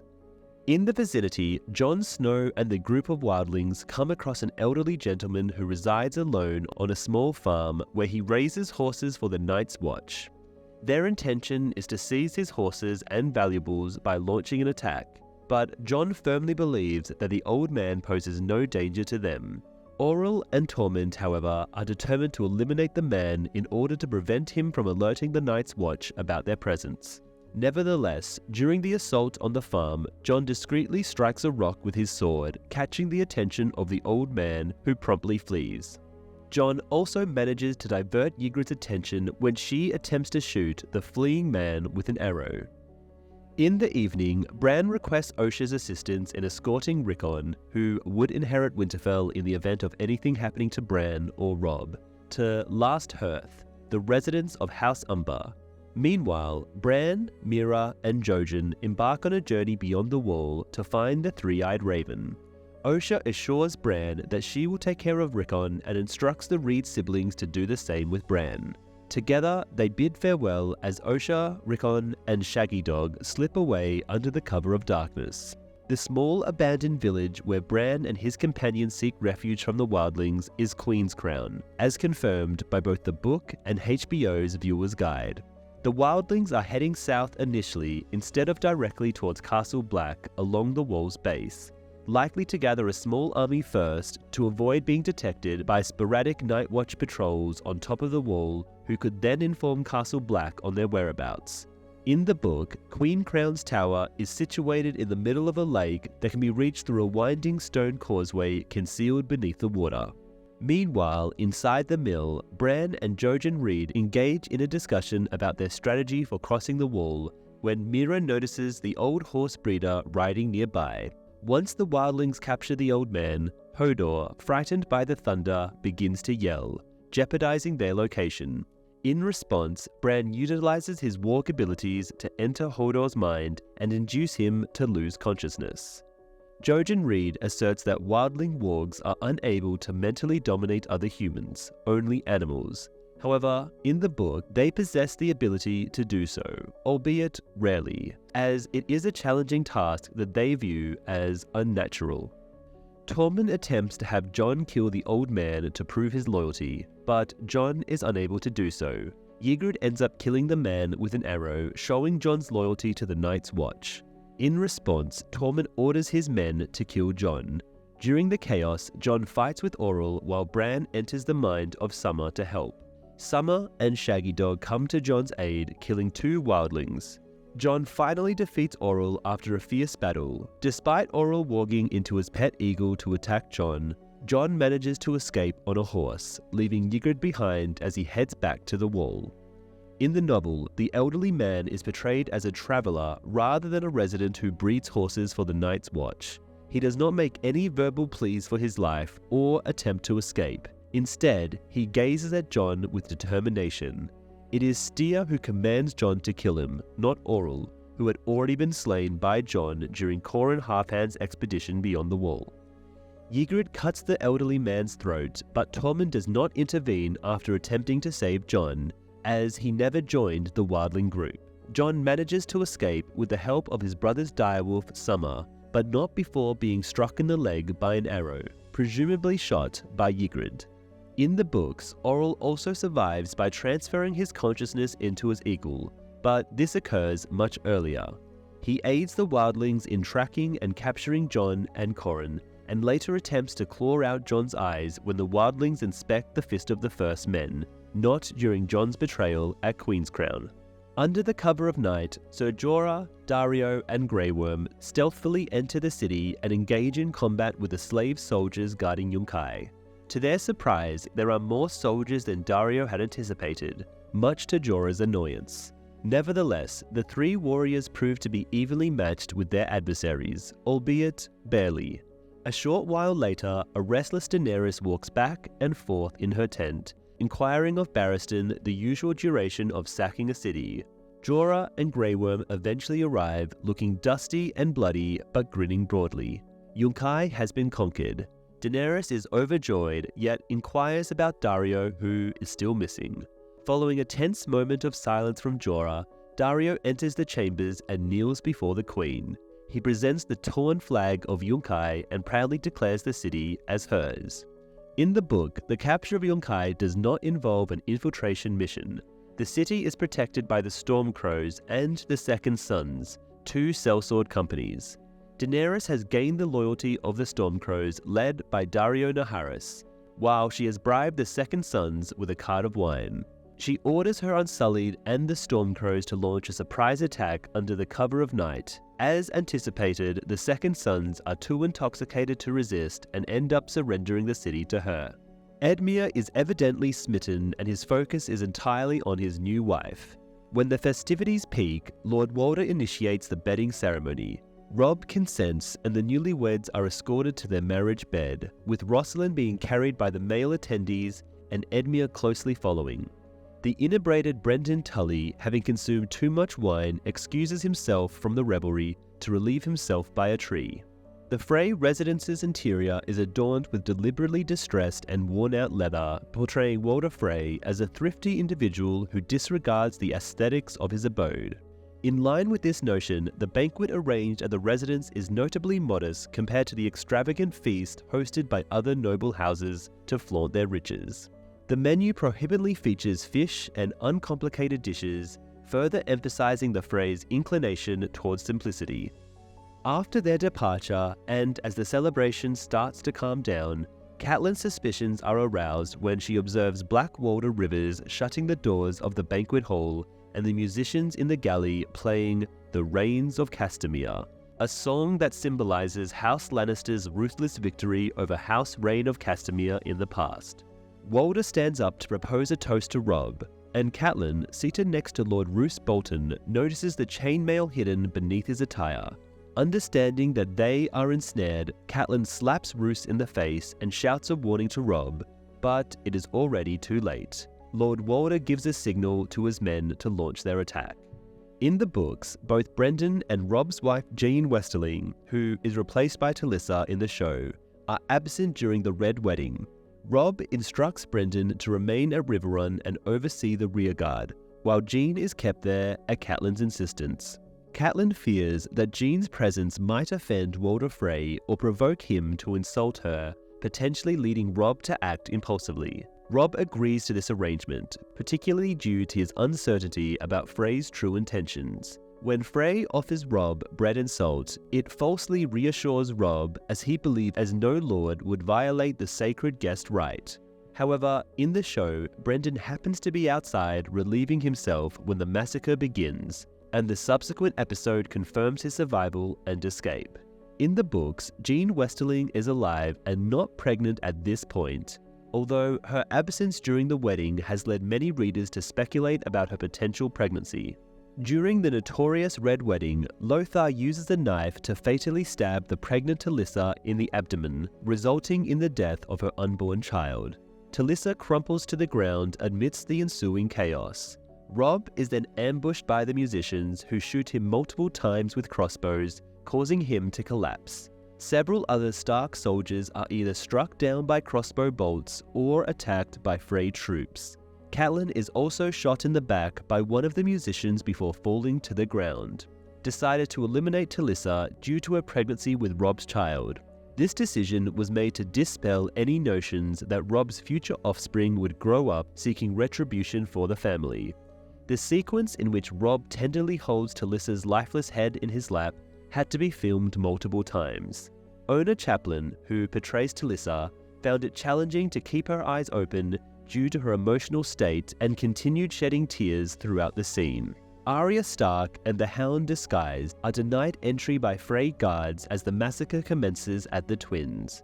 Arya manages to elude Sandor and sneak past the gate guards, witnessing the Frey men slaughtering Stark soldiers and Greywind, Robb's direwolf. Determined to reach the castle, Arya is intercepted by the Hound, who insists it is futile. Despite her persistence, Sandor renders her unconscious and carries her to safety outside the castle. George R.R. Martin disclosed that he had intended to betray one of the characters who met their demise at the Twins, but his busy schedule hindered him from doing so. Ultimately, he concluded that it was more advantageous for him not to be involved, considering that his participation could have caused unnecessary distractions. The book included a scene where Robb is instructed to leave his direwolf Greywind outside the castle after the Starks are greeted by the Freys. Greywind's menacing behavior towards the hosts, even startling a horse, prompts Robb to comply with the order, despite his reluctance. The show's writers decided to omit this scene as they were concerned it would reveal Frey's malicious intentions too early, and they did not want the wolf inside the castle acting as Robb's protector. Catelyn, wounded, seeks refuge under a table as Walder signals for the soldiers to stop the violence. Walder taunts Robb as he approaches his dying wife, cradling Talissa in his arms as she passes away. Catelyn seizes the opportunity to emerge from her hiding place and grab Walder's frightened young wife, Joyce, from beneath the table. Holding a knife to the girl's throat, Catelyn threatens to harm her unless Walder agrees to end the attack. Despite her plea to take her as a hostage and allow Robb, who mourns beside his deceased wife, to depart, Walder refuses, citing the broken oath of Robb marrying his daughter. He questions the necessity of agreeing to such terms, prompting Catelyn to swear on her honor as both a Tully and a Stark that if he refuses to let Robb go, she will end the wife's life. Walder chuckles and casually remarks, "I'll just find another." Robb rises and calls out "Mother," as Roose Bolton, who had left the hall during the chaos, grabs Robb and whispers, "The Lannisters send their regards," before fatally stabbing him. Despite the tragedy, Robb maintains eye contact with Catelyn as he falls to the ground. Overwhelmed with sorrow for her eldest son's death, Catelyn screams in despair and takes the life of Walder's wife, fulfilling her vow. Consumed by grief, she stands motionless, accepting her destiny as Black Walder sneaks up behind her and ruthlessly slits her throat. With a heavy thud, she collapses to the ground. In the book, instead of taking one of Walder's wife's hostage, she seizes his grandson, Aegon Jinglebell. The other Freys mistreat the mentally challenged Aegon, using him as a court jester due to his jester's hat filled with bells. Walder shows no concern for Aegon as he was never deemed useful. Disregarding her vow to refrain from seeking revenge, Walder mocks Catelyn's intentions, inserting that he is not a fool. Following Roose's fatal blow to Robb with a longsword, Catelyn slits Aegon's throat, and in her grief, she becomes so distraught that she inflicts severe wounds upon her own face with her nails. The shocked Freys then proceed to slit her throat, despite their initial plan to keep her as a captive. In the novels, Walder Frey's son, Lothar, is responsible for planning and carrying out most of his orders. However, there is no character named Black Walder Rivers in the books. This character in the TV series is a composite of 3 different book characters: Black Walder Frey, one of his great-grandsons who participates in the Red Wedding massacre of the Tullys; Walder Rivers, his illegitimate son who leads the Frey forces outside the castle; and Raymond Frey, his son who kills Catelyn Tully. Following the release of A Storm of Swords in 2000, George R.R. Martin was inundated with a multitude of grievances and even faced death threats from his readers. Martin drew inspiration for the Red Wedding from 2 events in Scottish history, one of them being the Black Dinner, which occurred during a conflict between the King of Scotland and the Black Douglas clan. The king offered safe passage to the young Earl of Douglas as a gesture of peace. The Earl accepted the invitation and attended a grand feast at Edinburgh Castle. However, at the end of the feast, the king's men began pounding on a drum and presented a covered plate to the Earl. To his horror, the plate contained the head of a black boar, symbolizing death. Understanding the grave implications, the Earl was swiftly executed in the castle courtyard. Martin also referred to the Glencoe massacre as another source of inspiration. In this incident, Clan MacDonald extended hospitality to the Campbell clan, but the Campbells betrayed their host and mercilessly slaughtered the MacDonalds. Martin acknowledged that history is filled with equally horrific events, if not worse. However, in a Season 5 bonus documentary, Martin has emphasized multiple times that Robb's demise in the novels was a deliberate move to maintain originality and because any young warrior who defied crucial alliances in order to follow his heart would inevitably meet a tragic end. Furthermore, Martin aimed to challenge the common trope of the orphaned son seeking vengeance for his father's murder.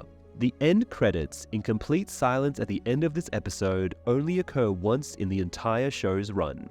Roose Bolton's original script in the books included the line, "Jaime Lannister sends his regards," before he killed Robb, mirroring the words Jaime had spoken to Roose in The Bear and the Fair Maiden. However, this was deemed perplexing as it implied that Jaime was responsible for orchestrating the Red Wedding, despite his lack of knowledge about it at the time. To avoid this confusion, the line was altered to the more impartial, "The Lannisters send their regards," indicating Jaime's innocence in the matter. This episode marks the absence of Lannisters and scenes set in King's Landing for the first time.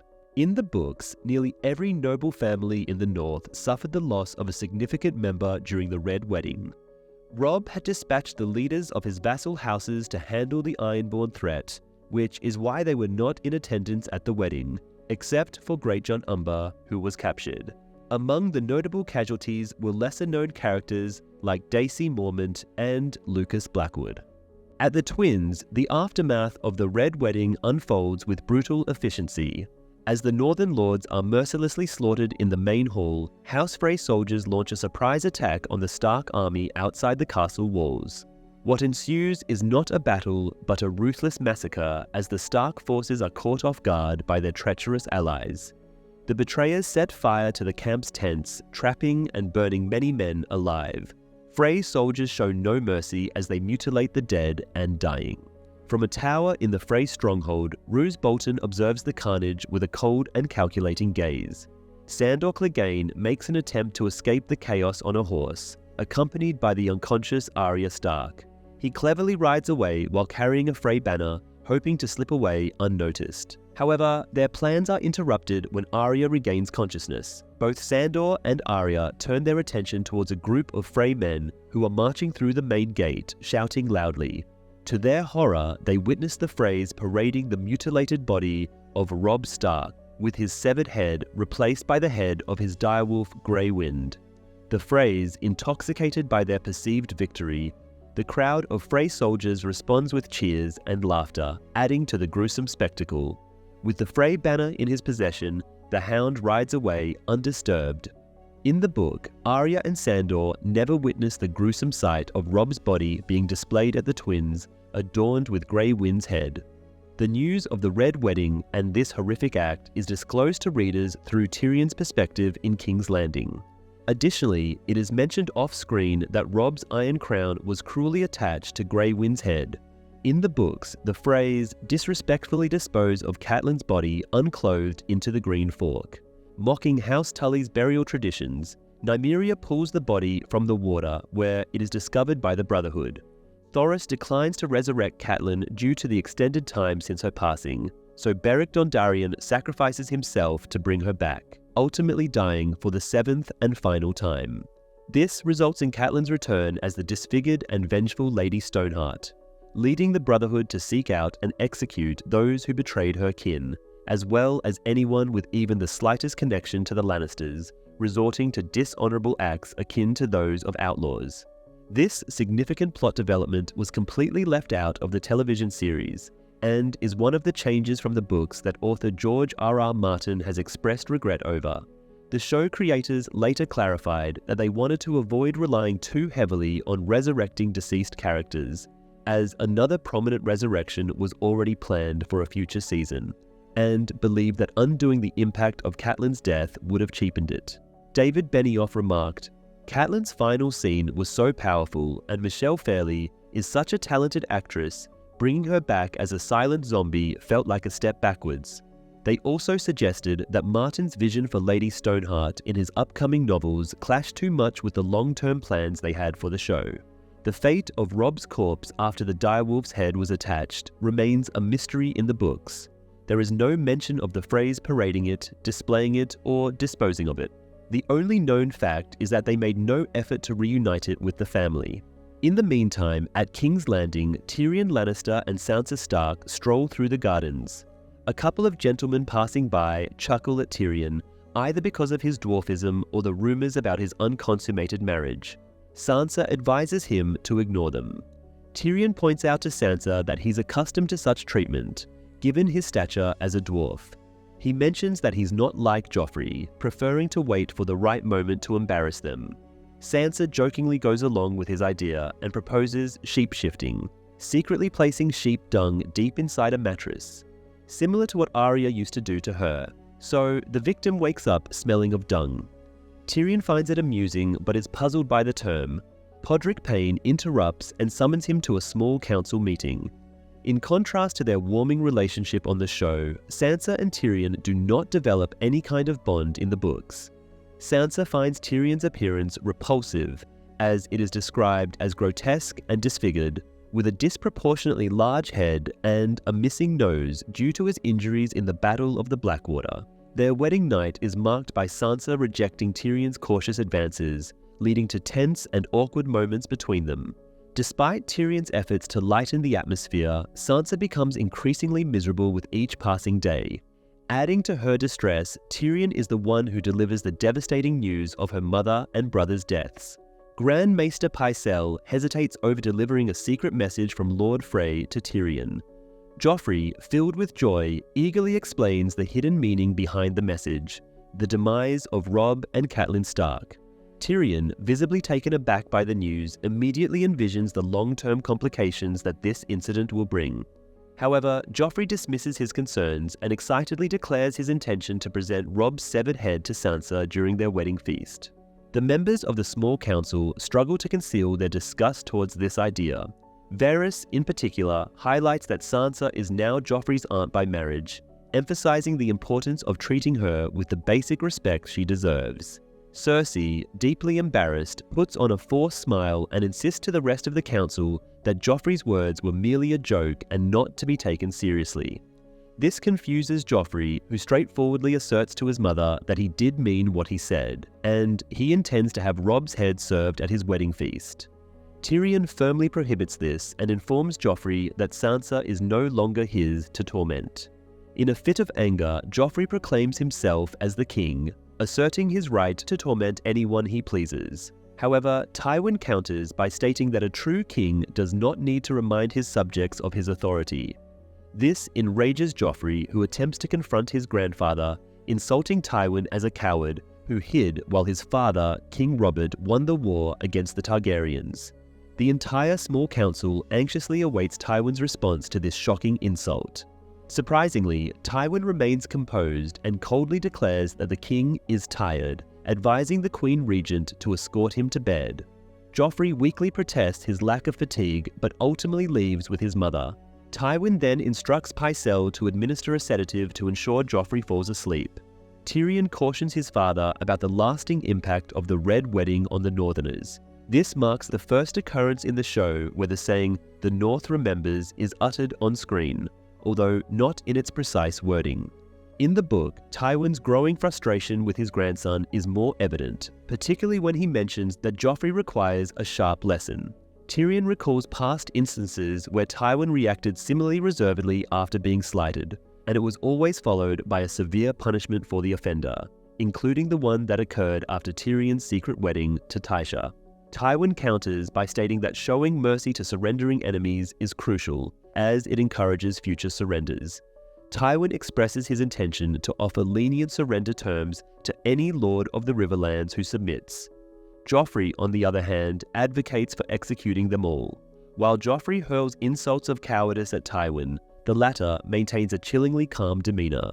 However, the rest of the group, excluding Joffrey, can sense the immense anger that Tywin is concealing.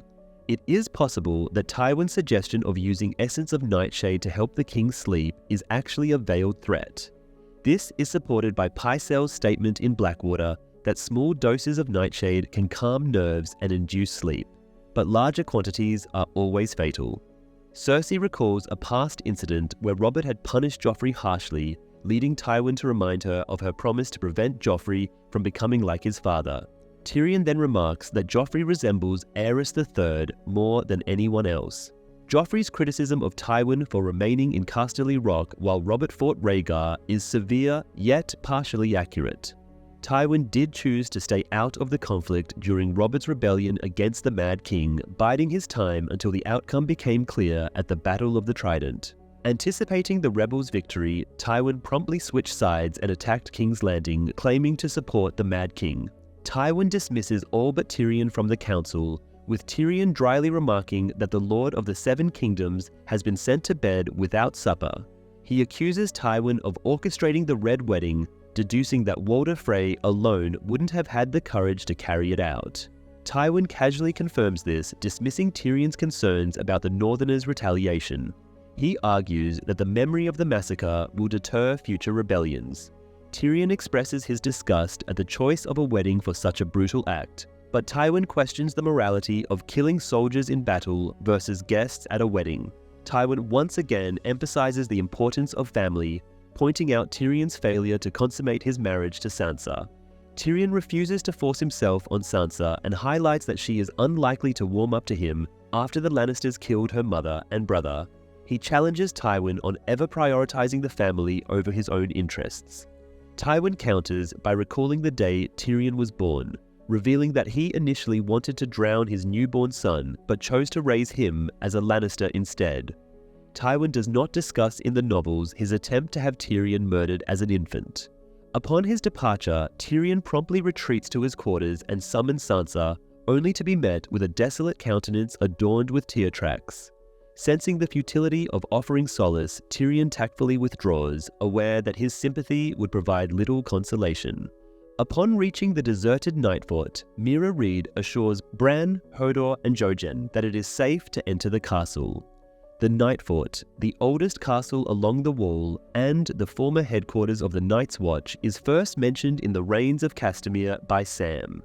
It was abandoned due to the difficulty in maintaining the castle with a dwindling number of watch members stationed there. As a result, Castle Black was chosen as the new headquarters. In addition to the infamous Ratcook story, the Night Fort is also associated with the legend of the Night's King. Millennia ago, the Night's King, a former Lord Commander of the Watch, was seduced by a female White Walker and unleashed a reign of terror through sorcery and human sacrifices. According to lore, they were eventually defeated by a united alliance between the Starks and the Wildlings. While gathered around the fire, Bran recounts the tale of the Ratcook, a member of the Night's Watch who committed a grave sin by killing a guest under his roof, an act unforgivable by the gods. By paying attention to the narrative, Bran hints at what his sister Arya will do to Walder Frey before ultimately ending his life. In the story, the Ratcook prepares a pie made from the king's sons, which the king finds delicious and requests more of. Similarly, Arya mirrors this act by cooking Walder's sons into a pie and presenting it to their father.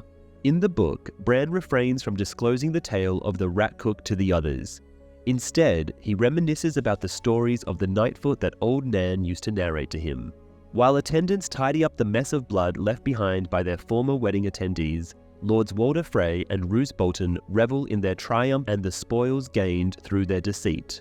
Frey is set to take over as Lord of Riverrun, with the Freys supplanting the Tullys as the Lannisters' subjects in the Riverlands. Bolton has been named the new Warden of the North, displacing the Starks, although Tywin Lannister plans to eventually pass on the title to a future Lannister heir born from Tyrion Lannister and Sansa Stark. Bolton expresses his concern over Brynden Tully's escape from the massacre, but Walder dismisses his worries by highlighting that the Blackfish and the remaining Tully garrison at Riverrun are vastly outnumbered by the combined forces of the Lannisters, Boltons, and Freys. Despite this, Bolton remains visibly anxious. He openly shows his disdain for Robb Stark, deeming the late boy king as arrogant, politically inept, and unwilling to heed Roose's counsel or make the tough decisions necessary for victory. Walder questions Roose about his plans to govern the North from Winterfell, to which Roose responds that he may consider relocating his seat of power there once it is reconstructed. This prompts Walder to inquire about Winterfell's current state of ruin. Roose clarifies that his illegitimate son, Ramsay Snow, acting on behalf of Robb Stark, promised the Ironborn occupiers clemency in exchange for Theon Greyjoy, only to betray them, showcasing his own brutal methods. In the book, there is no dialogue between Roose and Walder Frey, and it is not Walder but his son Emmon who is bestowed with the title of Lord of Riverrun. The events in the book unfold in a slightly different manner when it comes to the Bolton betrayal and its aftermath. Contrary to what was promised, none of the Ironborn were flayed after agreeing to give up Theon and Winterfell in exchange for freedom. Instead, Roose Bolton's illegitimate son Ramsay initially acted as Theon's advisor at Winterfell and offered to bring reinforcements against the besieging northern forces. However, just as Theon was on the verge of surrendering, Ramsay turned on him, setting fire to Winterfell and mercilessly slaughtering all its inhabitants, regardless of their allegiance, and taking the women captive. Prior to the Red Wedding, Roose presented a piece of Theon's flayed skin to Robb as evidence of his capture. At the Dreadfoot, Ramsay Snow indulges in his morning meal consisting of a hearty sausage, while cruelly mocking Theon about his recent castration. Ramsay takes pleasure in pointing out the evidence of Theon's emasculation as he gestures towards his blood-stained and sewn-up trousers. He sadistically laughs as Theon, consumed by despair, pleads for death as a means of escaping his living nightmare. Ramsay, however, asserts that Theon's life holds more value than his death, firmly denying his request. Observing Theon's repulsive odor, Ramsay decides to bestow upon him a new name, Reek. Despite Theon's resistance and insistence on his true identity as Theon Greyjoy, Ramsay subjects him to a brutal beating. Eventually, Theon succumbs to the torment and tearfully admits that his name is now Reek. Theon was believed to have perished in a clash of kings following his betrayal and defeat at Winterfell in the novels. His reappearance did not occur until A Dance with Dragons, where it was disclosed that he had been held captive by Ramsay Snow throughout that period. This particular episode serves as confirmation of the true identity of the Bolton boy, who is revealed to be Ramsay, the illegitimate son of Roose Bolton. Prior to this revelation, Ramsay and Roose had deceived Robb Stark into believing that the Ironborn were responsible for the castle's destruction and subsequent escape. This revelation further implies that the Boltons' betrayal of the Starks began with the sack of Winterfell during the events of Valar Morghulis, which occurred shortly after the Lannister triumph at Blackwater Bay. Consequently, it can be inferred that Roose has been betraying Robb ever since that time. Ramsay compels Theon to adopt the moniker Reek. In the books, Reek was a living individual. He served as Ramsay's depraved servant and was apprehended by Stark soldiers alongside Ramsay while assaulting a commoner. Following Reek's demise during the altercation, Ramsay assumed his identity, leading the Starks to believe they had eliminated Ramsay Snow. Ramsay has coerced Theon to embrace his former servant's name and his own previous alias. Later that night, Bran is awakened by a noise and alerts his companions just in time to witness a large figure emerging from the castle well. Meera swiftly subdues the intruder, who turns out to be Sam, accompanied by Gilly. Sam quickly identifies Bran by recognizing his direwolf and Hodor. Bran implores Sam to lead them north of the Wall, despite Sam's initial reluctance due to the imminent threat of the White Walkers and their undead army. Eventually, Sam agrees and guides them through a secret passage. Before parting ways, Sam gifts the group with the remainder of his dragon glass supply, informing them of its effectiveness against White Walkers. The two groups then head in opposite directions, Sam and Gilly towards Castle Black, while the Reeds, Hodor, and Bran venture beyond the Wall. In the book, Sam and Gilly also make their arrival, having been sent by an unidentified individual named Cold Hands. Cold Hands, resembling a sentient wight, was unable to traverse the wall due to the magical barriers within. Bran makes Sam swear 3 times to keep their encounter a secret, even from Jon. Unfortunately, Sam no longer possesses any dragon glass weapons to share, as they have all been lost or destroyed. The concealed passage beneath the well is sealed by an ancient weirwood door adorned with a colossal talking face known as the Black Gate. Cold Hands informs Sam that only a member of the Night's Watch can open it by reciting their vow, and with reluctance, Sam opens it for Bran. Cold Hands then joins Bran's group as they continue their journey north.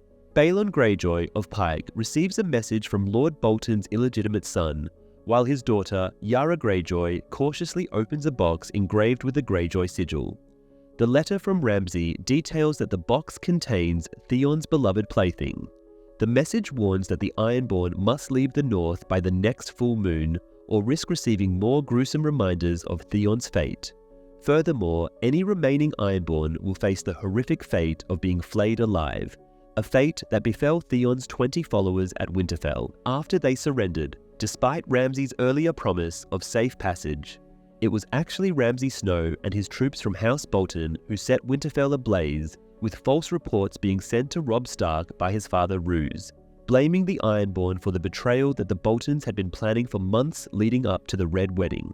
Balon displays apathy towards Theon's predicament after he disobeyed Balon's commands and disregarded Yara's logical advice by remaining at Winterfell, Additionally, he is unable to continue the Greyjoy lineage as evidenced by the box's contents.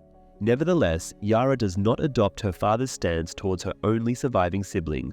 She declares her plan to embark on her swiftest vessel with her top 50 warriors, navigate around Westeros, lay siege to the Dreadfort, and rescue Theon. In this episode, Balon makes an appearance as one of the characters whose role in the series surpasses that in the books. Unlike in the books, where he was the second of the 5 kings to die instead of Robb, Balon's presence is extended. Melisandre's blood ritual with Robert's royal blood, cursing Joffrey, Balon, and Robb, is depicted in A Storm of Swords, and adapted in Season 3's Prior to the Red Wedding. On their way to the Twins, Catelyn and Robb learn of Balon's death when he is blown off a bridge between the Towers of Pike by the wind. This event occurs in the series at the start of Season 6. In the book, Yara assumes that Theon is dead until Ramsay eventually dispatches a threat along with a piece of Theon's flayed skin to her later. At Dragonstone, Davos puts his newfound literacy to the test by reading Stannis' correspondence. He declines Shireen's invitation to read more tales about Aegon the First Targaryen, expressing dissatisfaction with the peculiar spelling of the word night. However, their conversation is interrupted by the sound of horns, signaling Melisandre's intentions to sacrifice Gendry. Davos once again argues with Stannis about the boy's sacrifice, but Stannis is convinced by Melisandre's claims that using Gendry in her blood magic will grant him the power to defeat his enemies and claim the Iron Throne. Failing to persuade his liege, Davos takes matters into his own hands and sets Gendry free, providing him with a rowboat and directions to King's Landing. Davos and Gendry form a connection based on their shared origins in Flea Bottom, the most extensive and most impoverished slum in King's Landing. Situated in the northeastern section of the capital, Flea Bottom lies in the valley between Rhaenys' Hill, positioned below the Dragon Pit, and Aegon's Hill, which houses the Red Keep at its summit. The northern boundary of Flea Bottom is marked by the Street of Flour, where the bakeries are located. Due to the frequent overflow of sewage pipes from the Red Keep, the valley would often be inundated with its contents, with Ginali, Davos's place of residence, being the lowest point in proximity to the Street of Flour and closest to the Red Keep. Consequently, it served as the ultimate destination for all the waste generated by the Red Keep. Stannis and Davos question whether the ritual caused Robb's death, leading Stannis to hesitate in sacrificing his nephew initially, as Davos warns him of the consequences faced by kinslayers. In the books, Davos sets Edric free much later, sending him on Salladhor Saan's ship to the Free Cities after Stannis learns of the deaths of the 3 false kings and believes sacrificing Edric is necessary. Stannis then prepares to execute Davos on the spot, until Davos provides a compelling reason for him to be pardoned. Despite finding the Night's Watch letter, Davos does not use it as leverage and is not spared at Melisandre's urging, who believes he made a mistake. Instead, he saves himself by reminding Stannis that his true duty is to protect the realm. In another part of the Red Keep, Varys encounters Shae. He informs her that he is aware of her genuine love for Tyrion, which is why he urges her to accept the diamonds he presents and depart immediately for Essos. Varys believes that Tyrion is the last hope for the current regime of the Seven Kingdoms, and therefore Shae's presence poses a weakness that Tyrion and the realm cannot afford. Shae acknowledges her love for Tyrion and her deep care for Sansa, but despite the pain of witnessing them together and the danger she may bring, she refuses to leave unless Tyrion himself requests it. In the books, Varys does not extend an offer of a fresh start to Shae. Unlike in the show, Shae's tenure in Sansa's service is considerably shorter, and she never exhibits any allegiance towards Sansa, or doubts regarding Tyrion's union with her. In truth, it is Shae's apathy that dawns upon Tyrion the realization that her love for him is not genuine, leading him to reproach himself for not severing ties with her. In the Riverlands, Arya Stark and Sandor Clegane ride away from the outskirts of the Twins, their spirits low. As they pass by a small group of Freymen, one of them proudly boasts about his involvement in severing Grey Wind's head and attaching it to Robb Stark's lifeless body. Intrigued, Arya approaches them with a sweet demeanor, requesting to warm herself by their fire. She offers the coin bestowed upon her by Jaqen H'ghar as a form of payment. Curiosity piqued, the Freyman investigates the coin, only to be met with a swift and fatal stab to the neck from Arya. Momentarily taken aback, the Hound swiftly dispatches the remaining men before questioning Arya about the origin of the knife. To his surprise, she reveals that it belongs to him. He scolds her, urging her to inform him beforehand if she plans to engage in such actions. While he grumbles and tidies up the aftermath, Arya retrieves the coin and softly whispers, "Valar Morghulis." The occurrence of Arya confronting a group of Frey soldiers is not depicted in the book. The closest resemblance is when the Hound is identified by 3 Frey soldiers at the Twins during the Red Wedding. Swiftly dispatching all 3 of them, he ensures Arya's safety by rendering her unconscious, preventing her from venturing into danger. In the show, Arya's act of stabbing one of the Freys by diverting his attention combines elements from 2 of her kills in the books. She distracts and eliminates a Bolton soldier to escape Harrenhal with Hot Pie and Gendry, while the multiple stabbings draw inspiration from her later killing of the Tickler, one of Harrenhal's tormentors. After escaping from the wildlings, Jon Snow pauses to rest and care for his wounds. Suddenly, he is faced with a furious Ygritte, aiming an arrow at him. Despite Jon's attempts to persuade Ygritte not to shoot him, by professing his love for her and reminding her of his loyalty to the Night's Watch, she remains enraged by his perceived betrayal. Ygritte ultimately shoots Jon 3 times with her bow as he runs away, tears streaming down her face. In the book, Jon has managed to evade the wildlings following his escape, sustaining only a single arrow wound in his leg, presumably from Ygritte. However, the wildlings do not pursue him any further. Jon keeps his feelings for Ygritte to himself, and upon returning to Castle Black, he finds that Sam and Gilly have not yet returned. The remaining brothers have already dispatched Raven letters seeking aid from across Westeros, including one to Dragonstone. Sam and Gilly arrive at Castle Black and are met by Maester Aemon. Sam defends himself by reciting the Night's Watch oath, emphasizing their duty to protect all realms of men, regardless of their location. He also reminds Aemon of Jorah Mormont's belief that the wall was not solely meant to keep out barbarians. Aemon's demeanor softens when he discovers that Gilly was one of Craster's wives, recognizing her as a refugee in need of shelter. Aemon then instructs Sam to immediately start writing letters and ensure that all 44 ravens at Castle Black are well fed. The urgency is clear. The White Walkers have returned and Westeros must be alerted. Stannis sentences Davos to death. However, the Onion Knight surprises everyone by producing a letter from the Night's Watch. Davos insists that it is Stannis' duty to aid the Black Brothers and that he will require Davos' assistance in rallying troops and mercenaries. Melisandre burns the letter and acknowledges the truth. The War of the Five Kings is inconsequential compared to the impending threat in the north, where evil and death are advancing towards the wall. She also recognizes that Davos has a crucial role to play in the upcoming events. Stannis sarcastically laughs at the Lord of Light's ironic sense of humor, acknowledging that the god Davos often mocks has chosen him for a greater purpose. Liam Cunningham achieved Davos's missing finger bones effect by placing his hand inside a glove with his fingers bent. This method, although inexpensive, was slightly uncomfortable. Jon sustains severe injuries, yet his horse valiantly carries him to Castle Black, while he drifts in and out of consciousness. Upon arriving at the safety of the castle, the guards bring Jon inside, where he comes across Sam and Piper. Their faces light up with joy upon seeing him, and they insist on ensuring that his injuries are promptly attended to. Jaime Lannister, Brienne of Tarth, and Qyburn have arrived in King's Landing without anyone's knowledge. The citizens of the city fail to recognize Jaime due to his prolonged absence. Upon reaching the Red Keep, Jaime seeks an audience with Cersei. She appears puzzled as she observes his unkempt appearance and the absence of his hand. Jaime, Brienne, and Qyburn do not reach the capital until after Joffrey's wedding in the books. While on their journey, a knight named Bertram Beesbury brings them the news of the Red Wedding. Despite the Starks being their enemies, Jaime attempts to comfort Brienne, who is deeply affected by the tragic event. Upon their arrival in King's Landing, they are met by the Gold Cloaks, but Loras questions Brienne regarding Renly's death.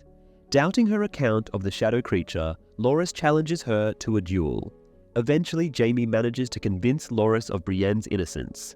Daenerys Targaryen and her advisors stand outside the walls of Yunkai, awaiting the appearance of the city's slaves. Daenerys is concerned that the Yunkish slaves, who are treated better than those in Astapor, may have grown accustomed to their chains and may not desire freedom.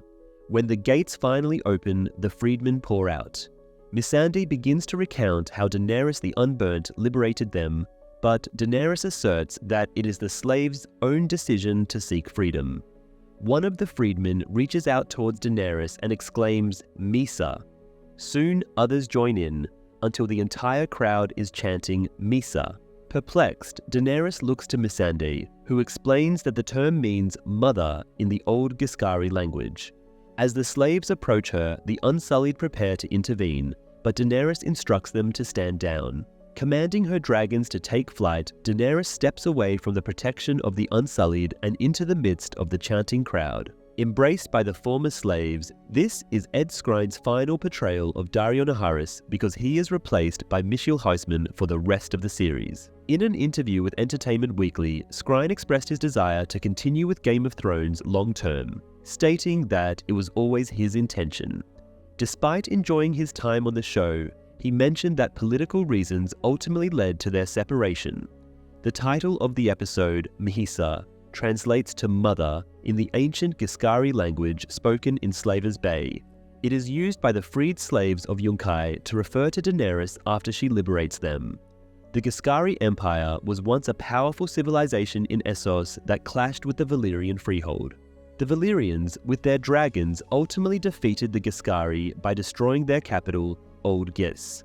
Today, remnants of the empire can be seen in cities like Astapor, Yunkai, and Meereen, where the Giscari symbol, the harpy, still adorns their pyramids. Despite the decline of Giscari customs and language, some words like Mhysa have survived in Low Valyrian, and the tradition of slavery, a hallmark of the Giscari Empire. In the novels, Daenerys gracefully rides on her silver horse amidst a diverse group of freed Yunkai slaves, representing various skin types. However, in the show, due to the unfortunate demise of her horse, she walks alongside the slaves, who are predominantly depicted as having dark skin. It is important to note that in the novels, the slave cities draw inspiration from the Greco-Roman form of slavery, encompassing individuals from different races who were enslaved through warfare, piracy, or the slave trade. Consequently, the slaves exhibit a wide range of ethnicities, thereby diminishing the notion of a white savior trope when a white queen liberates them.